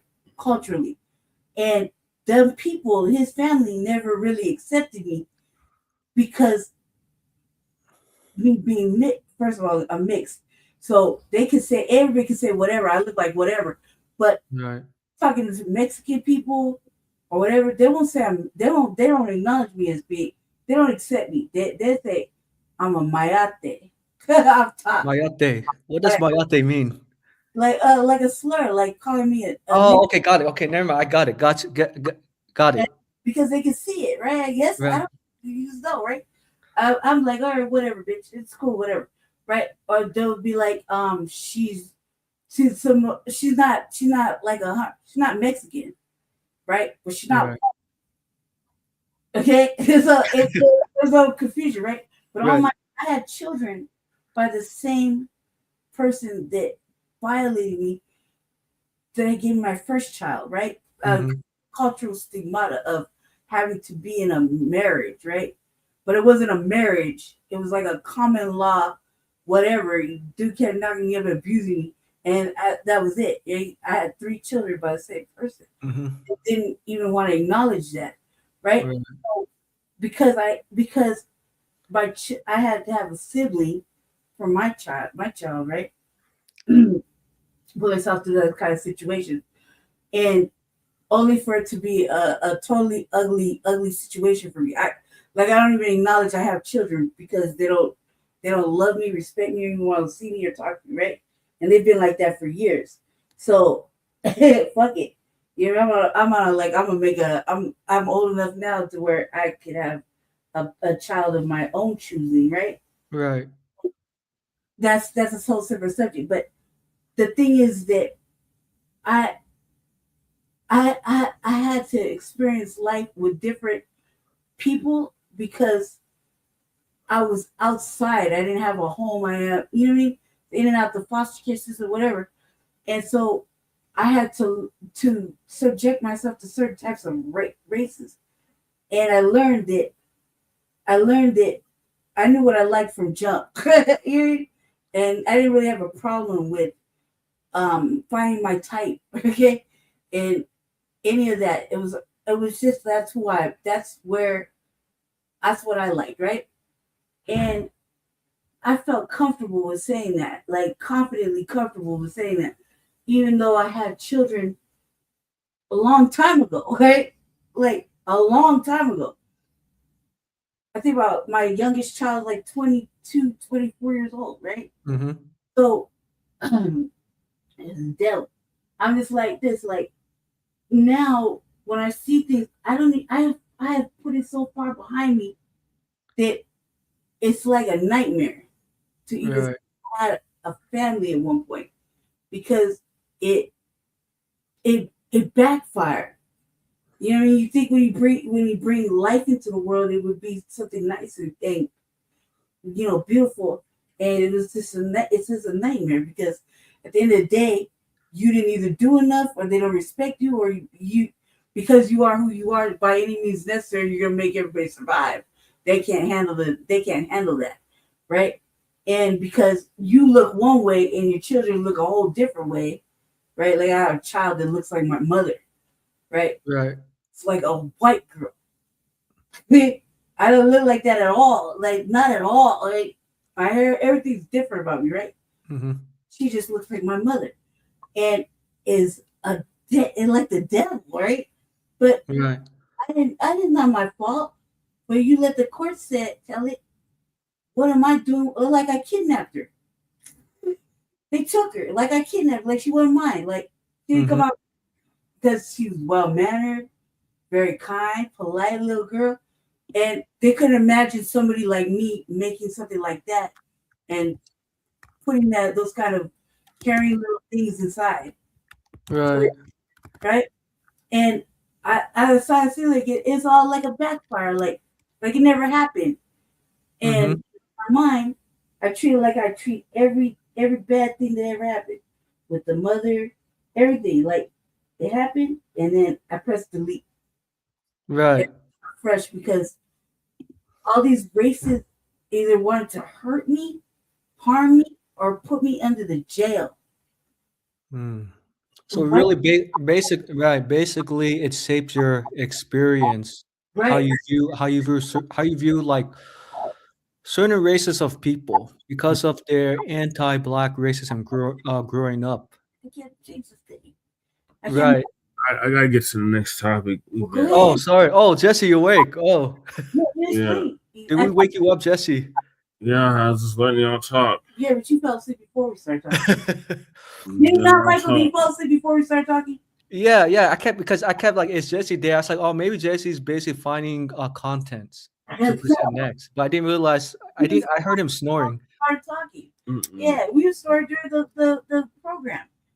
Go ahead, move the topic, Jesse. Let me just finish it. I'll just run and finish. Yeah, but mess up the topics. No, just tell me what's up. Yeah, what's the next topic, Jesse? The ball's in your court. It's been there. It's Black and pregnant in America. Here it is, Sista's urgent warning. All right. Yeah. Don't talk to me, Michael. Yeah. We're here in Rio de Janeiro, and I guarantee you this will be an unforgettable experience as you get to taste the food, the culture, have experiences with the historical aspect of Brazil. That's right, one of the major parts of the African diaspora. And guess what? We want you to join us here in Brazil. The views are amazing, the food is spectacular, and the experience is unforgettable. And the only thing that's missing is you. Join us.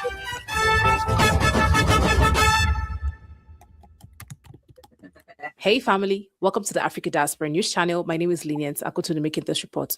So this story is a warning to our sisters out there, to the Black Americans, to the Africans, because sometimes I wonder how that this is going on and we have Africans that still travel out to deliver their child. Yeah. So let's watch the story, family, and then we'll come back to talk about it. Down on how racism is systematic. I'm pregnant. I'm a Black woman. I go into labor with my baby. They tell me what's going to happen. Baby comes, baby's premature. I breastfeed my children. Shocking, right? Because apparently Black women don't do that. But here's what I will tell you. This is where the systematic racism comes into play. Not being called the N-word, but literal systematic racism.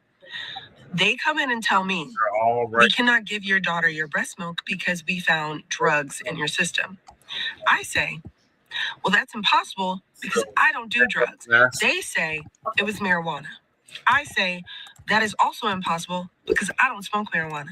They say, well, we found it in your milk and we cannot give her your milk. We're going to give her this formula.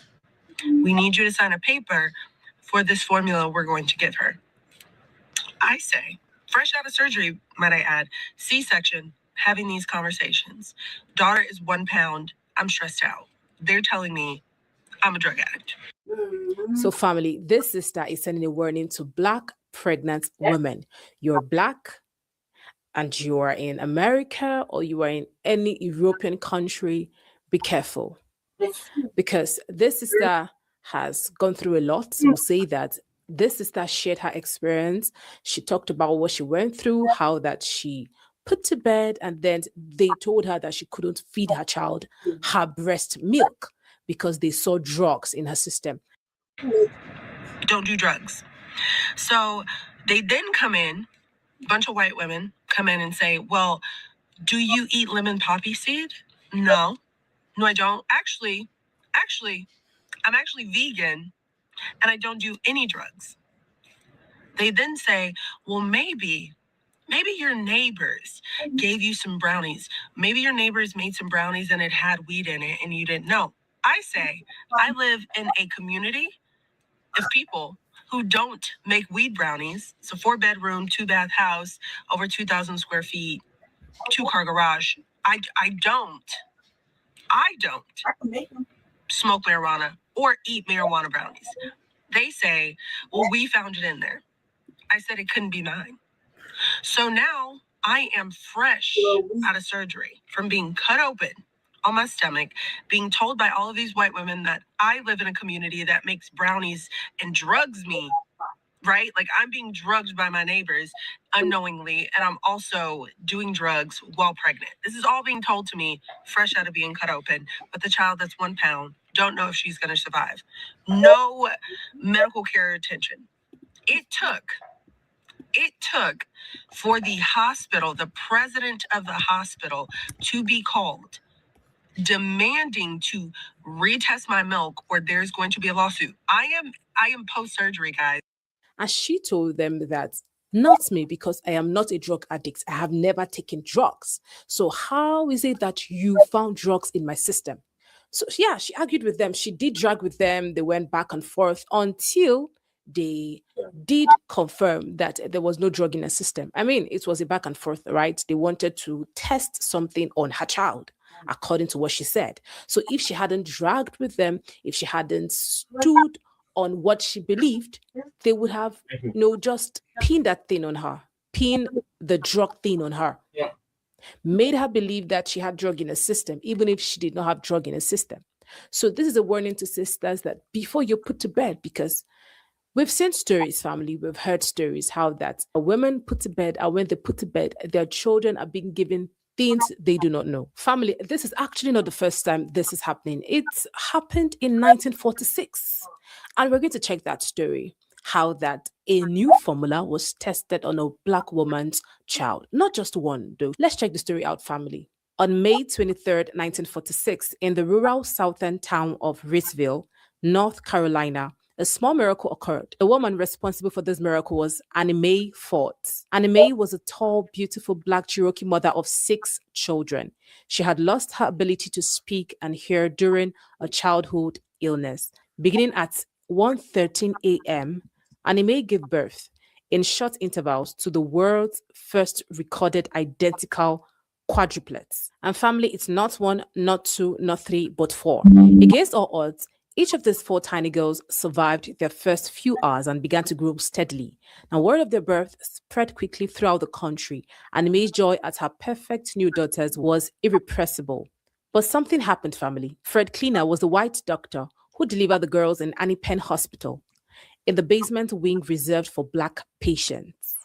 Now, Dr. Cleaner quickly realized how his new patient's instant celebrity could benefit him. He began testing his controversial theories about vitamin C on the girls on the day of their birth, injecting them with 50 milligrams each. Now, he did not stop their family. Dr. Cleaner snatched the privilege of naming the girls from Annie Mae and their father, Pete, a tenant farmer on a nearby tobacco farm. Dr. Cleaner gave all the sisters the first name Mary, then middle names belonging to his wife, sister, aunt, great aunt, Anne, Louise, Alice, and Catherine. So Dr. Cleaner named these girls after his own family, not the Black mother right now. And he tested a new formula on them, the vitamin C. And guess what? He was not done. He began negotiating this formula with companies that sought to become the newly famous Food Squad's corporate godparent. The company with the highest bid would be the first to target Black women with a formula advertising campaign. And Dr. Cleaner selected St. Louis Pet Milk Company for this honor. The deal he made with the pet milk set in motion a chain of events that would lead to Anime losing not just the right to naming her girls, but the girls themselves. Now, the consequences of this contract reached far beyond the false sisters. Now, family, let's just go down, right? Now, over the following decades, as images marketing formula to Black women increased, positive images of Black women breastfeeding remained virtually non-existent. That means there were no images of Black women actually breastfeeding their children. This was far back 1946. They believed it was formula. They tested on their children. They did not allow these Black mothers to feed their children, to breastfeed their children. Magazines such as National Geographic portrayed breastfeeding Black women as exotic and savage. Imagine that. Popular and media imagery reflected and perpetuated wide disparities in breastfeeding rates between Black and white mothers. Selling formula to Black women aligned with the stereotype first popularized in slavery of Black women as cold and incompetent mothers. Family, also under this article, we have the story of a mother, a Black mother who gave birth, and she did not realize that this formula wasn't actually nourishing her child as it should, and she lost the child. So this is not the first time. When talking about this, we are talking from the standpoint of what they have done. We're talking about fact, and fact do not lie. We're talking about what they've done, the number of lives they've taken, the number of children they've taken from their mothers. So they test their formulas on these children. And thankfully, this sister was able to see through their plans, and she was strong enough. Now, in times like this, we'll ask, where was the husband? Or where was her relatives, her families, her friends? Because trust me, if all this is actually going on, as a Black mother, you ought not to be alone. Whenever you're going to a hospital, make sure you go with someone. Because these guys would try all their best to ensure that they do what they can do, because that's what they're known for. Now, family, last year, we saw how that Black women weren't attended to. We saw the story of a Black mother that gave birth to her child in her car. Now, that's just a little of what Black women go through in the hands of these guys. And what this mother is saying is that if you're Black, you need to be careful, and you're pregnant. So this will not outrightly stop everything, right? But it will rather inform you. So you know this, you are aware of what can happen and what cannot happen. Let's watch the second story, family.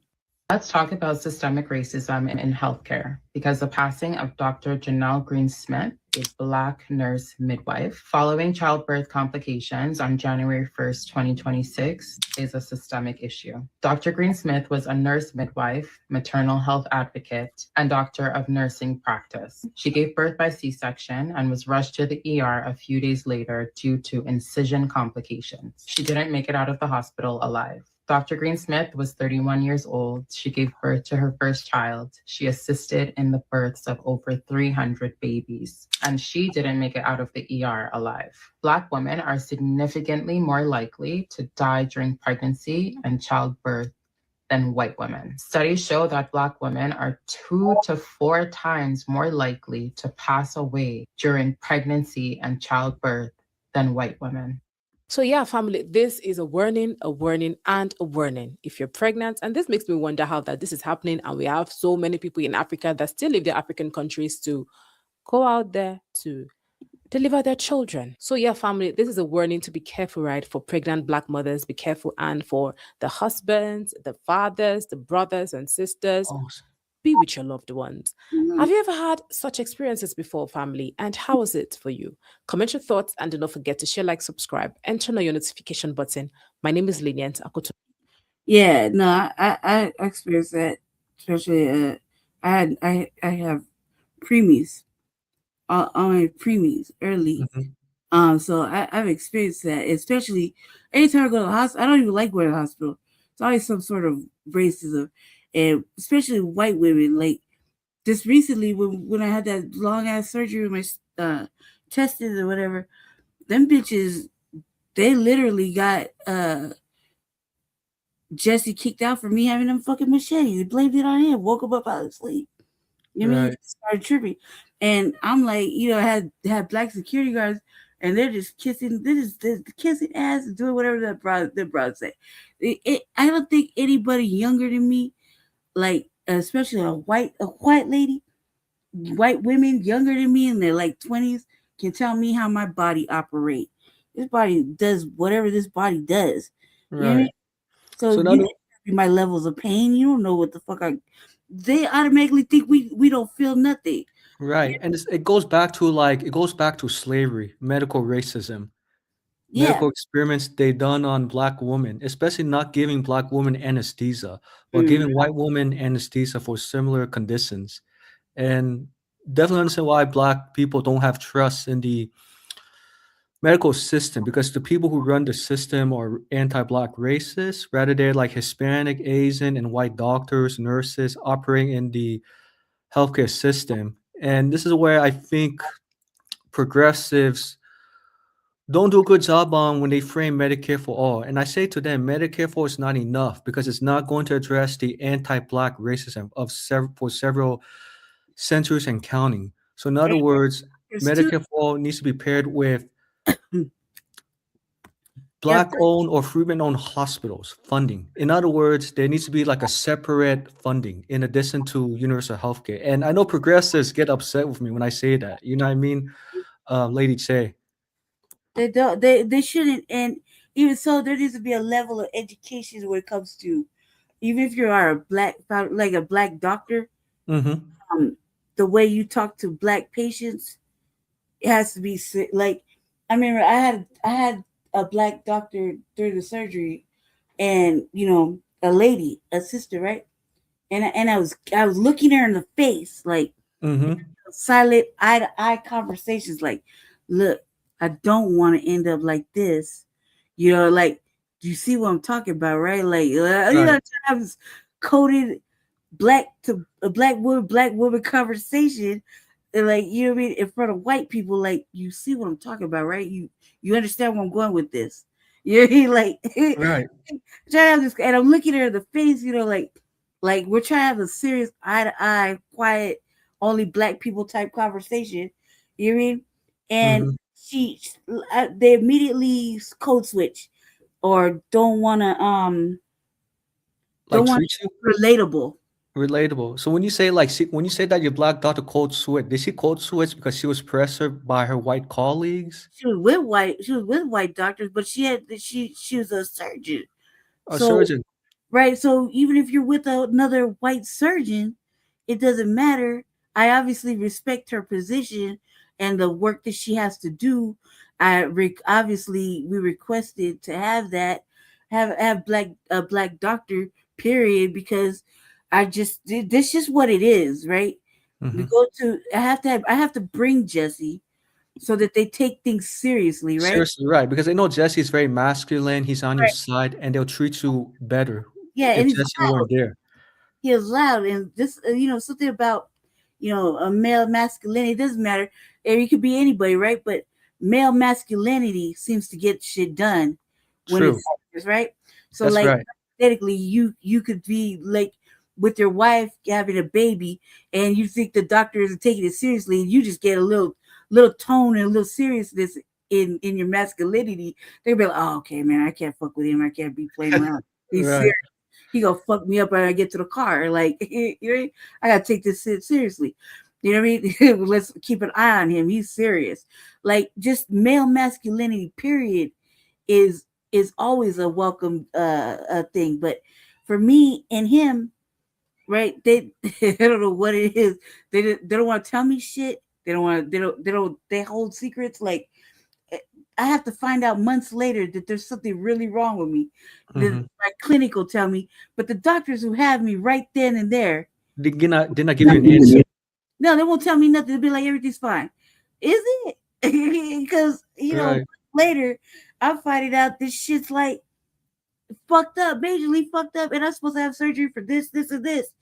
You don't think that I should have known while you had me in there for like what, a month or so? Having 4 surgeries, I'm gonna piece together. Like, come on, cuz, like, do better. Have you thought about filing a malpractice lawsuit against the hospital? I felt like doing that when they did that shit with Jesse. Because I think both of you and Jesse definitely file a lawsuit against not only the hospital Me but that had the machete, and the bitch didn't see. Nobody's seeing me with it. Like nobody sees that I have it in my chair, right? I had it in me. It's regardless. I can't. You don't remind me. I forget unless I need it, right? Right. I have it stashed on my shit. It's right there for me, right? It's my weapon. It's my protection. He was asleep. He wasn't bothering nobody. And these people, like, when you talk about like medical racism, not medical race, it's almost like medical torture, like neglect, right? Medical neglect. Yeah, on purpose, right? So I pissed them off, so they don't want to, like, I'm coming out of surgery, so I obviously can't take care of my like restroom need type of thing. You know, like that, right? My body's taking a toll, like everything's just running through me. I can't hold it no more. I have to tell anybody to use the restroom. Ooh, they got me in the sling, like swinging in there, right?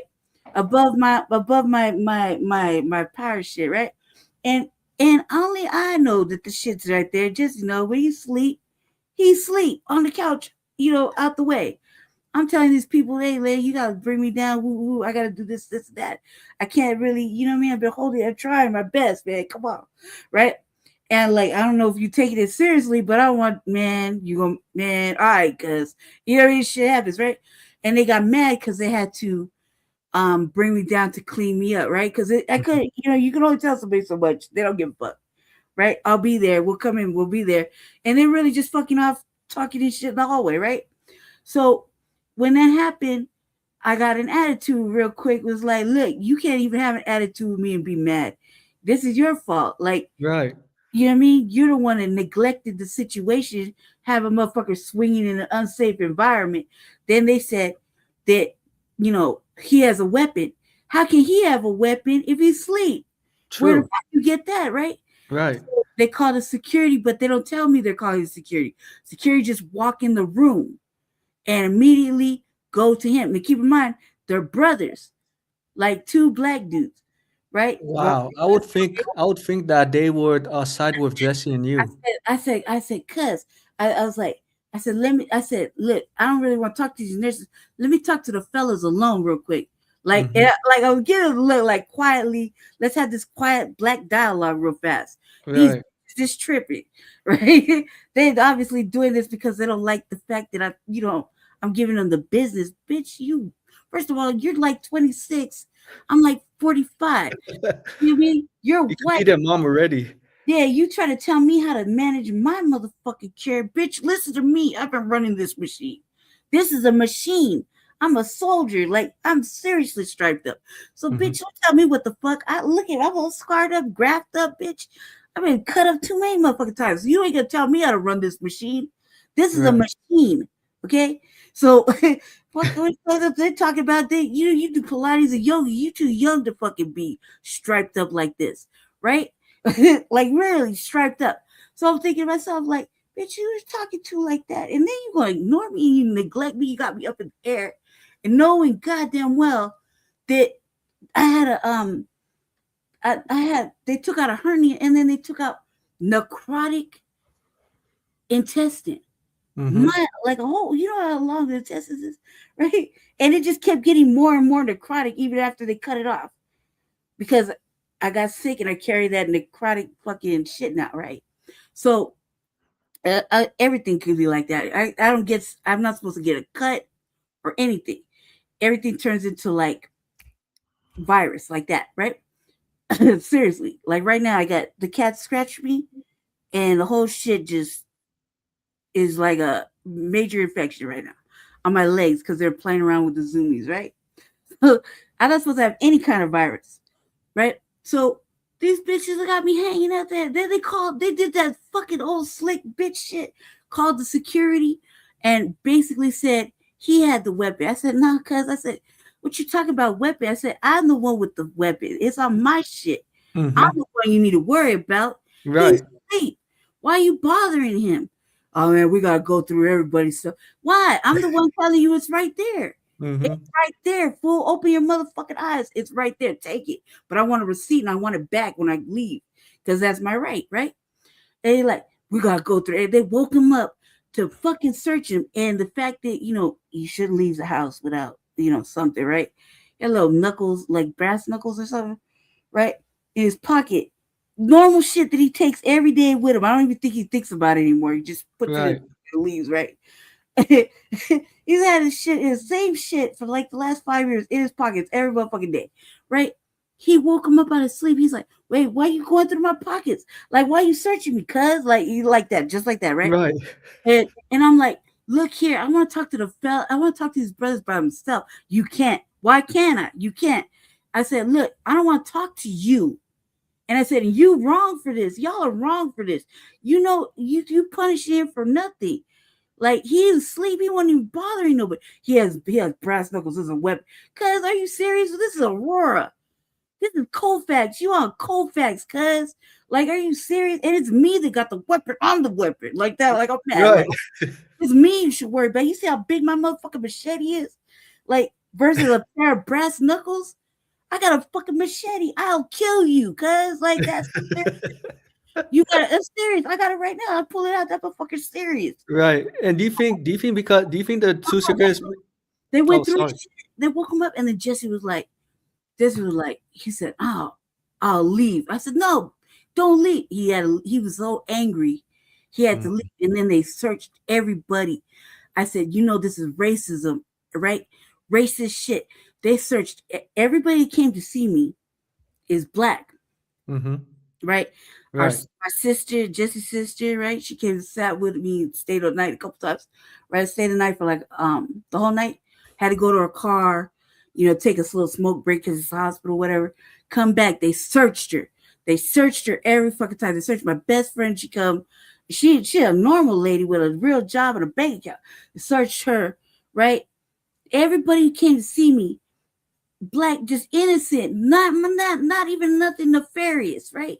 Just innocent little people. That pocket searcher go through all the security shit. Talk about we got to go through the room. Do you really, bruh? Do you really got to go through the room? Or you just doing whatever Master says? That's how we living now? You taking it that serious? I wish I could go to your house and go through your motherfucking shit like this, knowing good and goddamn well, in my heart of hearts and my soul, I shouldn't even be in this motherfucking room. Right. Yeah, and I'm checking it like that, and then they got the camera. They've intentionally put a motherfucking camera there to watch me, and I'm like, man, you know what? I'm too sick for this. Yeah. But Lady J, did you record the situation to make sure it's on record? Already on. They recording me. Oh, recording you. I'm saying like when the two security guards try to search Jesse, did you record? I was in the air. I was in the air when they put me down. They had to clean me up. I was a separate. I wasn't even thinking about that.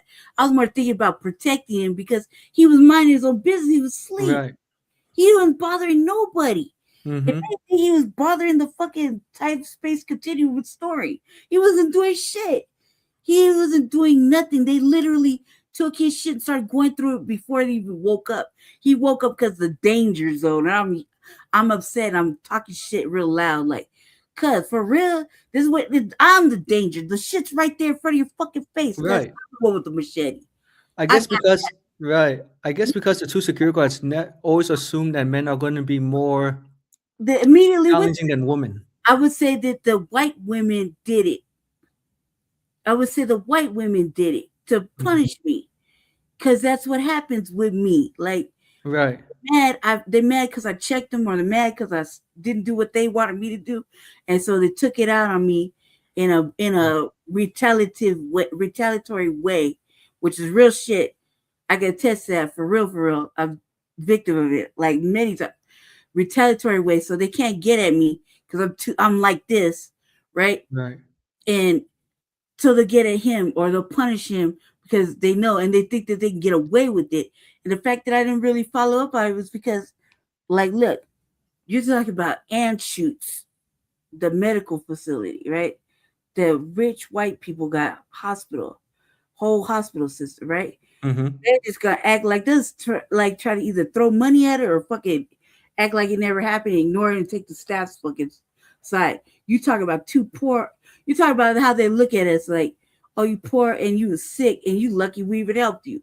You know, that my finger burst, and I was like, "Oh, you're taking this seriously." Passed out and woke up 4 days later.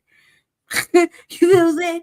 Like in their hospital. So they're like, you know, they don't give a fuck. They're like, "Oh, it's just pre-cut, right?" And this motherfucker just, you know, I don't like how he presented himself when he walked through the halls. You know, just masked up and shit, and got gloves on. He's carrying a little wagon. Fuck him, right? He looked like a gang member with a wagon. Fuck him. Let's whatever. That's how they treated him. And I was like, and then to go through all my people's stuff like that too. Mm-hmm. I was like, that says one thing, you're gonna disrespect me and my husband, but it's another thing that you're gonna go through my guests that don't do nothing to nobody. Talk about a teacher and an accountant. Like for real, like what they do to anybody. They don't come in there like that. They came to take care of me or look out for me. He came to take care of me and make sure shit got done. You know what I mean? He's doing shows in the hospital. Like, come on, cuz what the fuck did he really do?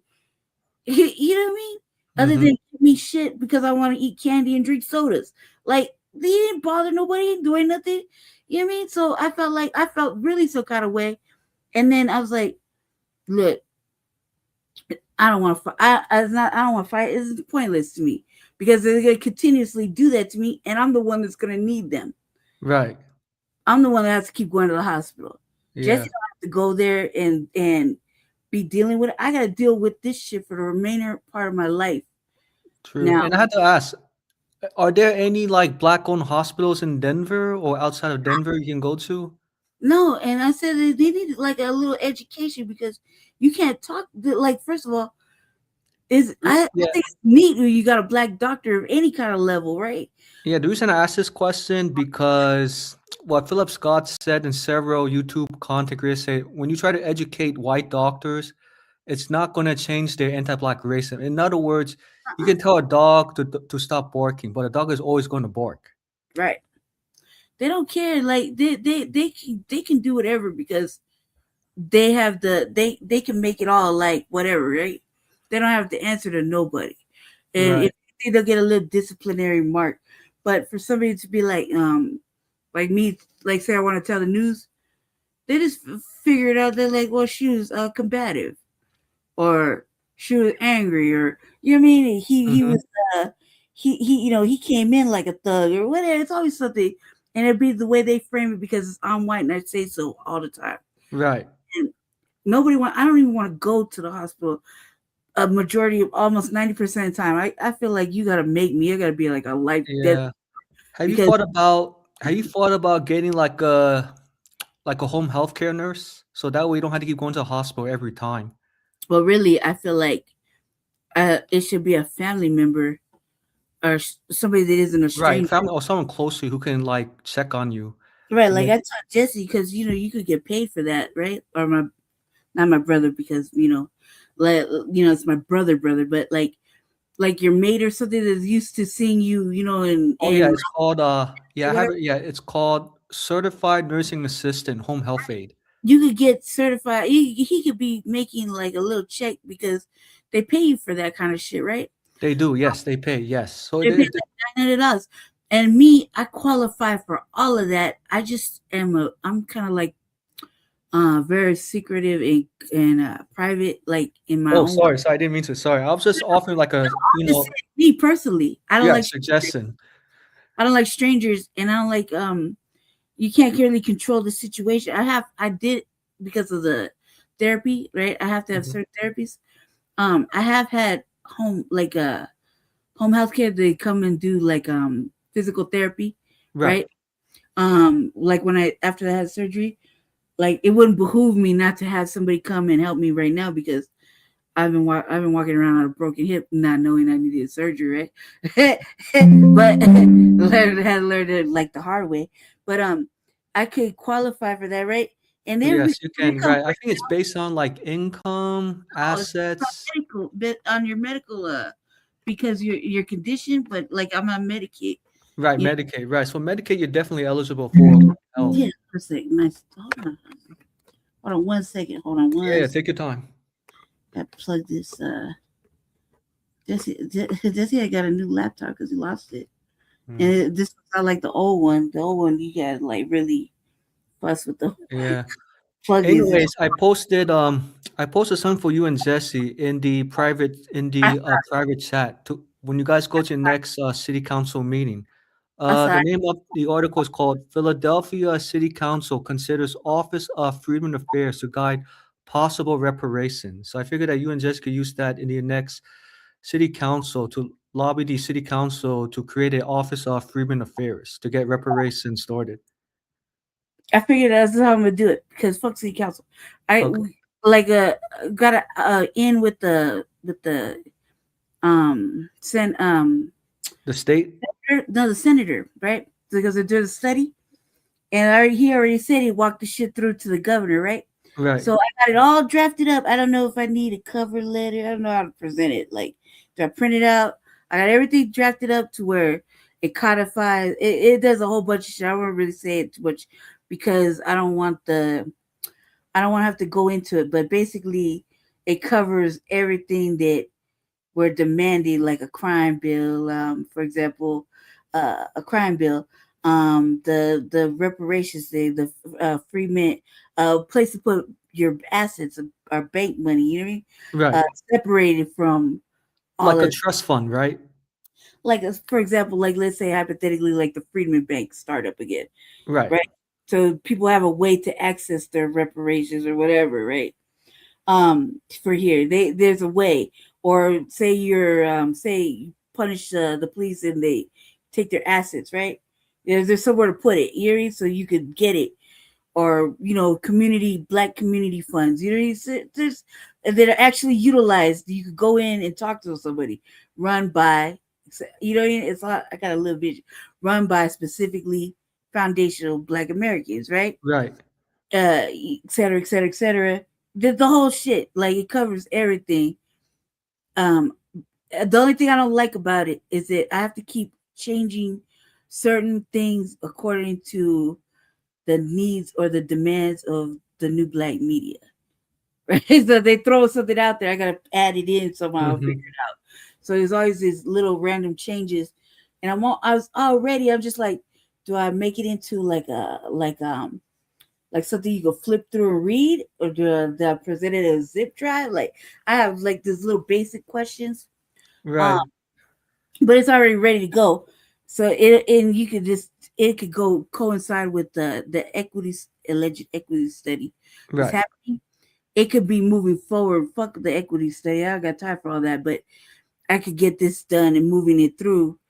And it even has pros and cons of, them saying no to it, or like response rebuttals, or like why it's a pro versus a con. You really like addressed all of that, like so Right.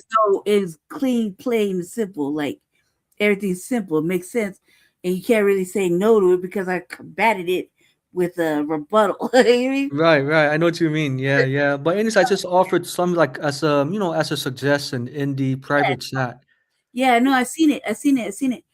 And Yeah.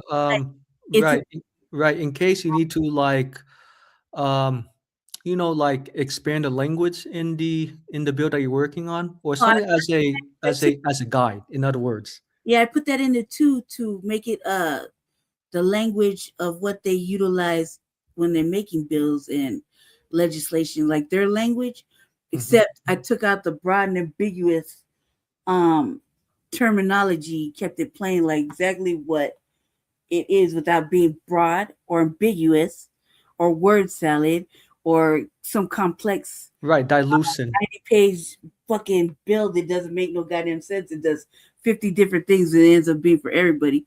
This is specific, and like God, like everything that is a demand of the Black agenda, foundational Black Americans, including reparations, et cetera, et cetera. You know what I mean? cash. I attacked everything that you could possibly tackle. And then I just sat, it's like, it's been done for like a whole week. I just don't know if I should, make it like with a cover. I like have little technical little presentational type shit because I feel like You could like use like simple like PowerPoints, and then question and answer. And Right. make sure you also have both. Make sure like you have the myths and facts in the Yep. presentation. That way it would soften the opposition from state assembly. I'm sorry, from your state, you're from your House of Delegates, state Yep. senators, and the committees. Yep. I made sure to cover all of that because I didn't really understand all the like the legislation and stuff, legislative branches. That's all new education for me. I'm from the streets. Like Right. I had no understanding of that. This is more was a Jesse Brown thing. But because he ran for mayor, I took it upon myself to self-educate. I have all kinds of civic questions, but I felt like I couldn't just ask anybody because Black people that are in the positions they are in democratically, they like to lie and mislead you. You True. can't trust them to have a private conversation about just to get an education on certain things of politics, because then they'll turn around and go tell everybody and like talk shit and disrespect what you're trying to do. You know what I mean? I put that like, no, you can't do that, and make it more whatever the fuck they want. It ends up turning out to be for everybody and inclusive. You know what I mean? Where I'm not Right. When you're right, and when the when the reparations bill you're presenting is really exclusive for FBAs, which specific. is right, lineage It's specific not even asking; it's a telling. demand. Yeah, like I'm Right. telling you, this is what you're gonna do with a tone, like in the Yeah. right. But like I'm not asking. There's no such thing for me. I don't ask. I tell you because I'm just that way. You know what I mean? True. But Because your House of Delegates, state senator, they work for you. I mean, you pay taxes to the state Right. government, so they should be representing you. Right. And giving FBAs what they do what they do in the form of lineage-based cash paying reparations for chattel slavery, Jim Crow segregation, and other atrocities. The other thing is that I feel like everybody's been pussyfooting around this and will just accept the no automatically and they're like, okay, they said no. And then walk off, right? And I'm like, nah, fuck all that. Like I'm Yeah. telling you, this is what you're going to do.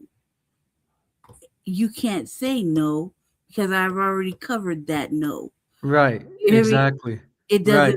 matter. You have to do it anyway because if we look up at the walls, you were showing what you've been doing to Black people on these glass paintings on the wall. Right. Like You- symbolism without yeah, substance. you've had legislators that own slaves.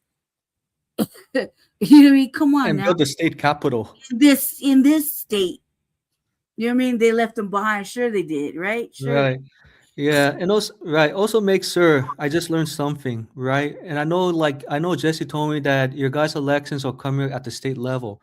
Mm-hmm. Make sure whenever I'm trying to think, whenever a candidate's running for state delegate or state senator, if the candidates answer your question, say that they do support lens-based cash payment reparations, have them sign a dotted contract that says you agree to the following terms of the contract. Your name, signature, and date. If you agree to these terms, you'll do reparations. And also, it's saying that if you fail to issue reparations, you'll be primary out of office. Right. And within a reasonable time frame too, because I feel like they'll say whatever to get the vote, and it's pandering. We've experienced that. Me and Jesse are supposed to be sitting on a board right now, with the DA, the new DA. He said it on camera. He knew how important it was for me and Jesse to continue to do the work because of what we were doing with the previous DA, right? Right. So that means looking at certain cases, advocate for certain, what I would like to call Black wins, right? So You can say American Freedman to make it exclusive. yeah. So the DA lied, right? Right. He said he was gonna continue. He was gonna make sure we got a place on there. He was gonna start it up, et cetera, et cetera, et cetera. I know because I talked to the man way before he even did that. I knew that man. So the man that is the DA, right? I knew him from a long time ago, right? So to me, I have a different level of expectation. So when I see him again, I'm like, look here, you said on camera, blah, blah, blah, blah, blah.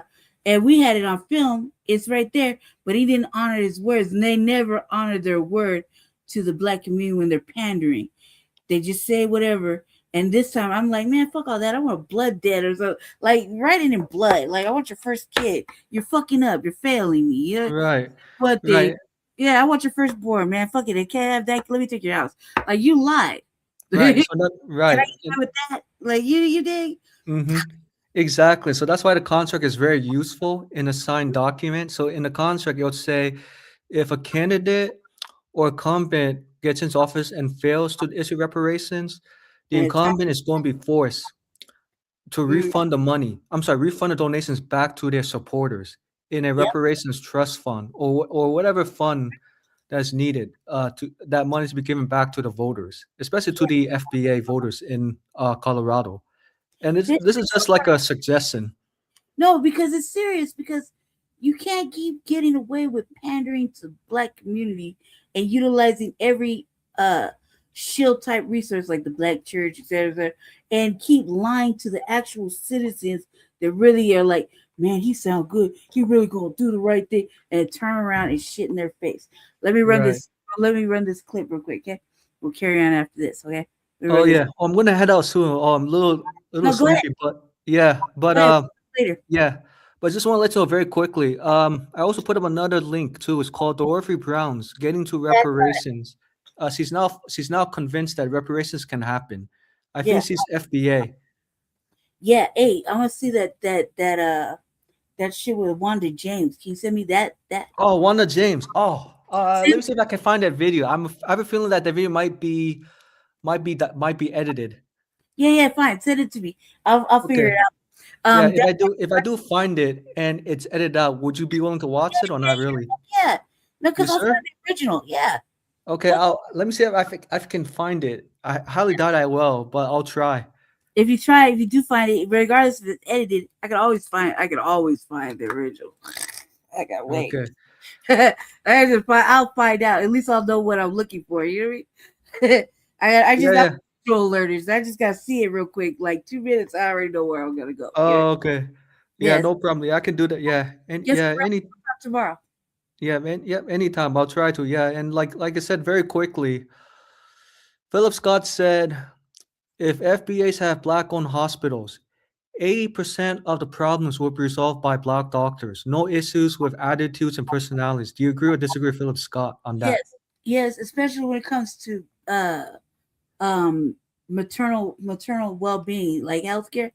Yeah, that's why you see more home births, things like that with Black midwives and stuff like that, with Black couples, because they'd rather you have a C-section than actually go through the labor process. They'd rather you get in and out, cut you up, and overcharge your insurance or whatever, and get you out of there, versus you going through the labor, whatever, having your little baby, and then you taking the little time. They also don't want you to, like the lady said, breastfeed your child. They'll make up whatever. You don't know what they're saying. They'll say you're on drugs or whatever. You're not. The lady she could have had a poppy seed motherfucking muffin from the grocery store.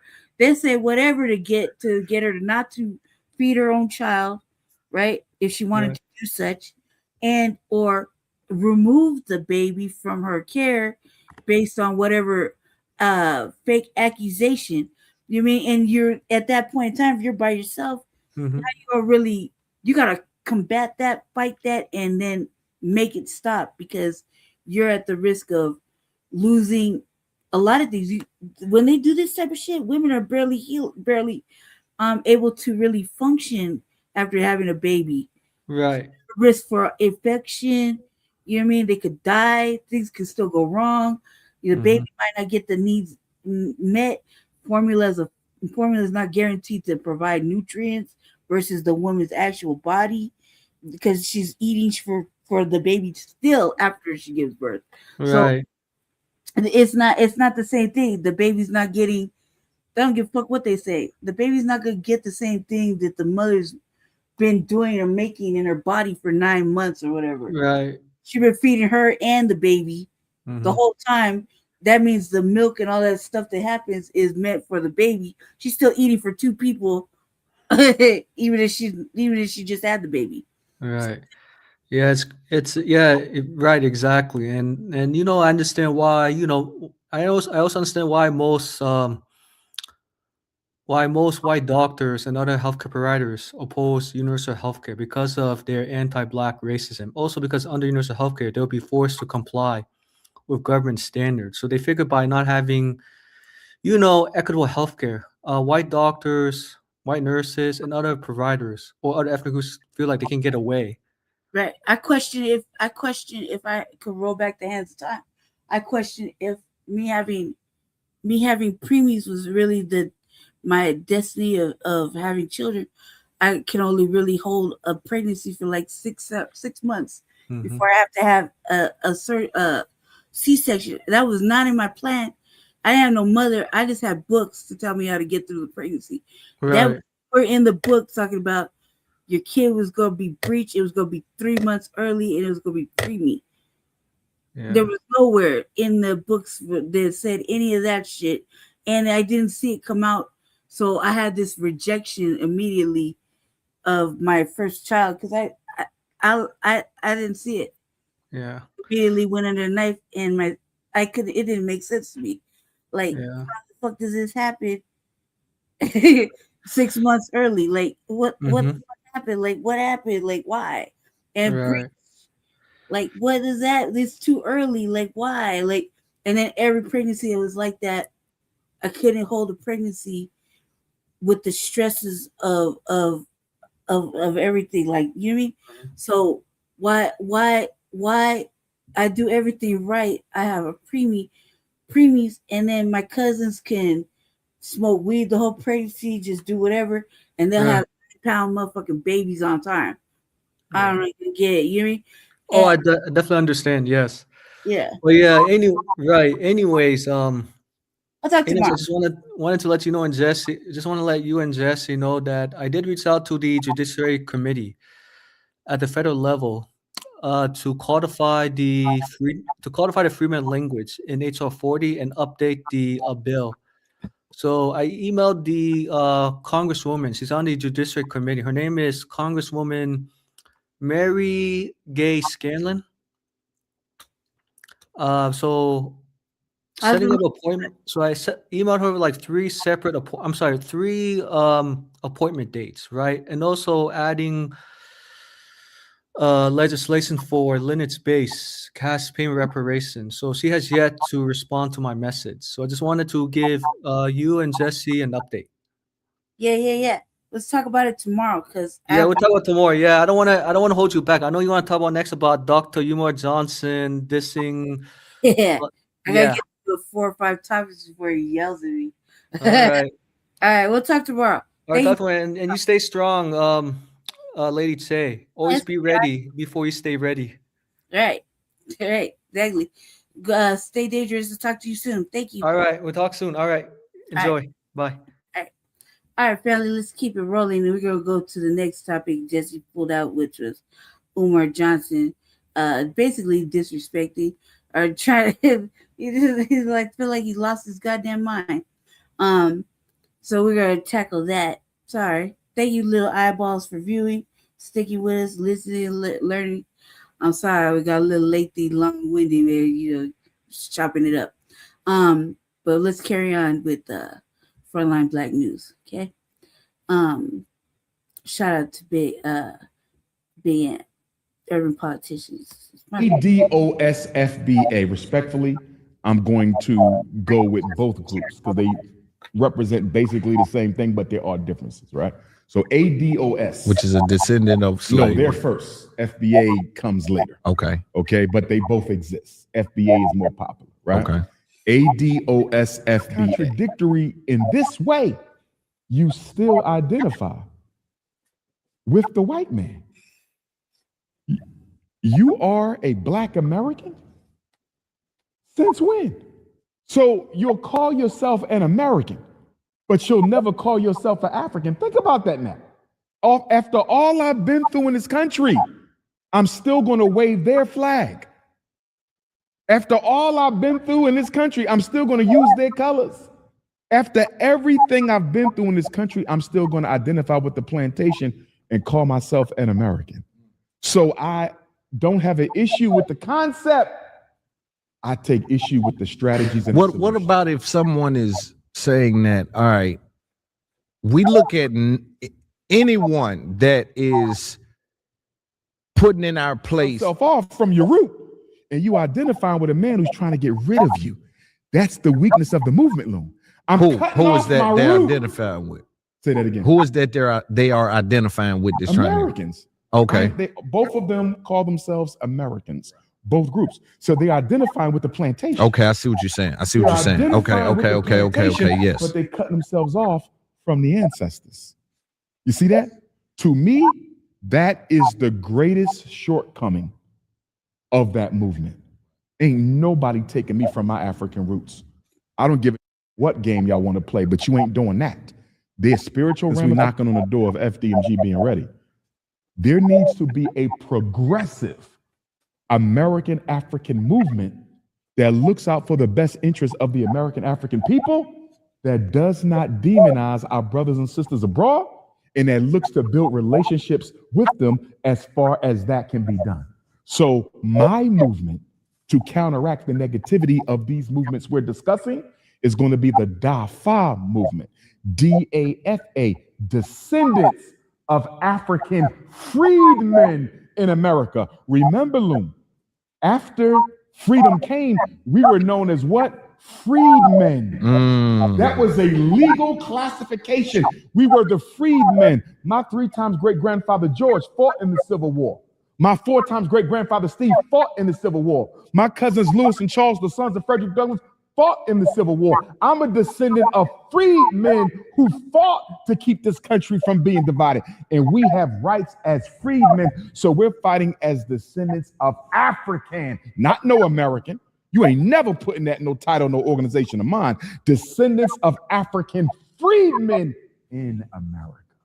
Yo, it's Big Ant, the spokesman, man. We back. Another edition of Urban Politicians TV, UPTV. Make sure you stay on your pivot at all times, man. Had to come tap in as Dr. Umar Compton that jumped out there and is talking out the side of his neck and trying to remix real history and facts once again. And I had links in the description where you can watch that clip at the beginning in full on Loon's It's Up There podcast. And when you watch the full, I want y'all to check it out. Loon is letting it be known he's not aware of everything. He's even asking a lot of the right questions, and then coming from a perspective of the other side of, well, hold on, what about this? Well, I understand where people would come from with this mindset. So when you see that in full on their platform, his platform, you will see that he's asking some of those questions. And Umar is just talking in circles, playing dumb, playing naive, and trying to remix everything. So going in this direction on that side, then going in the opposite direction,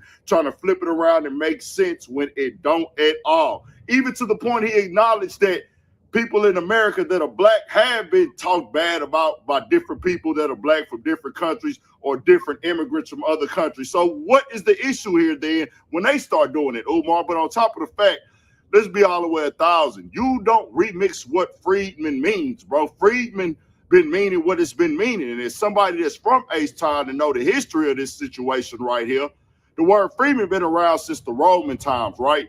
But it became popularized during the Civil War in America. During that war, and then after that war, when the Emancipation Proclamation happened, all the way down in Galveston, out there, right there, the Civil War was already over. Slaves had been freed for 2 years already, but they didn't know. They didn't have social media at that time. They did not have internet. So they got the word late that they were supposed to be free. They did left Galveston, Texas, and came out here to H-Town. That's up north from Galveston. Went to 4th Ward, which is called Freedman's Town. That word Freedman happened on American soil. So for you to talk bad about people who want to claim America, where they done died at, where they done fought at, stuff that they done built, contributed to for more than half a millennium. Some of the black people in this country were already here before the colonizers came, and you gonna tell them not to rep their country? Like, you gonna do this? Why they want to remove Africa? Because people don't identify with Africa, bro. They people been over here for multiple generations. And let's be clear here, bro. Let's keep it all the way 1,000 since you want to act like these are the only people that do that. There are black people in other countries, in the diaspora, as y'all call it, that are black also, that might have some African genetics. They only claim their country. They only claim the country. They don't claim Africa. So why, as black Americans, do we have to stay with Africa in front of us? Or why do everything have to be attached with Africa with us? Right. You got people who might have African genetics in Haiti. You got people, because they say the original man was found, it was started in Africa. Right. Not an original black man, the original man, period. So everybody's supposed to have some African genetics, depending on who you talk to. But we're not going to let these people remix this. But with all the black people throughout the world, they don't wear African in front of their stuff. But we got to do it in America. No, bro, that is over. This is our country. This is what we built. We gave the culture. We fought in the Civil War. We fought in wars and battles before that. And we fought in multiple wars after. We still fight in wars to this day, bro. Our people have a right to claim America as their country. Let's keep it all the way 100. A lot of other countries across the globe are also oppressed or have racism or have division, whether it be race, whether it be skin tone, whether it be religion. This is just not an American thing, but America is where we at, and we did our stuff at. You can't tell us not to claim the country when other countries had wars and battles, got corrupt governments and things, and they can wave their flags proudly. You go to a Latino country, you go to an Indian country, Arabian country, Caucasian country, where their government has done them dirty, and they got to be responsible for what they did to their own people. But they people still wave those countries, even though they country done did their ancestors dirty. But you don't want us to claim America. Well, we done built this, we done fought for this, we done died for this, and everybody supposed to be included on everything that we got going on, and they can give all these opinions. They give all these feelings on something that for 500 and 600 years, they people they contribute to. No, Dr. Umar, what you do is you focus on your school, and we not going to let y'all remix this FBA or any type of, these are lineage groups, bro. And not even groups. It's a description of a lineage. It's not a group. It's y'all want to minimize these things because they got different ones. You got B1, which is black. They got Salon. They got different ones out here. They are descriptions of people who have lineage that ties back to slavery in America and years prior, meaning, hey, this is where my culture is from. This is where my people been at. This is what my people fought for. We're not immigrants here. We've been here forever, even before the government became a thing in the 1700s. We not remixing Freedman Town, which, let's be clear, y'all, if you didn't know, 4th Ward, Freedman Town, and H-Town, they done gentrified that whole thing almost. It's a few blocks left. Shout out to that whole 4th Ward, man. Rock with y'all a long way. Y'all know what it is. But we not letting people come over here and remix the history and try to throw their thing so they can capitalize it and turn it to a hashtag, Umar. And that's why I'm calling them Constant right now. CONSOHN, Constant. Focus on your school, bro. You're the one that begs for money and asks for donations from the black community for your purpose and your goal. Focus on that. Don't try to come out here and fight what everybody else got going on. Build your own. We not all on the same page. Everybody don't see themselves as the same because they not the same. We don't have the same cultures from other countries. We don't have the same lifestyles. Do we all have oppressors? Maybe. But your oppressor ain't my oppressor when it comes to what's been done with the history on this land. Whatever happened on your land, that's what happened on your land. People ain't coming over here trying to fight the fight with us, bro. They trying to come over here and get right for themselves, which is fine, bro. And they can claim where they from, wave your flags. I'm not beefing with nobody just because they from another country. Our people not raised like that. You do got people on the internet who are jumping out there, who are popping it, who are going crazy. They gonna get up on you. But every group got that. So why do they have to be the face of Black Americans, the ones that we got that's wild and turned up, that look for the chaos, they look for the capital C's, they got to represent all of us? No, bro, we not finna let y'all minimize our stuff. And Dr. Umar, you know better than that, and you know what you're doing. But I'm active. If anybody want to talk about it, we can talk about it. I'm going to get on my Patreon and get more of the detail. Dr. Umar, you not about to remix nothing, bro. I'm from the city where the Freedmans was at, bro. The people that popularized the Freedmen. I'm from that jurisdiction. So you're not doing that. Shout out to all my people in Philly, and it's so crazy. You say, y'all don't, we're not repping America. I'm not repping America, but you rep Philly, an American city. Come on, dog. What are we talking about now? So we done fought in all these wars, put everything on the line, built this country up, gave this country culture, built the schools, built the railroads, built the land. Ain't no other country finna allow you to come over there and claim that stuff as your own because somebody running their show as well. We a part of this. We got history here. We got stock here. This is what we familiar with. Our people stayed even after going through all that stuff, even after Tulsa, Oklahoma, even after Rosewood, Florida, even after Oscarville, Georgia, even after Corby, Kentucky, even after what went on with what they call now Central Park and other places are with things that did us dirty. We still stuck down and stayed down. We just endured it and overcame, and we still overcoming it. We gonna figure it out. We have a right to claim ourselves as Americans because this is our country, and we never being deported. To be deported, you have to be a foreigner or you have to be illegal. We not illegal. We was here before they even came up with these laws, bro, before the Constitution was created. That's why we're never getting deported. You can't kick us out because everybody knows this is ours. Knock it off, Umar. Be quiet, and all you other dudes that's pushing that nonsense, be quiet. Tell them, talk about it, and tell me why I lied at. We got more coming, more videos, all that. 1,000 for shit show. Stay on your pivot. Look, you're right. I think Dr. Umar is just trying to be competitive, right? He try to be relevant, try to have something to talk about. None of that shit he said makes sense. Not everybody from Africa like that. Not everybody came over like that. Like, come on now. Like, he knows that. He don't give a fuck what he trying to push. You know what I mean?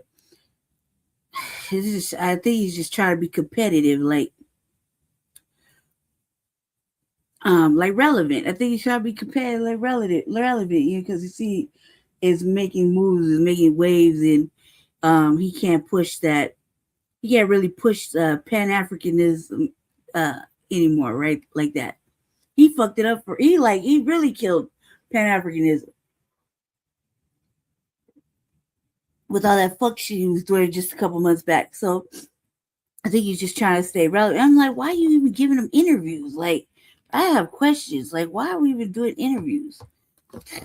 What the fuck can he constantly contribute? He's not like apologizing. He's not giving no money back. He's not like, what the fuck can he possibly talk about right now with us? Like why are you even giving him interviews? I have questions about why certain people are getting interviews. Like, why that Deontay Kyle doing interviews other places all of a sudden, like, you know, all last week and shit. Like, what in the fuck? Like, why are we just giving interviews out? Like, for what? What really possibly got to contribute to us, really? They're not giving us no money. They're not, you know, helping us fucking move forward. Like, what possibly could you be asking them? Okay, this is the next topic. Lisa Cabrera says, Jamaican woman says we're always playing victim. The internet reacts. Man, this ain't nothing new. Everybody's always been saying that. I don't know. Let's find out. Let's see. Oh, yes. Shalom, family. Good to see you all here. Hope you're doing well. We got yet another Caribbean complainer about us.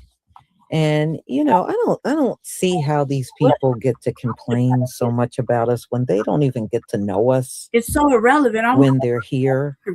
And like they come here with all Umar possibly say that we haven't heard. I mean, the fact that he let some broad, put all his business out there, talk about his mama and all that extra shit was just like, whoa. You know what I mean? The fact that he, like, what could he possibly, talk to us about? Or like, he never really said he was sorry. He never said, let me give this money back. None of that shit back. When he was really going through it, he was rejecting help from all kinds of people, specifically, most likely men. There's a couple motherfuckers that said, look, we'll help you, we just want to do an interview. And it was men. It was like, no, you want to do, let's do love making matches, but you got to look like this. What? But you charging $500 from a sister, cuz? And you got all these specific demands to sit down and have a financial dialogue so you could try to get a date? Like, man, what the fuck? And yet I was impressed that you still pulling bitches off the sidewalk. I was mad impressed when he was going through that. It's like, goddamn, do these bitches not watch the internet? Do they not know what we was laughing about? But man, he sure did pull some bitches off the sidewalk. I was mad impressed with that. That's about it. Nothing you can say is really gonna move me or move anything, because it's like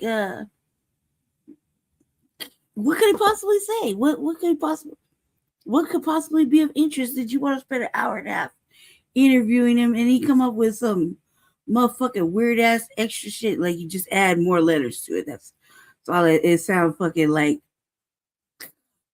Sound nefarious like a motherfucker. No. There's no leader that, you know what I mean? The code is a leader. There's a lineage. Like, the fuck is he talking about? Stupid. It's stupid. I don't understand why anybody's giving all these interviews. I mean, is it that desperate for content? Like, why would you want to interview, especially the Deontay Clark Kyle shit? Why would you want to interview this motherfucker? I mean, don't you learn enough when you see his little brief podcasts? Like little reels and shit. Don't you learn enough? Did you have enough? Like, what could you possibly learn from him that you didn't learn from his content? In the little brief moments we've seen it. Unlike Afro Leader, whoever was dragging his ass. What could he possibly want to talk to him about? You're still odd. You're still weird. You still gonna feel the same way. I don't learn shit from that dude. It's weird. It's just, we that desperate for interviews? We was all of these sad state of affairs for me. Predispositions about us, and they don't even know the history. They don't know what we've been through. Jamaica didn't go through Jim Crow. We did. Right. Jamaica did not go through Reconstruction. We did. So a lot of stuff that we dealt with, they never had to deal with in the Caribbean. And I just like how they always take the opposition against us. It's like, I understand it's not all Jamaicans, but it's way too many. It's way too many out of the Caribbean that take these positions. And it is problematic. But we complain too much. But when ICE catch up to your ass, y'all sure do an awful lot of crying when you got to go back to your homeland. That looks like a bunch of crying and whining to me. So, oh yeah, y'all, just get ready. Let me go ahead and share my screen. Anywhere else is really our fault. They got a lot of nerve. They got a lot of damn nerve. There. It's always Please give me a 1 if you can see my screen. I don't think it's victim because you taking out your bullshit out of us. You read like, are we supposed to be responsive? We didn't do any of this shit over there. Like, oh yeah, they're complaining. Remember, they were doing all those videos on those Jamaicans telling us, Black Americans, don't come to Jamaica. Don't come to Jamaica. They were upset because there were women complaining during the hurricane about they didn't get any food, and and come to find out they were from Bermuda. They weren't even us. But notice there was no apology, no nothing when they realized they were wrong. Well, now it has impacted their tourism. And I really don't care. Didn't you say for our people not to come there? All right. So if tourism is suffering now, that's on you. right? That's the way I see it. You don't like money? All right, y'all. Cool. That's all right. Let's get started. There's other places Black people can go. I think this is about the bitches want to be rubbed down by dudes. That's all the real like. What are you really? I'm not gonna speak for my whole country. Love Jamaica, but I think quite a few Jamaicans think that you guys play the victim a lot. Like outside and looking in, it's like, gosh, them complain about everything. Look how much opportunity them have. Look how them can work. Look how them can buy $1 burger. And them over there complain. And that is how I was preconditioned, if I'm being totally honest. They're like, Shantae, yeah, don't go over there and waste the opportunity. Don't go over there and start complaining. Work for your own, focus on that. So that's always been my mindset. We're so focused on just making it. I really want to emphasize that. But sometimes when you just are focused on, you have to eat, I think say somebody I touch you. I think say, I'm gonna have the right temperature. I'm hungry. It is our job, or it's everybody's job, to be able to grow up and be able to see through other lenses and other perspectives without having to live that experience. I know, get it. I'm going to speak for my whole country. Love Jamaica. But I think quite a few Jamaicans think that you guys play the victim a lot. Like outside and looking in, it's like, gosh, them complain about everything. Look how much opportunity them have. Look how them can work. Look how them can buy $1 burger. And them over there complain. And that is how I was preconditioned, if I'm being totally honest. They're like, Shantae, yeah, don't go over there and waste opportunity. Don't go over there and start complaining. Work for your own, focus on that. So that's always been my mindset. We're so focused on just making it. I really want to emphasize that. But sometimes when you just are focused on, you go eat, I think say somebody I touch you. I think say, I'm gonna have the right temperature. I'm hungry. It is our job, or it's everybody's job, to be able to grow up and be able to see through other lenses and other perspectives. So this Jamaican woman basically said that the way they view us, not the whole country, but a lot, enough. The collective is that we just complain a lot. If Black Americans didn't complain, y'all wouldn't have no fucking opportunity to come over here. Y'all wouldn't be able to work if we didn't complain. If we just sat down and took everything that was given to us, if we stayed in shackles, if we stayed with Jim Crow, if we stayed walking outside potentially getting lynched and getting pop out in the street with no consequence, if we didn't fight back, if we didn't complain, y'all wouldn't be able to come over here and ride off the back of all of the things that we fought and complained about.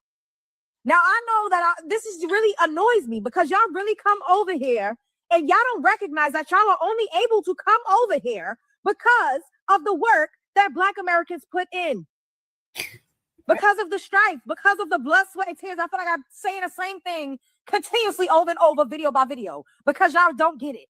Why do you think you could come over here and get an opportunity? How are you even able to conceive of an opportunity here? It's because you saw people with the same field complexion being successful. If Black Americans just laid down and took it and didn't say nothing and was in good yes men and good slaves and good bootlickers like y'all want us to be, like how y'all are in y'all's countries. That's why y'all still colonized. Can't even go to y'all's beaches. If we was like that, you wouldn't be able to bring your Jamaican ass over here to get a better life. There will be no resources here for you. I feel like y'all literally need to be saying thank you. Y'all need to be saying thank you. It gets to a point. It gets to a point. And y'all swear y'all work so much harder and y'all was so much better in the model minorities and the better blacks. Why y'all don't apply all of that hard work, all of that we so better all that we all complain. Why y'all don't apply that to building up your own countries? It's really not our fault that you go through all that bullshit in your country. You know what I mean? Like black people ain't never been tortured and fucked with in this United States ever. Like, let's be honest about that.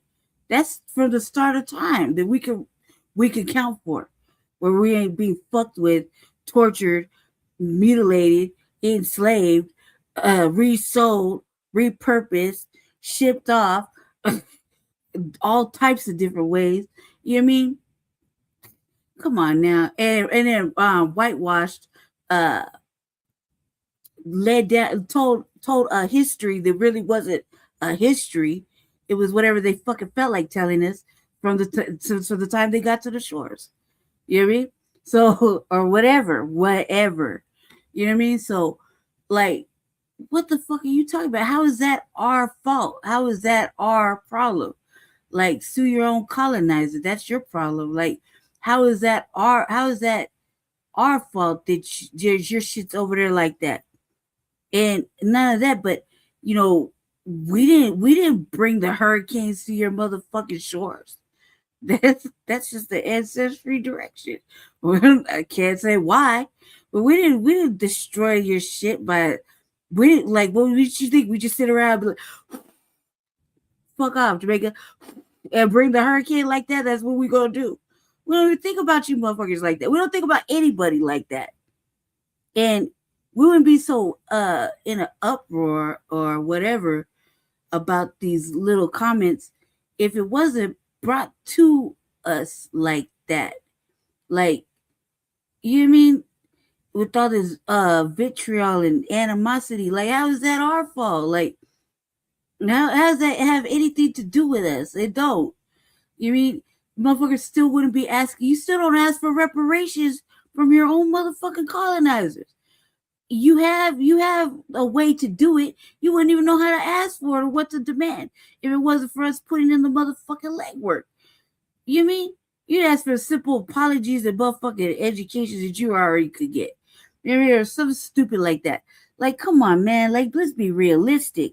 You put your shit on us and like it's our fault, and then say we victims and we complain too much. What are we really complaining about? The fact that there's a Black Holocaust going on for the last couple of fucking centuries here, right? That we never got through or had a chance to get through. We built shit, they burn it down. We built shit, they tear it up. Built shit, they killed us. You hear me? By any means fucking necessary, they put whole communities underwater. Like, real shit. Did anything to erase us. Fucking disappear you in prison. You know what I mean? You don't even know. You unmarked graves, etc., etc., etc. Like, what the fuck you really talking about? We're still going through it. Like, convict leasing or whatever you want to call it. There's motherfucking active slavery still going on in the United States. Just look at prison. They'll just start with that first. I mean, I can name at least 5 more. You hear me? Where it's still like active enslavement for nothing. Real shit. So, like, what in the fuck are you talking about? Like motherfuckers ain't swinging right now from trees and nobody knows how, but they just say they did it to themselves, right? And you'll find somebody walking through and they won't talk about it. Children going missing. Black people found with stuffing in their body with no organs, right? Melanin being sold on the fucking black web. Like, come on, man. Like, really, let's be realistic. Let's be serious. Like, what are we really complaining about? Benign neglect, not being able to have things for real, without it being either took it from you, stole it, or fucking burned out of you. You know what I mean? People can't really keep their jobs. Like, what are we really complaining about? The shit that's like, you know, a fucking necessity that is old? Blood debt that's old. An actual blood debt that's old. You know what I mean? And then like we're asking from them. It's a federal thing. The federal government owes that debt. You dig? this whole shit was built on the backs of fucking slaves. The White House, the government, you know what I mean? All these laws and shit. Come on now. Like, they wouldn't have no way to come over nowhere if it wasn't for the fucking strife, the toil, the fucking plight, the Black Holocaust, the Mayafa. You hear me? We're still going through it. Doesn't matter how much we rebuild, we have to continuously do it. And they'll continuously say no to the fucking fact that they don't want to pay a fucking blood debt. They'll pay it to everybody and they fucking mama. You even got motherfucking $5 pretendians right now still asking for reparations and more land and all this extra shit. I tell you, y'all gotta watch the RVA. You mean I covered that? Still actively asking for that type of shit, knowing good and goddamn well that it should go to foundational Black Americans, Native Black Americans, however you want to refer to it, the actual indigenous, the copper colored, you know what I mean?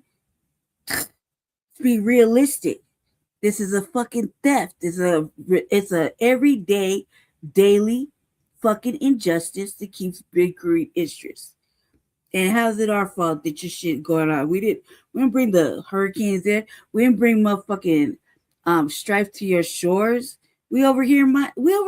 Like it is kind of stupid when you think about it.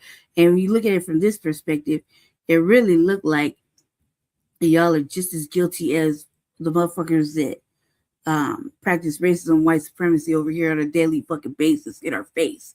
You're just as guilty. You're just complicit. You're still practicing anti-foundational Black American motherfucking racism in the diaspora. From this perspective, that's what it looked like. That's fucking crazy. And then have the audacity to fucking sit and hold judgment and be like, it's our fault that you was pre-programmed not to give thanks when you come here for fucking a better life of opportunity. You gotta flee a situation. How is it our fault? How is it our fault? And you get to go back whenever the fuck. You mean? How is it our fault? And we can't. You don't want us to go fucking. You allergic to money all of a sudden. You don't want us to go visit your tropical island. That's you're gonna overtax us and whatever to allegedly show a motherfucker a good time. Come on now, stop it. It's stupid. Now, what are you really contributing to America? Let's be realistic. Let's really be realistic. All these people are told all this vitriol towards foundational Black Americans. What are they really contributing on any of the 9 areas of human activity? You know what I mean? What is any of this contributing to us? Music, book wise, like how does any of these people that hold all this ugliness inside their heart for foundational Black Americans, what are they really contributing to the betterment of us here? Let's answer that question. Let's get an answer. I'll wait. I don't understand. If y'all are so much better, y'all work so much harder. Y'all just work. Why not work and apply that? It should, since you just work so hard, shouldn't that apply to where you live at? Shouldn't you be able to apply that same hard work ethic to building up your own country? No. And she's right. And the thing is, you really should be over there. Didn't y'all just go through a hurricane? Don't your island need to be fixed? A big part of Jamaica got torn up. The only funny part was in the hurricane that passed through there over the summer. That was the only part I enjoyed. That's all the more reason why you should be there building your country back up. But instead of doing that, they're sitting here in America complaining about us. Right. Unbelievable. They act like these opportunities, alleged opportunities. Not everybody get these opportunities. They're because if Johnny had 5 apples, I feel like this is just another way of looking down on Black Americans to say we're better. All they do is complain. They don't appreciate anything. Y'all act like people just like white people just woke up one day and said, "Oh my God, I think I feel like being a good white today. We're going to just free the slaves.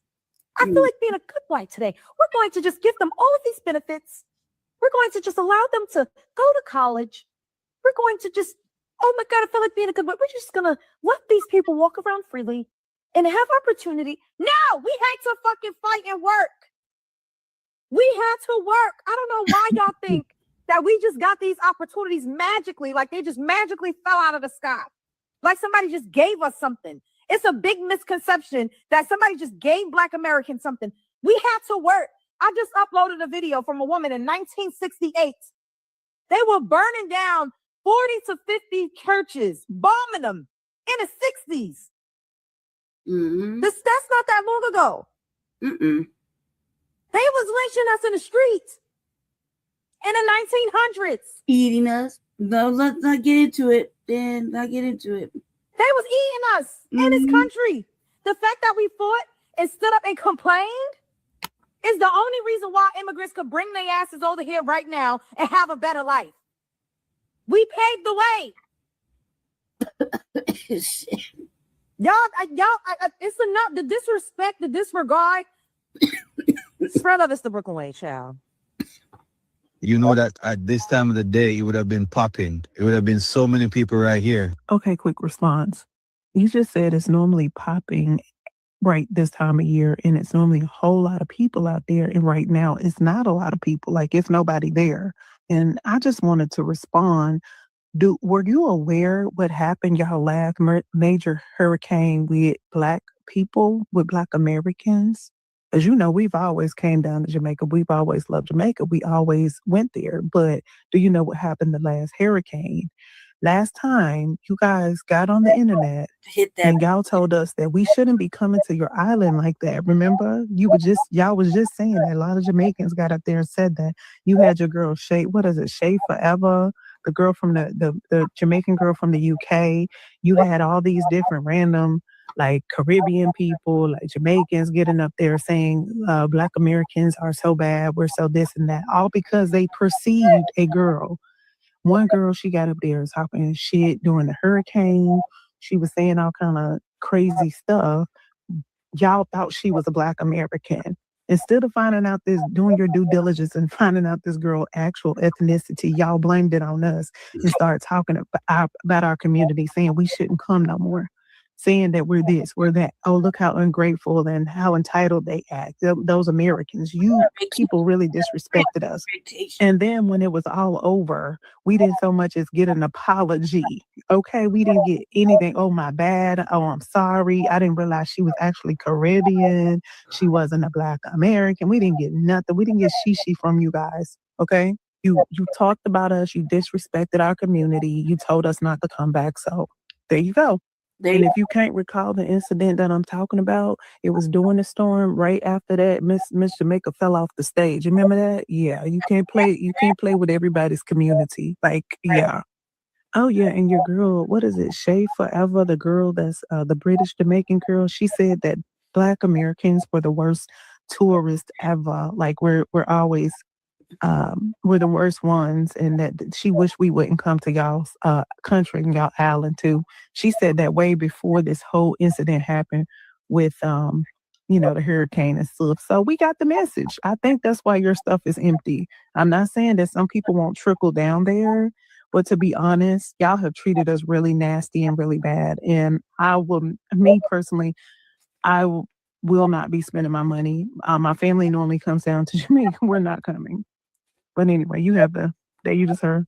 Bye. New details about the moment that stunned the Miss Universe pageant. Miss Jamaica, Dr. Gabrielle Henry, walking on stage in a sparkling orange gown when suddenly she trips and falls, disappearing. The 28-year-old ophthalmologist rushed to the hospital. Now the pageant revealing she suffered a brain bleed with loss of consciousness, a fracture, facial lacerations, and other significant injuries. Recovery from a TBI and a brain bleed is a long process. People are going to be in the hospital for quite some time as they deal with complications and the immediate fallout of the injury. After the incident, she was admitted to the ICU in Bangkok under constant neurological monitoring. Now the organization says she's planning to return to Jamaica, accompanied by a full medical escort team, adding Henry will be transferred directly to the hospital for continued treatment and recovery.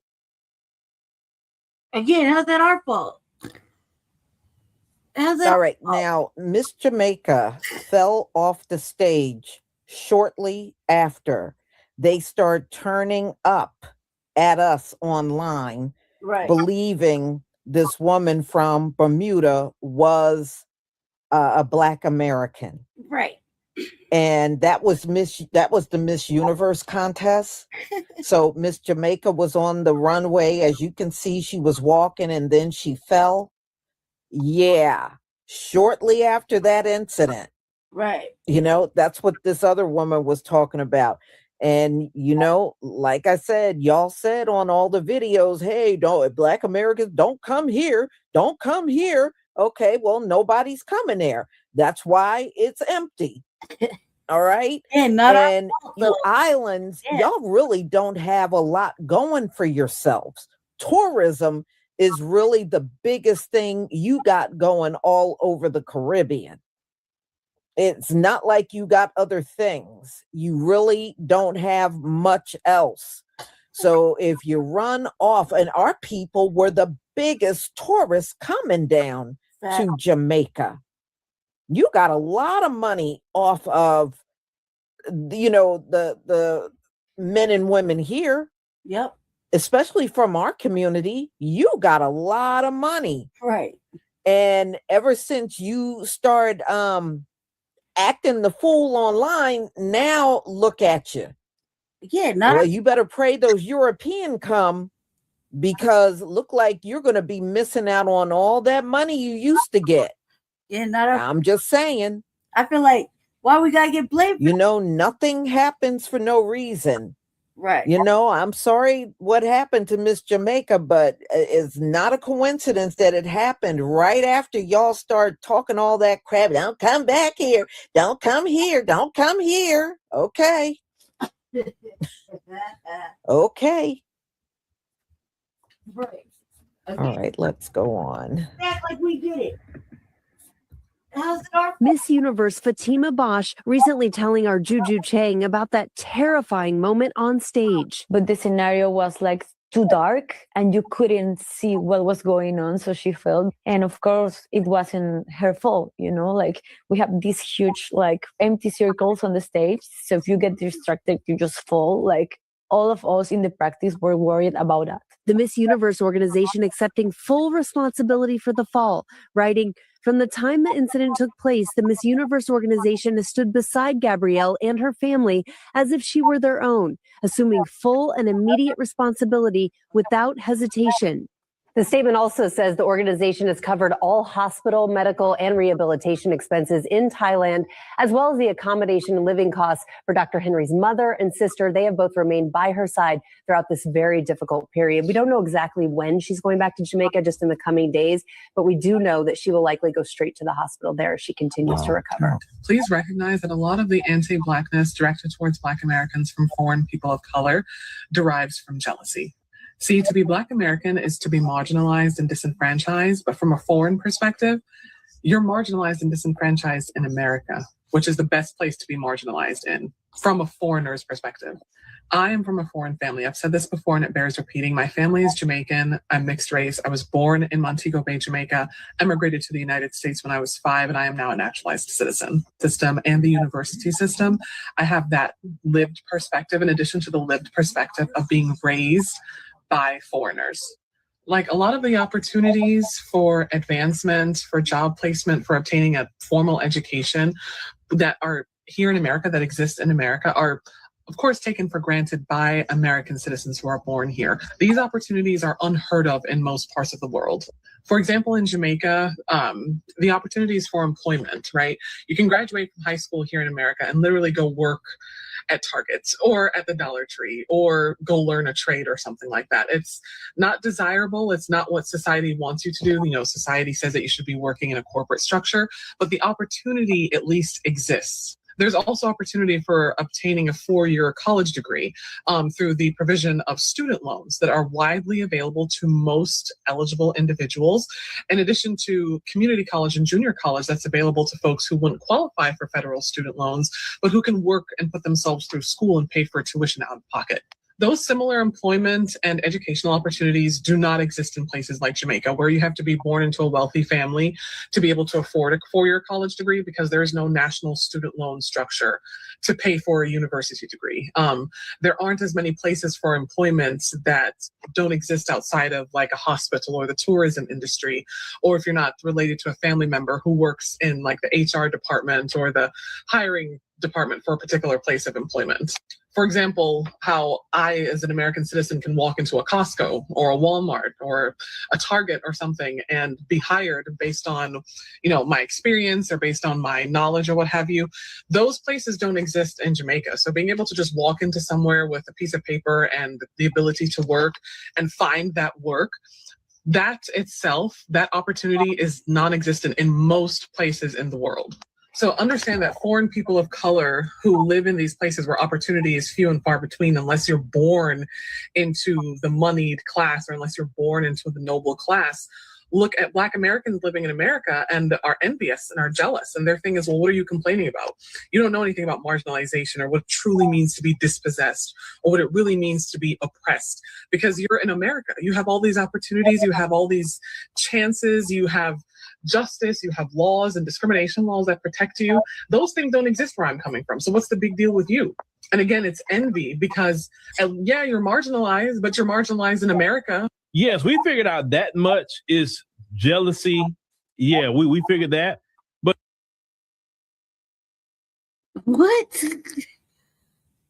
That's stupid. No, I saw what somebody wrote talking about you may be poor, but you're happy. Y'all are not happy. I tell you what, if you're happy, you look awfully miserable when you're bashing us on these videos. That's all I got to say. You look miserable as hell. That's you. And look, y'all, this is just one of that's debt. You're taking out student loans to pay for college. That is debt. That's debt. That's debt. You go to school, you just on credit. It's debt. You gotta pay back. It's debt. Like that. That's not a privilege. That's a fucking. That's a fucking travesty. There is that in order to go to school, you take out all these fucking grants and motherfucking student loans, debt. And so when you get your little master's or whatever, you still have to pay all that shit off and find a job. You're not even guaranteed a job in your field. Like, come on, cuz debt, that's not a privilege. That's not an opportunity. I want the opportunity to put myself in bad credit and debt. Work my ass off at school and hold a job just to feed myself top ramen and live in the motherfucking dorm. Come on, cuz this is stupid. Like, you'll be squandering opportunities. Go to work at Costco, cuz like for real. What? Like this is stupid. Like that really what you think? Like that there's no hard work to even go into that, and the motherfucking stress levels of debt. You're starting off your life with debt to go to college. You're not guaranteed a ride. You're not guaranteed nothing. You know what I mean? This is stupid. This is dumb. That's dumb. That's dumb. Just that is the stupidest shit. Stupidest way of thinking. Like, what? You mean like oh my god. And you want to come over here and live in debt? Like, just think about debt. Let's just think about debt. A lot of people never can really pay their student loans to go to college. You know what I mean? It's really just like trades is like whatever. You're like, come on, maybe people aren't even looking into that. Like, oh my god, like this is stupid. From a personal lived experience, right? In the system, my whole motherfucking life down there. So at least I was 11 years old, right? In every realm of systemic motherfucking system, juvenile, criminal, medical, right? Any type of system, right? Revolving system doors, right? No opportunity, no way to go to no way to go to school just as a teenager, because in and out of foster care, it's like where there's no settling down, right? So I have to be self-taught and know how to read, at least be self-taught enough to educate myself, because it's not happening, right? And then to be an adult and not even be able to still access shit because it costs money to take a GED and or study for one.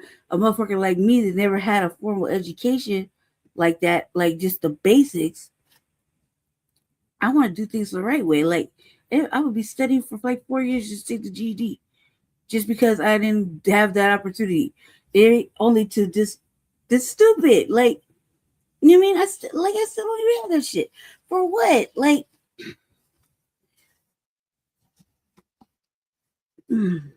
it's a regret. Yeah, it's like almost like a regret, because I have a brother that had the opportunity. He went to school. He got a job. He still has the same job for like the last 13 years. There's stability. You know what I mean? Graduated. I'm outside. I'm like out there in the system. He's going to school and working at Builder Square. You think he get to drive a car? He's having a life. You know what I mean? I'm outside. Like, I'm outside going to juvie. Like, come on, seriously? Like, and then not be able to access it, and then think about, I wonder if it would have been different. Because I had the possibility of, I could have did this. I had dreams. Didn't anybody ask me shit? You know what I mean? And now I got to do it now I have the possibility of doing it late, right? That way. I have the possibility of pursuing something if I want to at 45, 46 years old. I had to wait that motherfucking long and go through that much fucking strife and plight just to get to this point to be able to say, now I want to do it. But then as soon as I want to do it, something fucking comes up and I got to take care of this. It's never enough for me, right? Still, to this motherfucking day. I was just saying all last month, the same shit, right? Finally did. And I'm thinking, damn, man. It never ends. It is like, you think we just sit around and squandering. There's people just squandering motherfucking opportunity. Right? Then you think that that's all that's happening. This motherfuckers just, like really living the actual Black experience of not being able to create, destroy. But yeah, like, get up, stay down. You know what I mean? Well, they will let you get up sometimes. Certain people have to go through that for some odd reason. That's just in their path, I guess. And then they finally come out of it, and yet to still be faced with it, even like from a different perspective. Like, come on, man, for real. We hope you make good use of your little opportunities, and you think we just sit here and squander it. Like, and still no thank you. You know what I mean? Because they wouldn't have these opportunities. They just sitting there judging us on thinking we just letting out slide by and living on welfare. Not everybody's on welfare, because not everybody's living like that. That's crazy. It's like, I don't even know why we have these conversations. It's stupid. It's like stupid ass conversations. Of these things that will always happen. You know, it seems like as we go through these final moments, we are really getting a full view of how much everybody hates us, including the ones out here in the diaspora. To me, they're even worse. How can you be melanated, come from a place, Jamaica, all of the Caribbean, y'all, was a slave colony. How do you come out of that, come over here and hate somebody, especially other melanated people? What the hell? Now that's some damn, I thought we were bad. Boy, it seems like the diaspora is badly walking around with colonized minds. Bad. Like, Bad. Why? And then they come over here and they speak the same words you hear from white people. That's what I said.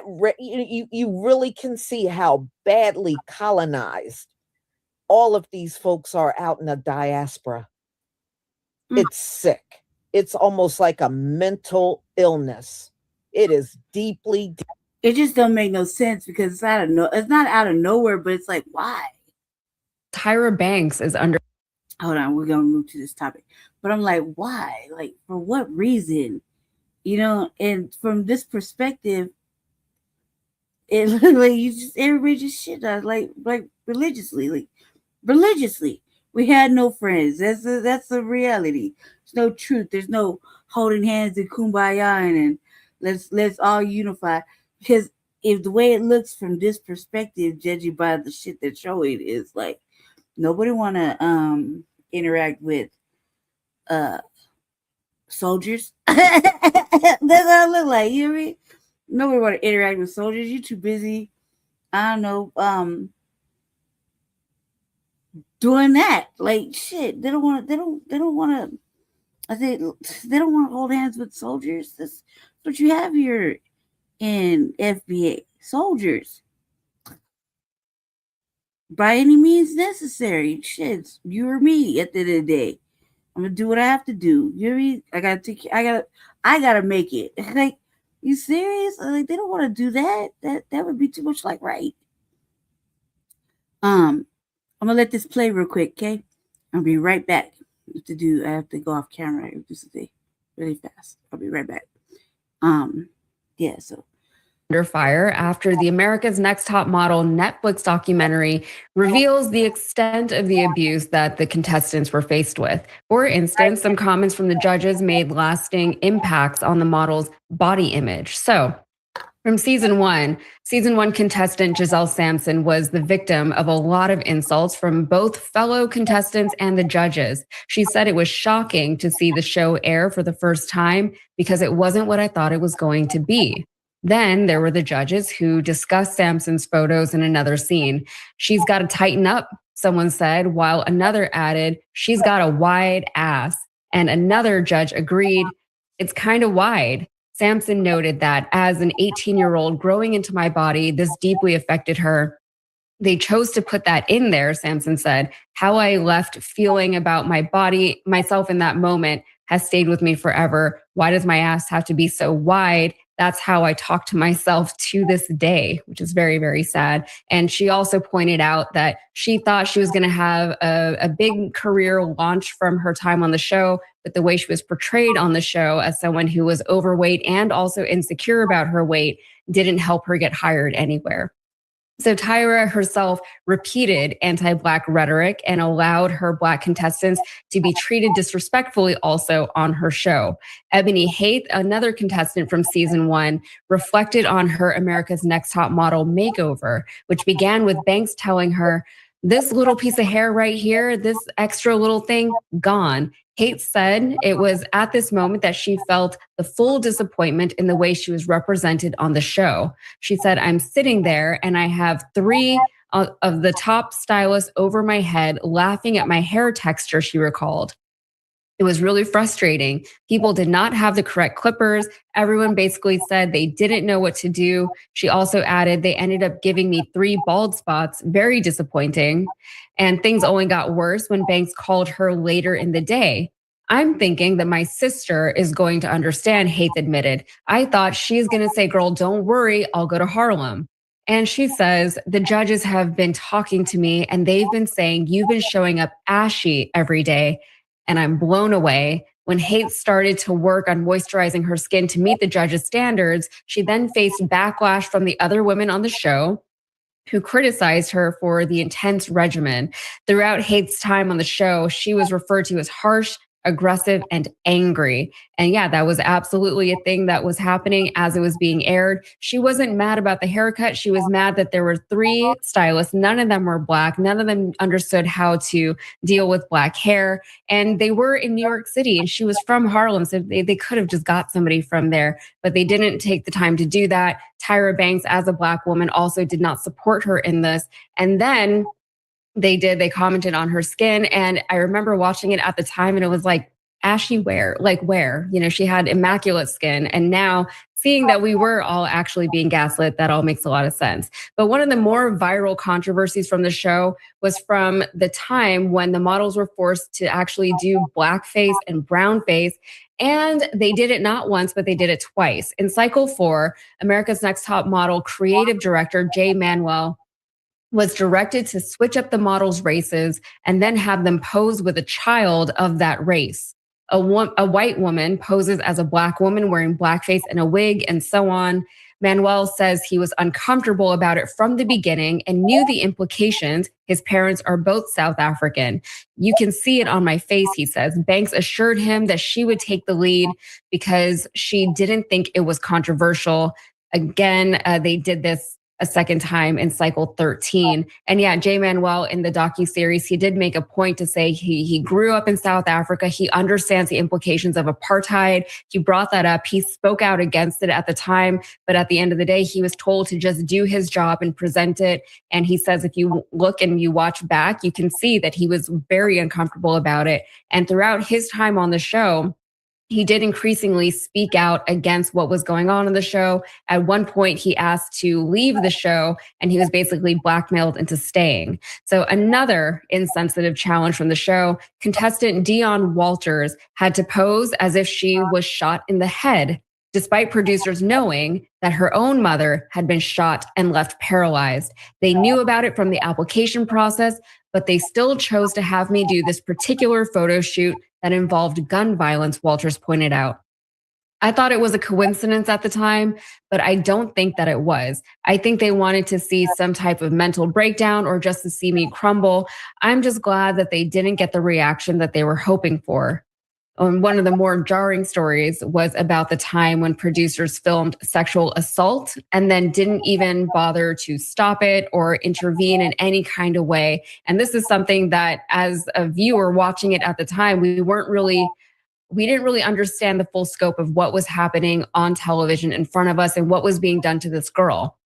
So Shandy Sullivan, a former contestant from Cycle 2, alleged that while the models were on a trip to Milan, she was too inebriated to consent to having sex with a man.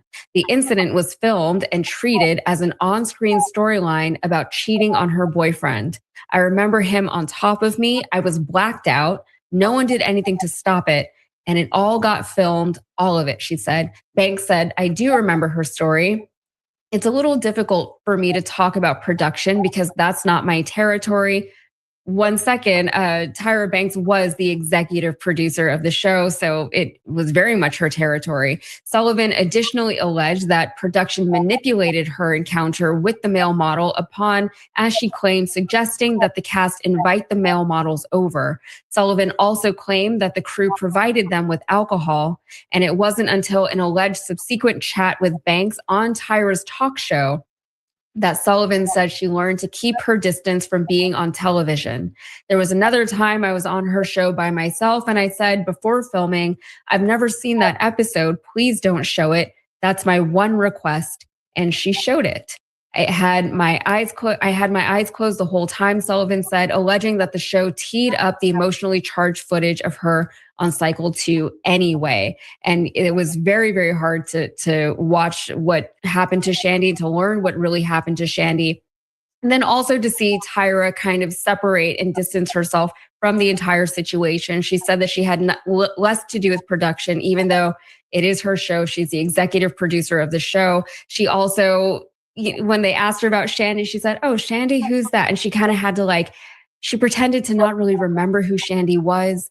And then on the show, it showed a clip of from Tyra's talk show when Shandy was there, and Shandy asked for the footage not to be shown. Tyra showed it anyway. Shandy looked away from the footage, and then Tyra asked her, why didn't you watch the clip? So it's very manipulative. And then models were pressured to undergo cosmetic procedures to look more appealing to Banks and, as she put it, to the industry. So Danielle Evans, or Danny Evans, she was a Cycle 6 contestant in 2006. She had a gap between her teeth that she was very proud of, but she recalled that production sent her to the dentist and encouraged her to fix it. I was like, no, I don't want to close my gap. It's not your right to tell me what to do with my body, she said. But she eventually was pressured to close it. Banks claimed that she felt like she was between a rock and a hard place because agents told her that a tooth gap would prohibit Evans from getting work. However, in Cycle 15, Tyra would make a white model named Chelsea surgically widen her gap. That's what they told me. And again, I could have just been quiet and let them handle it, but hindsight is 20/20 for all of us, said Banks. It just so happens that a lot of things that are 20/20 for me happened in front of the world. Evans scoffed at Banks's apology on screen, saying, bull effing, me getting my gap closed is not opening any doors for me. You knew what you were doing. It's a TV show to you guys, but this is my life. After Evans won in 2006, they just threw me to the wolves, she said. She thought they would have a modeling career, but she said that because she had been on America's Next Top Model, designers didn't want her to walk in the shows and distract from their collections. What angers me the most is a conversation that Tyra had with me years later. She was like, I knew that there were certain doors that you couldn't even get into because of the show, Evans alleged. And the thing with Danielle Evans was so sad because on the show at the time, they sent her to the dentist and said, we're going to close your gap. At the time, she said, no, I don't want my gap closed. Then she went to the judging the next day and they told her, if you don't get your gap closed, we're going to send you home. Danielle eventually conceded and decided to get her gap closed. It remains closed to this day. And then Danielle did go on to win that cycle, but her modeling career never took off the way it really probably should have because she was very good. So Tyra ultimately tried to use this document series to then promote her newest season of America's Next Top Model. Cycle 25 the show's been renewed, so it's coming back. It doesn't seem like the show is going to be received well. The pitch at the end of this docuseries for the new show was absolutely cringe. It was hard to watch. Tyra, one thing was very clear from this docuseries, Tyra is not sorry about a lot of things that she should be sorry for. And the thing is, nobody wants an apology from somebody who is not sorry, but people would like to see that some lessons have been learned, right? That some things are not okay and that the people who perpetuated these things understand that. It's also very sad because Tyra talks a lot about all the discrimination that she faced as her time as a model, during her time as a model. She was the first Black model on the cover of Sports Illustrated. She's broken down a lot of barriers and she deserves a lot of credit for that. But then whenever she was put in a position where she said, I'm going to make things easier for a lot of people, she did do some things that were very groundbreaking at the time. But then you see the way that she treated, especially the women of color on the show, and it was not very flattering. She criticized a lot of Black models also for their bodies, for being curvier than, some of the other models. Things like that were constant threads throughout the show. And also during the docuseries, Tyra was incredibly rehearsed, incredibly calculated to the point that it was like, what is even the point of this? And the point was, you later learned that she was pitching her show. Also throughout the show, Tyra blamed a lot of the antics of the show on the viewers, saying that we were the ones demanding it. But a lot of viewers have since pointed out that at the time we were children watching this show. I'm 36 years old now. I don't know when Cycle 1 came out, but I was not in any position to demand anything of Tyra Banks. And then also Tyra Banks has been kind of on a really strange social media hit lately. She's moved to Sydney, Australia. She's promoting her hot ice cream, which no one even knows what that is. And she's saying now that she's done a lot for the modeling industry and now she wants her lasting legacy to be ice cream. That's a real thing. That's really not the biggest issue here, but what do you have to say, Doc? There's a lot here. Okay, so let me start with this. She's noted as the executive producer, okay? I'm the executive producer for this show. which means that everything may not be my fault, but everything is my responsibility, regardless of what happened. Everything is my responsibility. And when I've had to come on to apologize for something that we've gotten wrong, it doesn't matter how it was wrong. It doesn't matter what the process was. I take responsibility for whatever happened, period. And we learn lessons from that. You can't transform from what you don't acknowledge. Acknowledgement is the first step to changing something for the better. That's number one. In addition to that, the sexual assault or the dynamic where the woman was too intoxicated to consent, that's disturbing. And that's especially disturbing if producers sat back and allowed that to happen because one, that's a crime, period. It can be a criminal charge. Two, you're talking about the autonomy of a whole human being. And there are people around who could stop a person being exploited. This is about exploitation, not about consensual sex. That's a problem on any level. And any true gentleman would never take advantage of a woman who is too intoxicated to say yes. Okay? And also in this, the blackface part. Just understanding the history. Blackface from the American tradition was theatrical. So there's a real connection between the origin of blackface and what they were doing on this show. Blackface was a way that either white actors, sometimes actresses, would put black paint on their face to mimic black people on in stage plays. And they would also put black paint on the face of black people who were acting because the white audience did not want to see their natural black skin. Once again, it was theatrical in nature, just like this is. So hopefully, if this continues, she will be able to have more, let's just say, accountability internally and responsibility as an executive director to right the wrongs that were done to her. That's my 2 cents.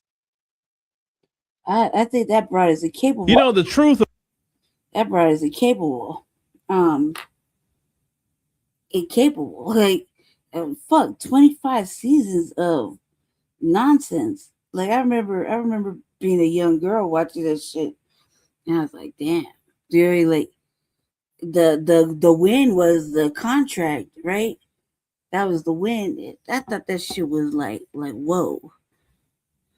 I don't want to be no stick. I don't want to be no stick figure. Motherfucker gotta go through all this shit to win a contract. Like, fuck. You see what I'm saying? They had to go through a lot. And then I would just be like, what do you expect from girl? Like, you know, I'm a grown woman now, but young teenage girls to see that shit casually without the, hey, man, they will grow up and be models. Woo, woo, woo. Right? Nah, that shit's fucking ridiculous. And yeah, Tyra Banks is a fraud. Like, in my opinion, she knows the fuck she did. She knows what she's complicit of. She knows she's guilty of allowing to happen or disrespect. You know what I mean? And especially when it comes to black women, you know, in any format, hair, skin, whatever. Like, you can be disrespectful. You know, she a whole sister. Like, sure, and this, aside from that motherfucking silky press, she got 4C hair too. She get ashy too. Fuck, you know what I mean? Like, casting stones, man. You need to just do whatever the show says or whatever, because it brings up ratings. It's stupid. Like, you think about it, like, I can't believe we even watched that shit back then. You know what I mean? Like, casually, whenever I got to see TV, I was like, yeah, this shit's on. Watch that in the fucking real world and motherfucking stupid shit. I was like, you know what I mean? But eventually, it's just like, this never gets old. This is weird. You know? Why you only watch so many seasons of that shit? And to promote another season, like, man, bitch, why do we, like you too old to be trying to give modeling advice? You know what I mean? And you affected like Amani and Naomi Campbell. They were models either, you know what I mean? black models that did other shit and didn't, maybe had a moment here of diva-ness, but didn't do that type of shit that she's really kind of guilty of. You know what I mean? I don't say kind of, is guilty of. And nobody's standing up to defend certain things that are hella wrong. Is like just as complicit, no matter how you feel. You know what I mean? It doesn't matter how you feel, you're complicit too. You know? I don't see how that was a confidence building show at all. Let's see. Okay, I think this is the last topic. Let me see. Nope, I got one more. Okay. Yeah. Okay.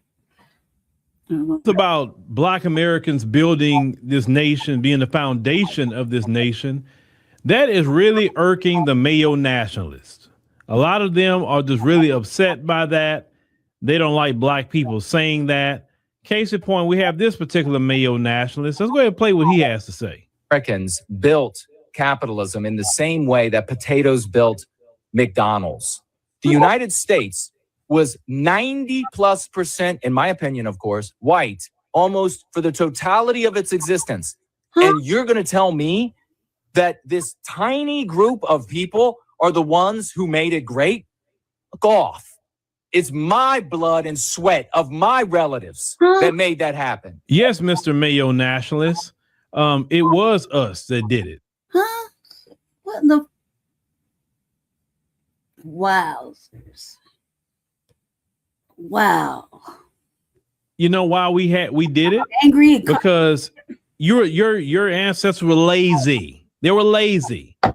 They had to go all the way to the continent of Africa and get Africans to come over here and build it for you, because you couldn't do the cotton on your own. You couldn't do the sugar cane on your own.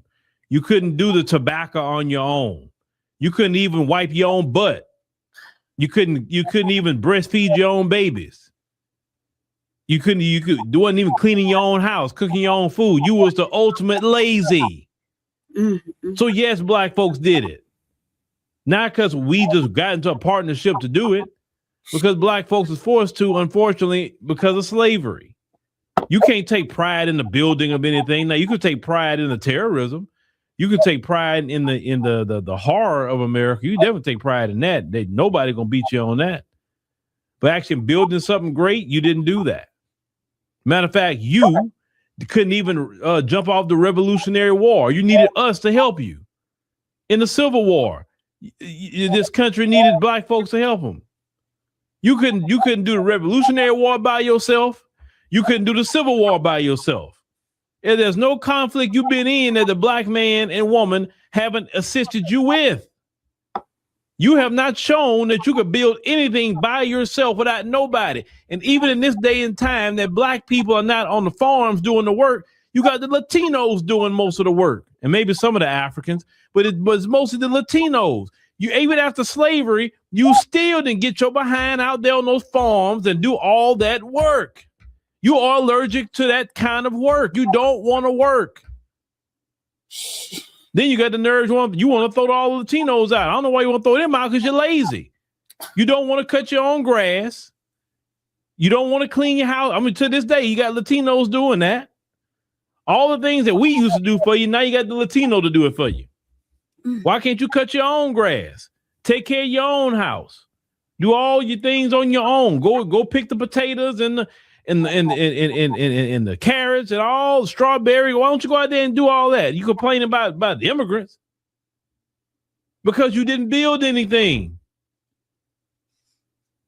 Now, did you do some work? Some. Not gonna take it completely away from you. But laying the foundation, laying the groundwork of this country. Oh no, that was us, baby. You can get mad all you want. And if you're so great, okay, if you're so great, how you messed off this country? Because you did it, sir. You and your community did it. Black folks built this country and made this country the richest nation on earth. You squandered the riches, and now we are deep into debt. You did that. See, if black folks are running the country, we would be still wealthy. But since you run it, let me tell you something. Your track record, you ruin everything. That's your track record. Everywhere you go, it is what it is. You can get mad, cuss, fuss, whatever. The fact is, your ancestors were lazy. That's it. They didn't want to work on their own. Now, if they had worked on their own and built everything without slaves and all that, then you could take pride and say, you know what? Yeah, my ancestors built all this or whatever. But that didn't happen, sir. Even in Europe, you had slavery. You didn't build. Listen, even after World War II, you had to go to Jamaica and get the Jamaicans to come rebuild that. Y'all didn't even rebuild the UK after World War II. What is it that you can't build things by yourself? You need the black man, whether it's the black man in America or the black man in Jamaica. Then you want the Jamaicans out. After they built that country, Jamaicans have every right to be in the UK because they rebuilt that place. They just as much as British as you because they rebuilt the place with the wind rush. You always want somebody else to do your dirty work. You don't want to work hard and do it yourself, but then you got the nerve to call somebody lazy. Please. We wouldn't be having these conversations if you weren't lazy, because maybe all of us would be in the continent of Africa right now, not even discussing what you got going on. So you got to come to terms with history. This is why you don't want people to know history. This is why you want to ban books, because when people really read the books and see what you did, it's going to just be horrible for you. But it's going to be the truth, though. It's not going to be a lie. You have nothing to be proud of. Nothing. What kind of history is that you tell people you rode around town bombing churches, you rode around town, mass unaliving black people just because you want to, violating black women, just riding around, just looking for black women and girls. Like in Mississippi at one point in time, when the girl turned 13, they sent her away because they were worried about his ancestors in this country just going to target her and violate that black girl. They used to ride around on weekends just looking for innocent black girls walking down the street so they can go do that to them. You understand? You start peeling back all the onion layers. How they used to eat black people, use black people skin for leather. He see people like him don't want to talk about what he did, what they did do in history. You know what I'm saying? See, a lot of people like myself know the history. And the people that don't know the history, they reading books, they listening, they're watching documentaries, looking at podcasts and everything else they're doing to learn the history, sir. That's true. Don't get mad at us. Get mad at yourself. That's what that is. Get mad at yourself. You instead of building, you chose terrorism and evil. Maybe you wasn't so lazy you can claim to be the sole builder of this country, but that just didn't happen. And you're not the sole maintainer of this country today. You still need black folks in the military. I mean, y'all got the power right now. Put all black people out of the military. Let's see how that worked for you. Put everybody out except you. See how that worked. But you didn't build anything, sir. You're not building nothing now. If you're so much of a builder, why all the bridges need work? Why aren't you building them? There's so much infrastructure need to be worked on in America. Where are you building them?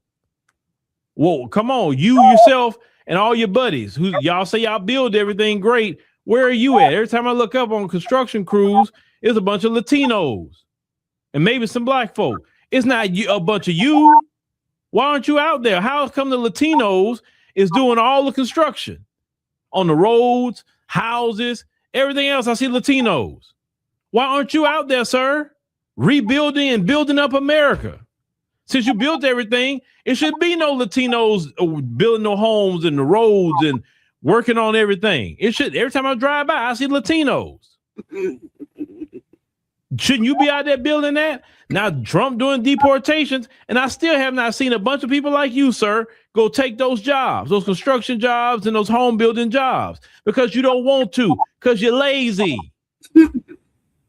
You're little princesses. You can't be in the sun because it's going to do something to you. So you want everybody else to do it for you, like a princess.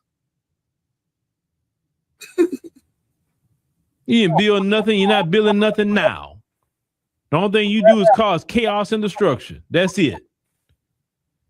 And it's so many receipts on that. I ain't gotta lie. So it's so many receipts on there from history all the way up to 2026, sir. So get mad at yourself about your laziness. Your laziness is the problem.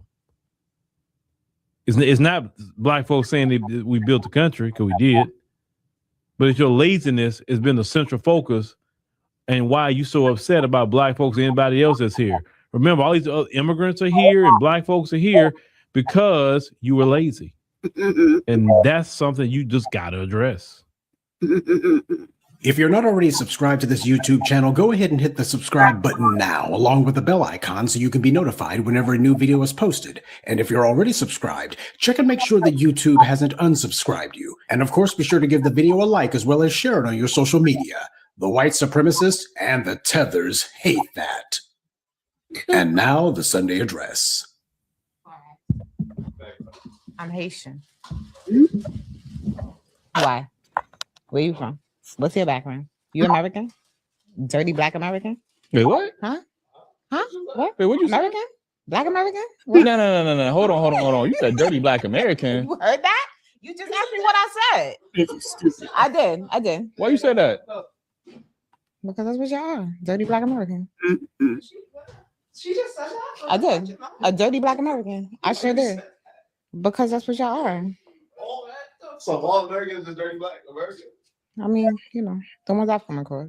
Huh? So what is Haitians then? I'm confused. Dirty black Haitians. Okay, so keep that energy for everybody. Don't just keep it for us. Like, what are you talking about? Like, You're American. yeah, hell yeah. Don't ever say no dirty black American shit. Like, what? You from the South? My family, like, yeah. Okay. Where? Why it matter? No, I'm just asking. No, we're not having a conversation. It's the South, regardless. Like, I got family in Florida. I got family in Georgia. I mean, I want to know, like, where. You trying to be? I know what you're doing. Like, I know what you're doing. It's that Caribbean. I know what you're doing. What am I doing? Just chill out on that dirty black American comment. That's all. Like, I'm sorry. You really took offense to that. I apologize. Anybody would take offense to that. I'm sorry. I apologize. I didn't. Why you said that though? I'm saying, why would you even fix your lips and say that though? I'm confused. Because that's just my experience. Like, it's my experience. Yeah. So I'm gonna speak on it. But I apologize. It's your experience? Yeah. So I apologize. What experience you had? If I offended you. You accept the apology? No. Like, that's super disrespectful. Like, she did say it's dirty black Haitians too, though. Nah, I would never fix my lips to say, and I know some dirty black Haitians. Like, you know what I'm saying? I would never fix my lips to say dirty black. I wouldn't generalize, like, you know what I'm saying? So, yeah, nah, it is, bro. That's that Caribbean. It's not. And this is why we having the diaspora wars, because the dumb shit words. Remember that other Haitian, bro? Remember the other Haitian shorty?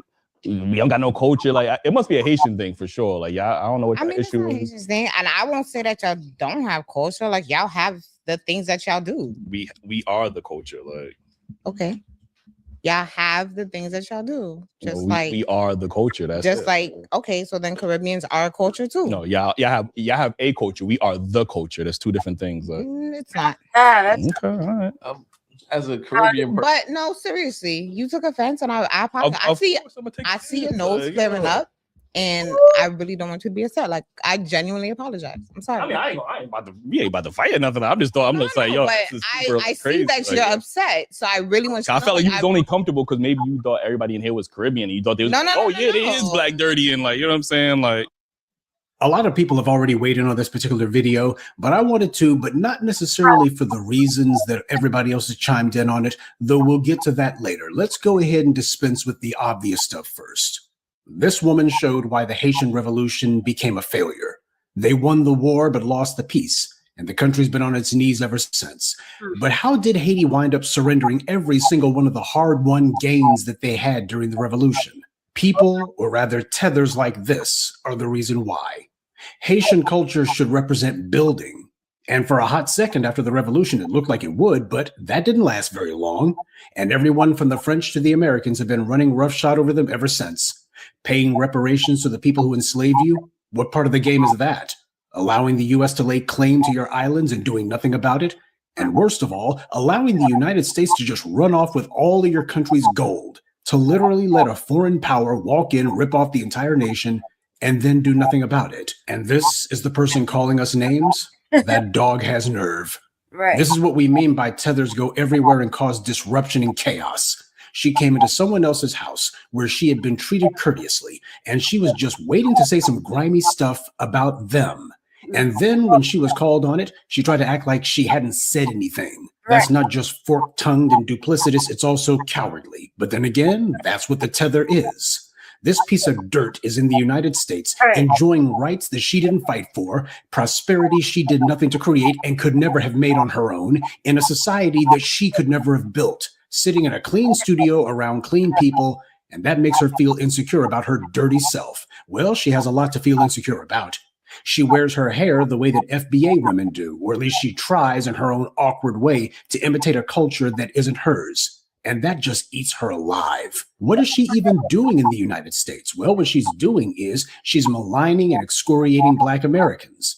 Instead, she ought to be going back to Haiti and standing Haiti on its feet instead of running away from it. And now she's talking trash from inside the safety that we made possible. If she was in Haiti, she wouldn't even have a podcast to be on because neither the electricity nor the internet would work. That's not a dig, that's just a fact. The situation in Haiti is dire. And if you can believe it, it's gotten even worse. Their own governmental officials admit this. Developing tonight, the Justice Department has filed a case to revoke citizenship of a former South Florida mayor. A fake identity, a fake information, a sham marriage. That is among the allegations as prosecutors try to build a case that Philippe Bien-Aimé should be deported because he was supposed to be under another name a long time ago. They say fingerprints from those people actually matched. Well, show them shocked here at North Miami City Hall. All of these people who have worked with him for years now scrambling. Haitians who snuck into the U.S. are terrified because the Orange Man has ended TPS. Now imagine that the worst thing that could ever happen to you would be having to live in your own country. And this piece of dirt who looks like a melted milk dud, she's talking trash about Black Americans. Obviously, her parents, if she even knows who they are, they must have used her head for a kickball when she was a child. She fled. And when she looks around, she sees Black people who didn't, who fought. And that reminds her of her own failure. And this is projection on her part. Projection is when someone tries to preemptively attack another person who makes them feel insecure by taking their own negative traits and then ascribing them to this other person. When she calls us dirty, she's doing that because she thinks that's what we see when we look at her. And I think we can all agree that we see a dirty person when we look at her, but not because of her nationality or because of her lineage, but because of her character, or rather lack thereof. And let's get something straight. Going through hard times or working one's way through generational dysfunction or trauma, that's not what makes you a failure. Bad stuff happens, always has, always will. Everybody takes an L. But it's how you respond to it that determines if you're a failure or not. The reason people talk about this woman's culture being impoverished isn't because poor means failure.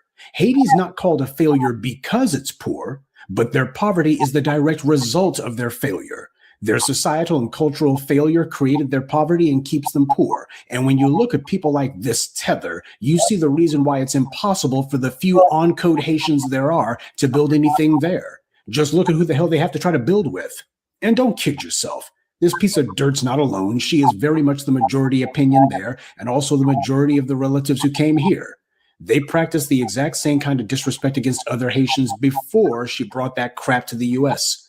When she was asked what she had said, she herself admitted that she calls other Haitians dirty too.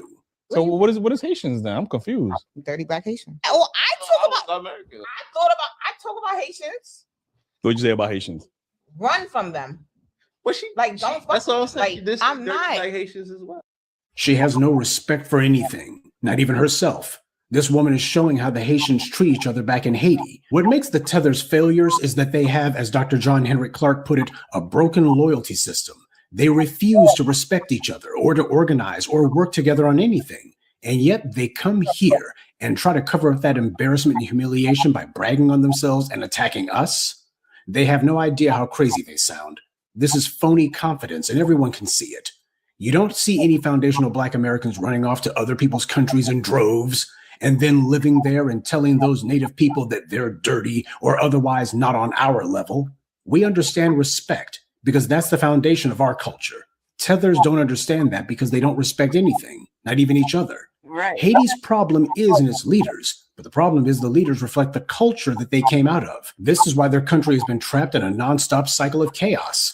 If this tether was so superior to us, then why did she flee? Why did literally everyone she knows flee? This is why delineation was necessary and will only continue and intensify. Can you imagine any foundational Black American going on a podcast and unsolicited out of the blue for no reason saying dirty Haitians? Everyone's heard the content posted by the new Black media. Can you find even one where any of us have done anything like that? This is why Haiti is in the horrible shape it's in today, because this tether accurately represents the mentality that's been at work there a long time. Why do they have block wars? Why is everyone fighting and no one's building? Because of the fact that there's no respect. And she's a perfect example of that. And this is precisely the kind of infighting and self-hatred that we don't want taking root here. So if she thinks the people who made it possible for her to be in the US are dirty, then she needs to go back to her clean and tidy home and resume wallowing in the mud. Now, there's something else that also needs to be addressed. It's the reason for this evening address why I decided to tackle this subject in the first place. It's the two individuals who just sat there smiling and trying to make nice in the face of this disrespect. This is the reason why I don't listen to these trash urban podcasters or these pretend imitation breakfast schlub cosplayers. Every time anything that even remotely looks female is in the room, these kind of clowns can always be counted on to start deferring to them and trying to do their clumsy, awkward, corny macking on them. And as a result, they start bowing down to whatever woman is there, no matter how disrespectful she behaves. Because this is the first time that something like this has happened. Remember that other Haitian, bro? Remember the other Haitian shorty? We don't got no culture. I'm sorry. I can't do Americans. I need somebody with culture. I'm sorry. Black Americans got culture. Americans got culture. You're rolling. I need somebody with culture. Americans don't have culture. I got culture. We got the culture. We are the culture. Who the culture? We are the culture. Globally, they know about Black Americans. No, hold on. We not globally, they know about Black Americans. But you gotta remember 1804, baby. I'm the one that won American. We're not gonna use the word American. Yeah, Black Americans. I ain't gonna hold you. We Fine, are the culture. 1804. I'm the reason why you have your independence. That's the part I hate about Haitians was the first free independent country. First Black free independent. That ain't got nothing to do with. That don't got nothing to do with America. That's nice. I'm just letting you know the reason why y'all have your independence. Y'all coming over here because of us, because of the hard work that Black Americans do. You know Haiti is like in debt for 1 trillion years because you know why? Because the French owe us how much? So y'all got your independence for what? What? Wait, when you say Haiti's the reason Americans got their independence, what do you mean by that? How they gonna cook me for that? What do you mean by that? Y'all gotta cut that out. We won. African Americans are free? I'm not saying that we set the revolution. The reason we were the first independent free country. Nobody give a fuck about y'all, bro. Look at him pointing. No. Are you crazy? No, but by paying Britain, what? I'm talking about we set the thing. We the one that set it. 1804. We was the first free independent Caribbean country. I'm not gonna go in depth with Are you that, but crazy? y'all have. But what that got to do with America? African Americans. We said it, and then y'all followed. Y'all said it for yourselves, not for we no said Black it, and then y'all followed. And we set the stage for y'all immigrants to come over here and profit off of America. And you're mad that we came to. Oh, no, I'm not mad. I'm not mad. I'm telling you what Black culture provided for you and your family. How that provide for me and my family? Because we set the standard. We set the standard. Who came here? I didn't come here. You here right now. My family came here. And you're here now. And they made their money. And they went right back to Haiti. So what's up? So why you ain't go right back to Haiti? Because why would I come back to Haiti? I'm Gucci where I'm at. Where your parents live? They're here. What? And they doing the flow. How's that going right back to Haiti? That ain't going right back to Haiti. On Labor Day. They ain't been on Labor Day like 2 years. They gave more pushback the first time that it happened than they did the second. So what that means is over time, apparently these guys are getting used to this kind of abuse. First time that it happened, at least they did give some pushback. At least they checked her to an extent, not as harshly as she should have been, but at least they gave some appreciable pushback. Second time, for the most part, they just basically gave a couple of token objections. This time around, though, they were a hell of a lot weaker about it. They all but rolled over is what they did. So they've done this before. They've had people on who insulted our lineage, and they sit there just shucking and jiving regardless. And as for this skank, her problem is she sees people who did something greater than the Haitian Revolution against odds that were and remain far higher and far worse. And I said it. Right. The U.S. is a racist regime far more powerful than Napoleon's little hermit kingdom. Don't let anyone ever pull that Haiti-inspired FBA nonsense. We didn't go fleeing there. They came fleeing here. When you inspire people, you draw them into your orbit. The word inspire comes from the root Latin word spirare, which means to breathe into. In other words, to fill something with spirit or life. The Haitian Revolution was a frightening thing to white power at the time, and that's part of why I give them credit. But I'm not letting anyone rewrite history and act like we weren't fighting until 1804. The first slave revolt that these white supremacist historians are willing to admit to in North America was at San Miguel de Guadalupe in modern-day Georgia. Those FBA ancestors burned down the plantation and all its buildings, then walked out of that place into freedom. The Spanish started their little plantation there in 1526, and that was the exact same year that those foundational Black Americans burned it to the ground. 1526. I think that predates 1804 by a few years. A lot. Now, don't get me wrong. I fully respect that the Haitian ancestors put in work. That's why we've always saluted them. But we're not going to whitewash the record with this crap that anybody was taking cues from the Haitians of today, or that the Haitian Revolution inspired Black American revolts in the 19th century and the decades leading up to the Civil War. That was not the case. FBA ancestors were putting in work long before Toussaint Louverture or Jean-Jacques Dessalines were even born. If anything, it was out of those rebellions in North America that inspired them, not the other way around, if we're going to be honest about it. And while we're on the subject of Haitian North American influence, 1804 was over 2 centuries ago. What's happened since then? I can show you the influence that FBAs have had on Haitians. Show me where they've influenced us. Again, not to be messy, not a brag, not even an insult, just a fact. And while the white supremacists in the U.S. were shook by the Haitian Revolution's success, they also quickly realized that the Haitians weren't organized or culturally prepared to continue that success. And that's how they wound up paying reparations to their slave masters and allowing the U.S. and others to take full advantage of them economically. This in a land that they allegedly liberated and were supposed to have been ruling, since they're the majority there. We, on the other hand, as a minority under the world's most oppressive regime, managed to do in 100 years what the Haitian majority did not in over 200. And with delineation going strong, you got a number of these tethers who are saltier than the crusty Yaki weaves on their heads. But these two shucking and jiving fools who have this little podcast, they didn't do any checking, not really, especially not with the second one, because there's no backbone in them. When someone shows any sort of disrespect to our lineage, the gloves are supposed to come off. You're supposed to read that bastard up one side and down the next and tell them all about their dirty selves and then kick them out.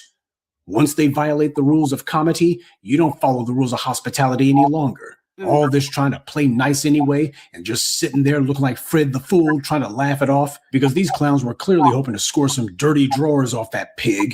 The job of fools like this is to present Black men to the world as weak and present Black Americans as not worthy of respect because obviously we don't demand it. It's precisely the kind of thing we need to call out. There is no excuse for being a coward, no excuse for being all bashful and sheepish when you're being disrespected. I mean, just look at how strong a stance he took when he said, "We are the culture." Just look at how strong and hard that he pushed back. And I won't say that y'all don't have culture. Like, y'all have the things that y'all do. We are the culture. Like, okay. Y'all have the things that y'all do. Yeah, that'll show her. He kept his voice so low you could barely hear it. And he had his head down like a whipped dog, like he was ashamed. Navel gazing at a time like that. We come from a lineage of fighters. We come from a lineage of people who don't tolerate disrespect. And anyone who bows down like a coward and lets tether trash insult them to their faces and then try to laugh it off like a punk, trying to talk their way out of a fight instead of knuckling up, I don't have any respect for that. And I don't waste my time with it. And if you ask either of these punks why they didn't check that heifer or throw her out, they'll say, "Well, I mean, we didn't want to make a argument out of it. I mean, we didn't bring our guests here for that." Well, your guest came there to be disrespectful, and when somebody does that, they're not a guest anymore; they're an intruder. When someone is invited in, they're obligated to show manners and appreciation if they want you to show them hospitality. Instead, this heifer came in the door talking trash, and they're just smiling and laughing about it. Respect isn't mandatory for them. Well, we can be disgusted with these two, but you can't be surprised. I don't know who these clowns are, but a number of you surely do, and if you're surprised, my question is why? Are these two Harvard scholars the kind of individuals you think of when we say unapologetically black? And I'm sure that if you talk to either one of these two, they'll tell you that they're independent and nobody can make them say what they don't want to say. Yeah, but clearly people can make them take abuse. You lose brain cells when you consume mind rot like this, which is why I don't. That's why trash like this heifer don't come to any black media outlets. They don't even attempt it. Sure, they'll crash out on somebody's group chat or something, but to do something like this? No. They know better because we condition these tethers what to expect. So they stick to the only thing that a coward can do. They do their little pop-up ambushes, spout some gibberish, and then they get blocked. As far as they're concerned, well, we didn't take much of an L. But the reality happens to be they know that they would never, ever do that to our faces. They know that they couldn't. Well, at least not to us. So whether it be any of these tethers talking trash or the individuals who decide to host them, nobody comes out of this looking honorable at all. How the hell do you decide to try to laugh off somebody disrespecting you to your face? Well, as foundational Black Americans, we know better, especially as part of the B1. We know that this is inappropriate behavior, especially in the face of open hostility. And that being the case, as a message to the tethers, you better start learning how to clean up your act or you'll get cleaned out. Good evening and B1. I'd like to take a moment. Like for real. This is what I think about that whole situation. I kind of talked about it. Let me stop sharing. That's the last. I gotta stop talking. I had a little address about it on my on Front Line Blacc News yesterday, I believe. That's what I did it. I don't think I did it on my show when I did it after my show. On the RVA. Here's my thoughts. I really too. I feel like them dudes really could have, now that we've seen a little bit more of the clip, really gave her some pushback because she was mad condescending. She didn't mean that shit. First of all, dare you say, he's offended, his nose flaring up. Like, bitch, you wrong for that. Like, I already tripping like too much. I expect that, but you could have gave more pushback, right? You could have kicked him out the show, kicked this bitch out the show, right? But there were sisters in the back moving around. You can hear them, you know what I mean? She said, yeah, like actual sisters in the back. Who knows? Doing camera work. Who knows what the fuck they're doing? That's not for me to say, right? But where the fuck was they? If you abroad coming on the show acting disrespectful, talking about dirty Black Americans, like, cause why no bitch in the back throw no water bottle, drop a camera, just get to throwing some hands? Like, I can see why a man don't want to put hands on a bitch, cause I can understand that. But you got bitches in the back doing camera work or whatever fuck, moving around, filling up water cups, whatever fuck. You know what I mean? I don't even know why that broad was there. Like, she really didn't have anything to contribute, right? So I'm like, you have bitches in the back, sisters in the back. You know what I mean? Like, I hear that kind of crazy shit and be like, what? What fucking shit flying? I'm hopping over couches, knocking over, cameras. You know what I mean? I'm going to be real quiet. Bitch, say it again. You know what I mean? Did anybody see me do it? I can't help it. She found out. Shit. You know what I mean? She stood up and found out. She got dizzy like the fucking Jamaican chick that fell off the stage. I don't know. Did anybody see me do it? I mean, really? See me do it? Yeah. Even if I did do it, kind of disrespectful. It's just like calling me out my race to my motherfucking face in my house, or talking to my male companions with disrespect. And I'm a woman, and I'm just gonna say, look, she talking to that man. She said that. Mm-hmm. Well, let's see how they had. No, what happened to standing on business? That's for us too. That means for us too. You mean you don't let no weird ass motherfucking disrespectful ass fucking tether go ahead and disrespect men, black men in their house, and you just end up cut in the back. You know what you doing? You know, moving the camera, sharing the podcast. You're in the back doing back work. Okay, cool. That's cool. You out the way. But you hear some crazy ass shit that you know good and goddamn well you shouldn't hear ever from no fucking bitch talking to motherfuckers you work for in their face, and you'll do nothing. I'd fire them too. Everybody can go. Because they didn't stand on nothing. They didn't stand on business. I can see me not wanting as a man, not a man, but the man not wanting to put hands on a bitch. I'm kicking her out for sure. You know what I mean? I'm talking all kind of bad about her. That bitch is getting doxxed and canceled. Since we the culture, right? I mean, we are, but the way he said it, right? So yeah, bitches, you gotta get fired too. You weren't even standing on anything. You see an enemy in our house. Disrespecting. You work here, right? We pay your bills. You can't throw bottles, shoot. We used to throw shoes, chairs. You know what I mean? Shit just drop, get quiet, motherfucker. Hey, stop. Hair coming off, you know what I mean? Bitch coming out. You're like, for real. Like, I hope you got them hands to match that motherfucking mouth, cuz. Like, for real. Like, that's not happening. I'm more mad about that. Because they could have did that in the back. And who would have really got mad at them sisters in the back? They heard some crazy ass shit. Was like, what? And shit just went fly. You know, bitch she just had to go to sleep for a little bit. She needed a nap before she got right. You hear me? She just didn't know how to ask for help, so this is how she asked for help. So they help her. You know, get some understanding. That's what we do. We help people get understanding. You know, you call us out our day. What are we doing? Now we ain't doing that? Like, you fired. All of you are fired. And I'm talking bad about you too. Why not? Because you didn't stand on business. And that's for us. We're supposed to be, you know, with you, right? We're supposed to be with you. Like, what the fuck? You know what I mean? Fired. Everybody getting fired. I don't give a fuck. That's their podcast. So, bitch whining on the couch saying some real disrespectful shit, and no bitches in the back doing work are gonna react to that. I mean, we really can't really get upset with them. They're just walking by, dropping wires. Was like, oh, this is crazy. No, you know what I mean? That's what I'm really upset about. The other bitch, the other broads. You gonna refer to 18, whatever the fuck, right? We had like 15, 16, hundreds. You know what I mean? There's people here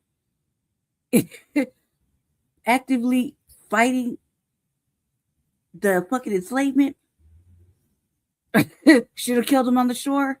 You know what I mean? Like, when they had pestilence and motherfucking all kind of fucking experiment and like diseases and shit. Thanksgiving wouldn't have never happened. Right? Should have killed them before they even got to the shore. Like, spears, fuck it, tomahawks, whatever. Right? We wouldn't be Aboriginals wouldn't have been moved around, shipped around, resold, repurposed it in different parts, you know what I mean? To be enslaved to do their work. Right? Come on, man. Think motherfuckers been fighting the capture from jump, right? Fighting the capture. I know you chasing me down, I'm gonna fight you before you capture me, right? I think that let's start right there before the enslavement. Motherfuckers chilling, you're gonna fight the capture, right? And fuck it, they caught you and you fucked, right? But you gonna fight a little bit, not just go get caught like that. So I think that here we were fighting long before all that other shit, 18 something, whatever. Like, for real. And even if that's the case, what the fuck you contribute to our culture? Other than a motherfucking headache and attitude. And how the fuck them weak ass, stupid ass bitches go sit there and talk shit over there, them two ass broads, ignorant as fuck, not knowing any kind of motherfucking timeline histories or anything, just thinking we just whatever, looking the way they look. Oh, weird ass bitch, your titties don't even fit that shirt. Shut the fuck up. You acting stupid. You look stupid. Right? And the other one too, talk about you should take that off. No, bitch, we're gonna let that ride. You stupid too. Grown and ignorant. just saying whatever, right? And standing on it like you have the education to stand on what she was saying. It's still like, I'm Gucci. No, bitch, you were tethered. Or you anchored. You were anchored. You know what I mean? You an anchor baby. You fucking, if you ain't no tether, you're an anchor baby. That's even worse. You're ignorant, stupid as fuck. If you think that we followed you, what you think was going on before that? What was it saying? 15, 1400? Before all that, what do you think was really happening over here with the native black indigenous? And they came to the shores. What did you think? The motherfuckers just gonna let themselves get caught? Try to be hospitable. You think we're just gonna let ourselves be caught like that, not fight a little bit? Like we just, oh, okay, fuck it. I guess we're gonna just hold hands, be in shackles, and go to this and do all the work, right? And be repurposed, resold, and intermingled with other motherfuckers that look like us, right? And then be told we're not native or Indian, that these fucking white Europeans are actually Indians and they're indigenous, right?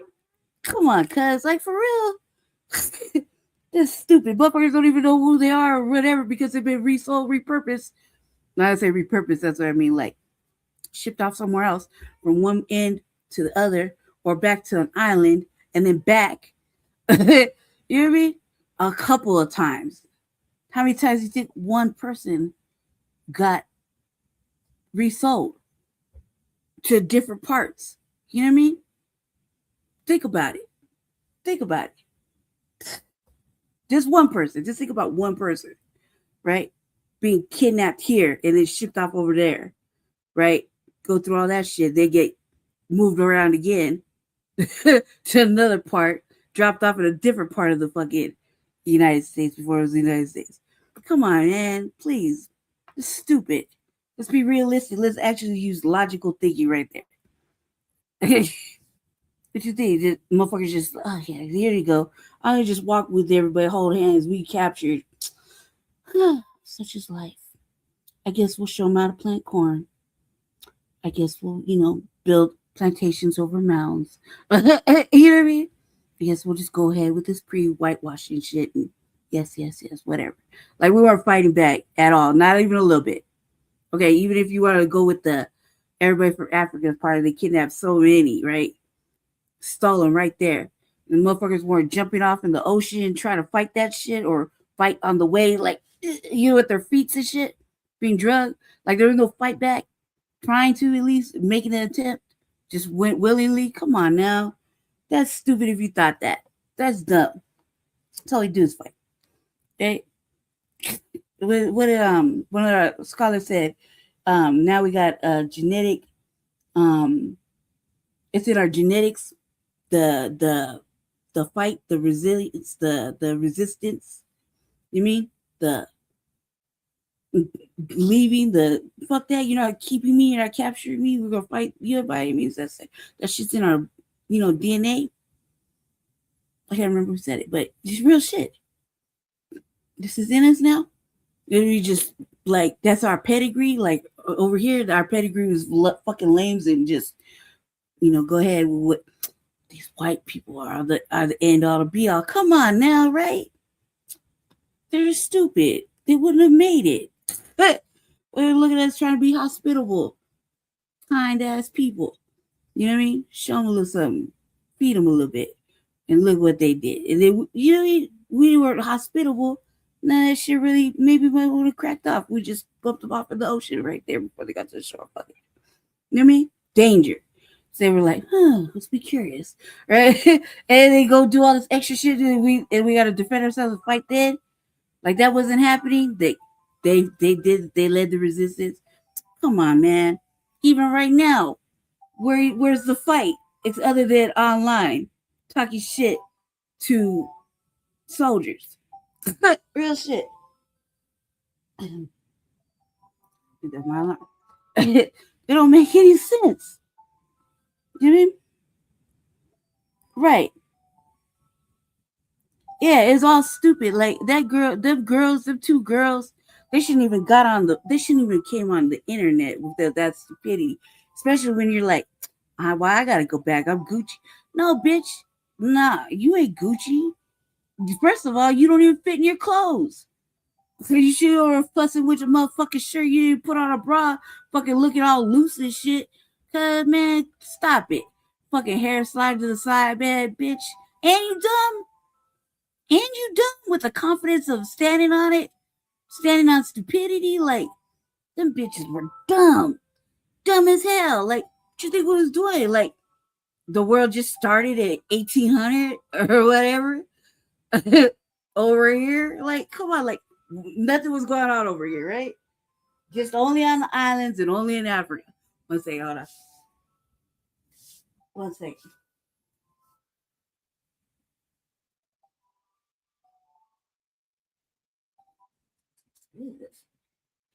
Like, that's dumb as hell.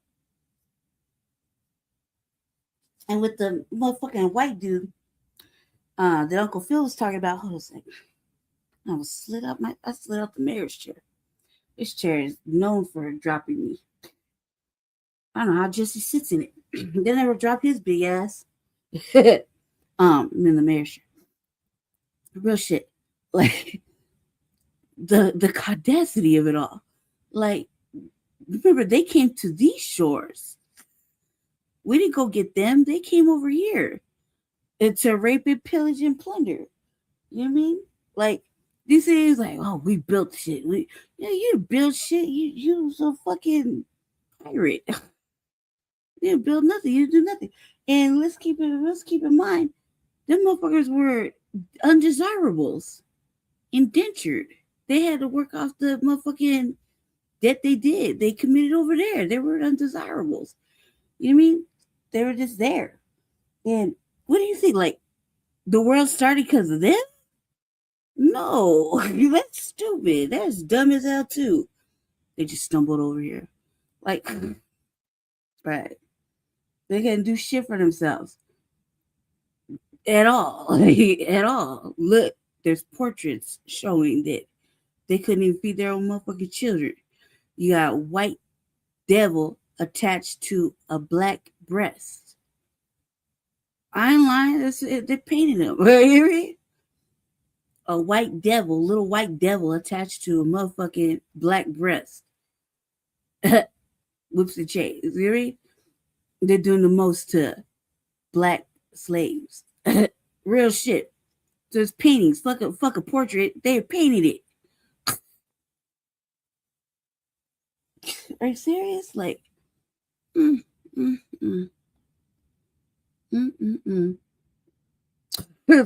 stupid. And it really be so serious about it. Like, you actually put some blood, sweat, equity into the building of the motherfucking nation. Come on now. No, you needed you enslaved the labor and then fucking continue to do so. You know what I mean?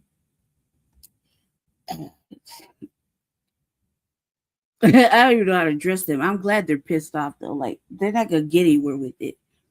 All them white nationalists, I'm glad they're mad. They should be mad. Like, they're gonna just get madder. You know what I mean? What can you do when motherfuckers are in the house? You see, we ain't getting blamed for too much of anything. In fact, they just finding a way to talk about us. But if we stay in the house and mind our own motherfucking business like we've been doing for the last couple of months, you know, it's kind of hard to blame us for shit like they usually do. Normally, it's black people's fault all day, every day. They can't really blame black people for any of this shit right now because we're just chilling. Welcome to Black Vacation. I've been here for 3 years. You hear me? I get kicking at my feet. I have to tell y'all motherfuckers come over here to Black Vacation for at least 3 years. They just blew me off. It's hella free over here. Real shit. This is kind of toxic. They just stay my motherfucking ass inside. Don't get involved. I don't have nothing to say. Because in reality, I remember these people only use us for photo ops and capitalizing on black death and pain. You know what I mean? Capitalizing. Ambulance shit, whatever. That pick up the cars just for photo ops. Come on now, it's stupid.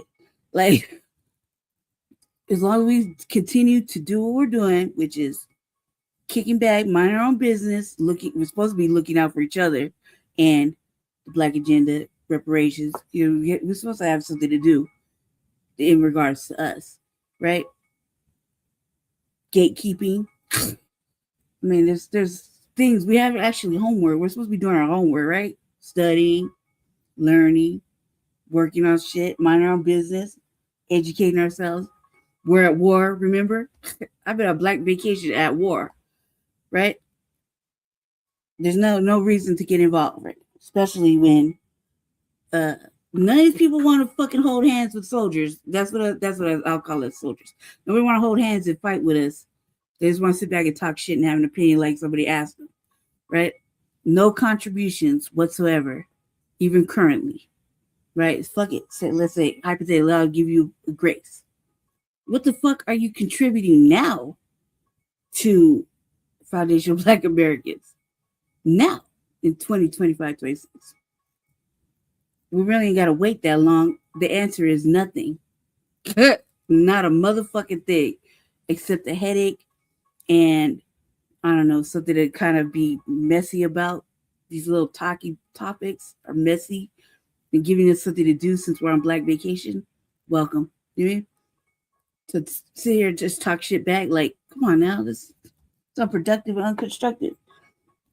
And really, none of these people that are talking all this shit are contributing to anything we're doing right now, currently. If anything, they're just in the way and busy because they're doing the devil's work. They're just being in the way for no motherfucking reason. I didn't ask nobody. I know I didn't ask no anchor or tether how the fuck they feel about what the fuck we got going on, if we're the culture or not. I don't give a fuck what they think. You hear me? You don't feed me. You don't provide for me. You're not interested in my well-being. You're not providing any kind of tangible fucking solutions to any of the plight. You know what I mean? Anything you practicing anti-foundational Black American hatred, which is just the same as when the white people do it or any other fucking agenda pushing ass propaganda psyop type motherfucker would do. You hear me? You just doing the same shit. You're no better. So how we at war right now? As far as I was concerned, isn't it FBA against everybody, right? Because they can't get along with the program. Nobody's above the program, right? All this looks like is they're above the program. That everyone wants to be above the program, like them folk. You know what I mean? And then sit back and talk shit, knowing good and goddamn well, hey, we didn't destroy any of their countries. We didn't bring none of the devastation there. We didn't do nothing to none of them people, you know what I mean, over there for them to be in such a disarray, right? And you get to come over here and do whatever, and you can't even say thank you or be appreciative or say, you know what, I was wrong. You know what I mean? Or shit, here's your accolades and flowers. Let me help you. Teach us so we can go back and sue our colonizers, right? Don't you see what we're doing? No, all I see is even if you're out there in warlord fucking territory, fucking doing whatever, all I see is fear for people who's allegedly not scary. It's awfully fearful to be over here talking shit in theory when you're not over there. Then how are we responsible for any of the shit that's going on? Like, we're responsible. Like I said, we didn't bring no hurricanes. We didn't bring the conflict. We ain't over there, you know, doing some atrocious shit anywhere. We ain't over nowhere doing any of that fuck shit. So I don't understand why everybody's so fucking angry, and everybody's been delineated. The people don't say they're Haitian, they're Jamaican, they're Puerto Rican, they're whatever state in Africa. You know what I mean? They're Asian, they're Korean, they're Japanese, they're Indian. You mean they're Caucasian? You feel me? Like they're Native American. You know what I'm saying? They're pretendians. You mean they're European, they're British, they're Australian. I mean, I gotta really keep going on. So it's really bad because want to delineate and feel empowered by it. Like the separation is real. You know what I mean? Like it, you had like so many fucking centuries to get it right, and now you're gonna be mad because motherfucker, everybody's mad because what? You don't respect any of the contributions or any of the shit that built this whole shit. And so fuck it. You know, we can't hold hands. We can't save you no more. We're just gonna take a little break, kick our feet up, and watch from the sidelines. And everybody's mad. Like the audacity. The audacity. Let me see. Yeah. Yep. Everything that Broad said was ridiculous, and everything that that lady said when she said dirty black Americans, no matter what she did to clean that up, she didn't actually clean that up. But whatever she did, she was condescending. She mean nothing. The body language was saying it. The fact that she was commenting on being offensive and kind of like in a, I don't know. I said it was condescending because I told the body language just like that. I didn't believe that shit. Matter of fact, the fact that she was playing in my face would have even been worse because she didn't apologize. It didn't come from a sincere place. She knew what she said. She stood on it. She meant it. She lowered her voice like she's, maybe I went too far. You know, just like he did. You know, kind of. But and then she was like, and what? So what? I'm sorry, I fed you. Like, what you gonna do? You know? That's how it felt. Right? So there's no lesson to be learned. You know, the bitch, why was she there? Like, it almost made me want to go watch the whole thing. Almost.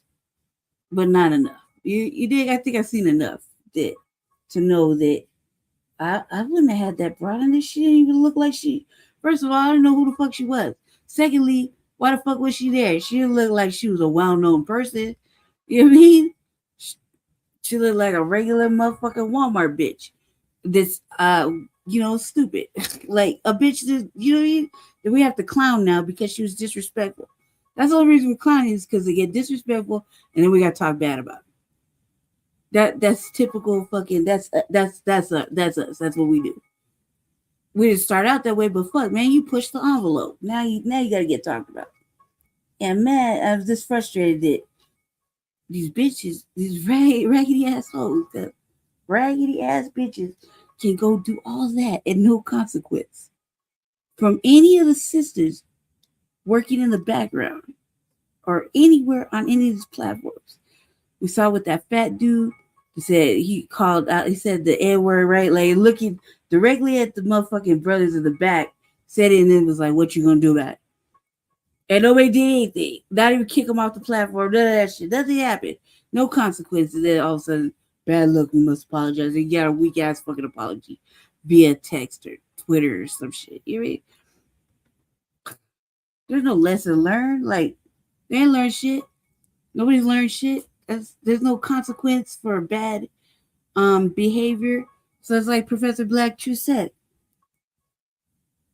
Should have, really let her, like, really straightened her out. And even if you felt some kind of way about it, you shouldn't have tethers on your show if you can't address them and check them accordingly. Because, like he said, it ain't the first time, right? You shouldn't have tethers and have these kind of conversation anchors, whatever, right? Anybody with that vitriol in their system shouldn't have them on a program if you're not gonna be responsible and stand on any of the shit we talked about over the last motherfucking decade and a half. And you're not gonna be on code regardless. You know what I mean? You're not gonna stand on it. Like we're in 2026 now. Like there's no more allowing motherfuckers to call out your race, to your face, putting hands on you, disrespecting. You know what I mean?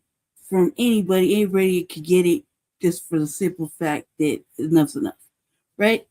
But if you're not gonna do that, like how can I can take you seriously after that? Because that's not like, well, listen to that. You know what I mean? My opinion only. Just saying. Like, I remember now. I've seen them a couple of times. Seen a couple of episodes. It was like, okay, well, maybe they're talking about some controversial shit. Like, they ask questions. These are men, women type questions. Black men, black women questions. But yeah. But now you see it like this. It's like, man, I don't give a fuck. We're not supposed to give a fuck who it is. We're supposed to address it accordingly. You know what I mean? Not welcome. Sorry, bitch. You gotta go. You know what I mean? Like, we don't do that here. We don't do that here. Even just the minimal. You know what I mean? I don't want to get into it. I feel like you should know better. Do better. But you can't stay. We can't. I don't care. That contract don't mean shit. Glad I paid halfway. Whatever. Give you something. You know what I mean? Thank you for your time. It wasn't worth shit. Peace. Yeah. That's what's frustrating. That's what I think is frustrating. Anyway, Black family, stay dangerous. I think Jesse, what is it? Monday? Sorry. Stay tuned for City Council today. It's Monday. Jesse's gonna film it somehow. So yeah, that's important. We signed up to speak. Hopefully we'll get to speak. So yeah, he gonna show up, and then part 3, which he probably has lined up, Front Line Blacc News tomorrow or later on this evening, same scheduled time. After City Council, part 3 of Front Line Blacc News, Jesse will be back in his usual spot. So stay tuned for that. It's late. I'm not gonna do a RVA because I can't do it on my channel. So, and unless you're subscribed to my personal channel, you don't get to see the one I did yesterday. So I gotta have to wait a week, guys. I was striked. So either way, when I do get to do it, I'll show you. I encourage everybody to watch what I worked on yesterday because I did one about data sets. Very important. Very important, especially because we're Black and we don't know what the fuck is really going on because they don't want to inform us. We got to find out the ugliest way. So very important. Data centers are just building right in your area. Nobody knows. I had to learn they have one in my motherfucking neighborhood. I had no motherfucking idea. I learned that yesterday. You hear me? I was like, ugh, I gotta figure out where that is. I gotta find out. And anywho, very important shit because it's happening everywhere. So doesn't matter what state you're living in, it's happening everywhere. And it's affecting us.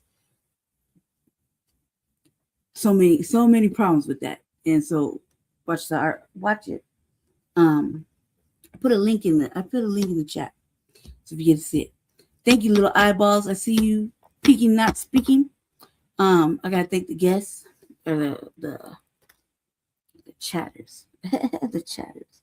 Thank you, Sabdan, for chilling with me all the way to the end.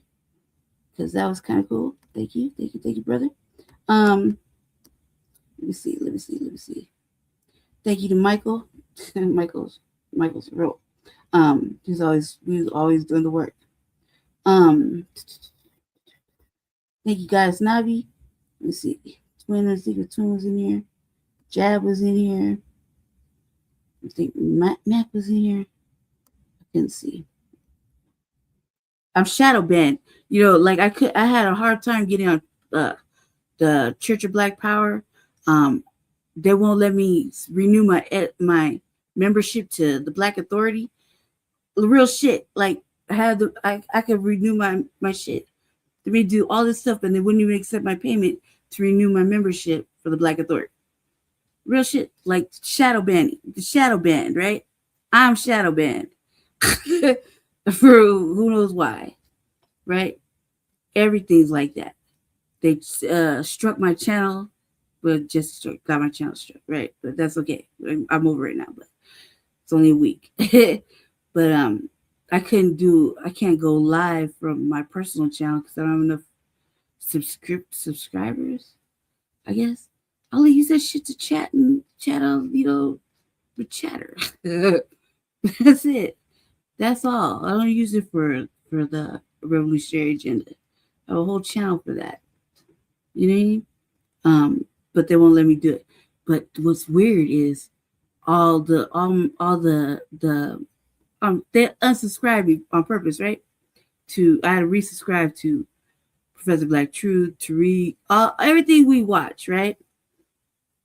Black Alpha Network, For the Culture, Afro Elite, everything we watch, right? We listen to everything, okay? New Black Media, shit. Shadow ban me, unsubscribe me, right? Won't even let me look at anything. Like no notification, just like no email, nothing coming through, right? I had to fix it. Four different broadcasts, 4 different peoples. I had to fix that, right? But the weirdest shit was YouTube wouldn't accept my money to pay for my membership to TBA. It was only like $4. Like, I have it. You hear me? Wouldn't let me do it. How weird is that, right? Sus. They wouldn't even let me. I'm watching the Church of Black Power with Jesse, and I'm like, I can't see the show, cuz I can't see it. I can't find it. I mean, I know it's live. I'm watching it right here. I know he's live, cuz let him know I can't. There's a restriction or some shit. I can't get on it. You're like, really? That's odd, right? Don't you think? Ponder that. Surely somebody knows. But I'm just going to assume that it's personal and it's shadow banning. What I do, who knows, man? It's just like a normal day for me. Like, they do it here to me. I can't go nowhere. Or they act like I can't go nowhere. You know? Tell me to tone down. It's too much. I don't know what I'm saying is any different than what we're listening to. It's signal boost is the same shit we're listening to, right? But I'm making it up. Ask Jesse. Jesse don't lie. Shit. He had to fix it. I couldn't even see Front Line Blacc News when we went live to share it, right? He had to fix it.